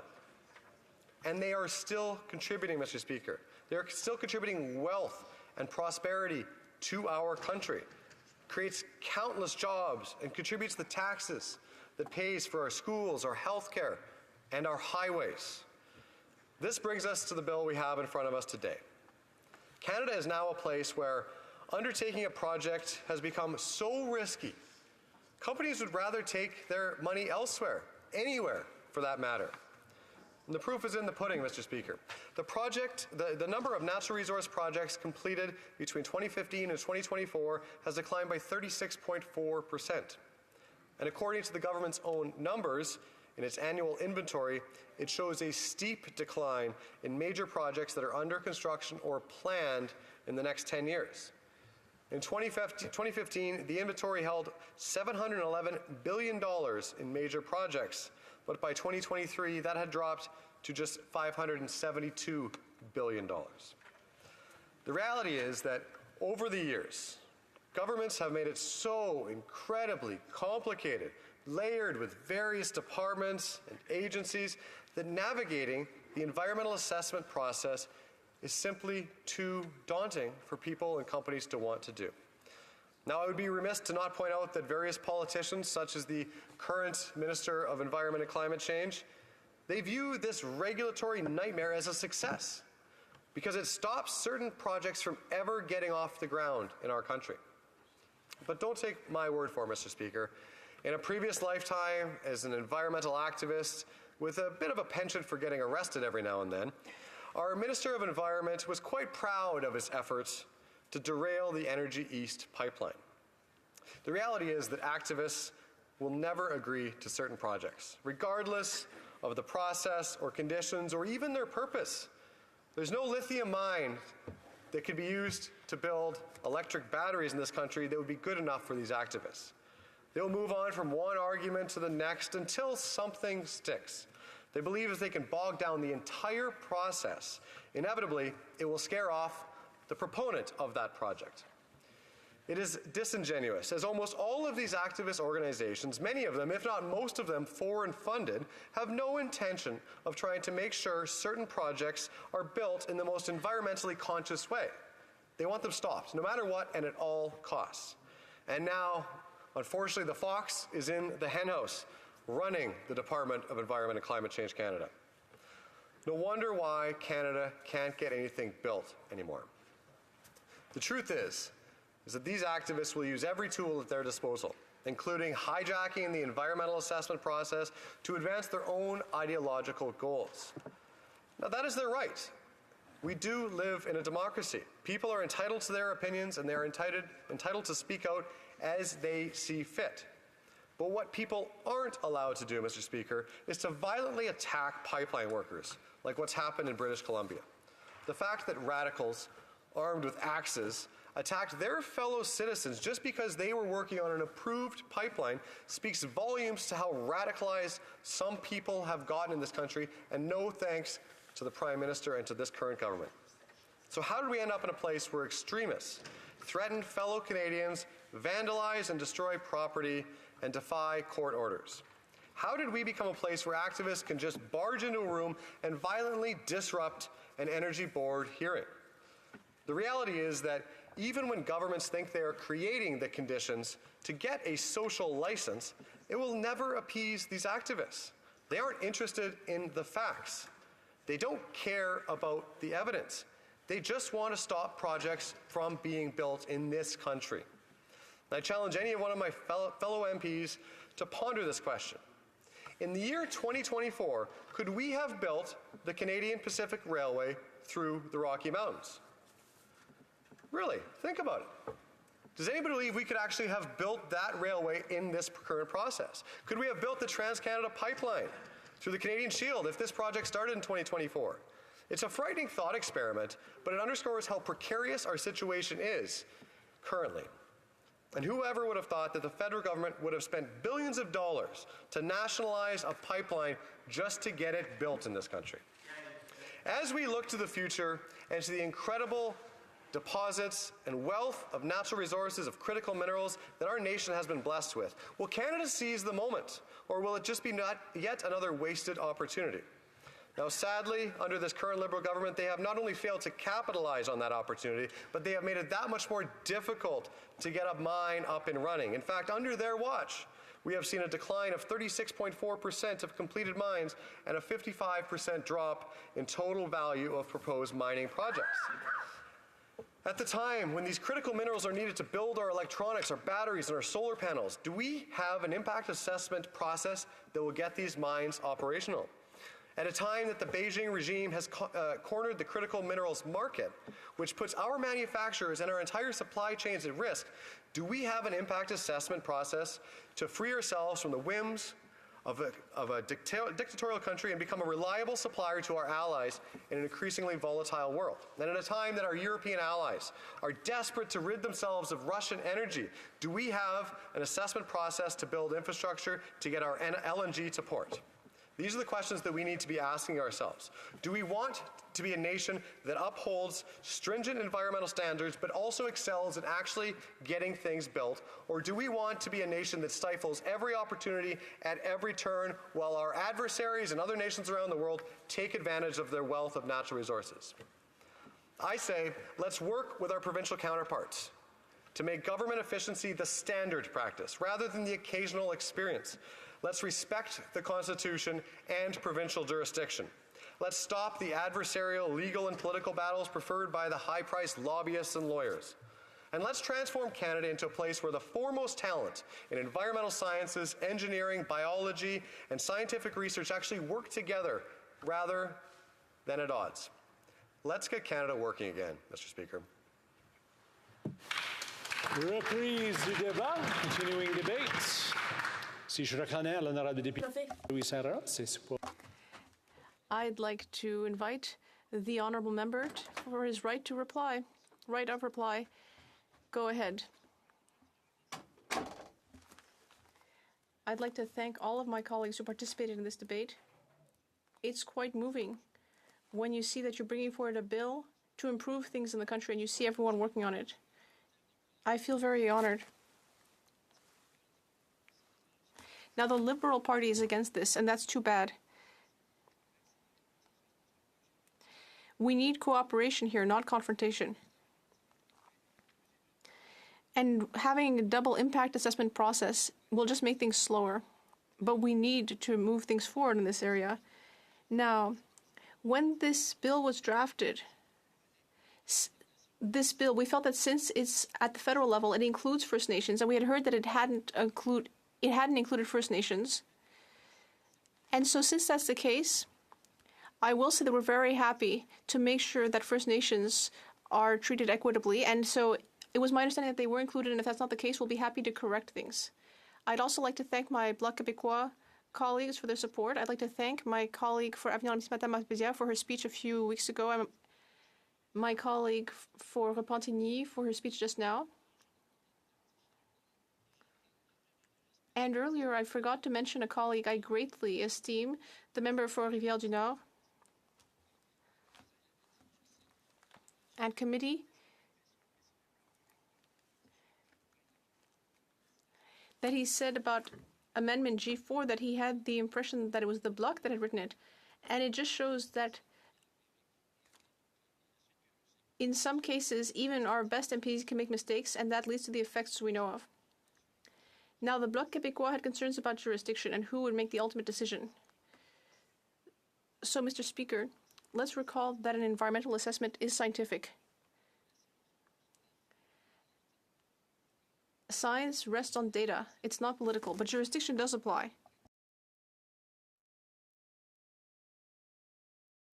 We need to ensure that the environmental assessment is applied. Now, my friends from the Bloc Québécois are still mad at me again.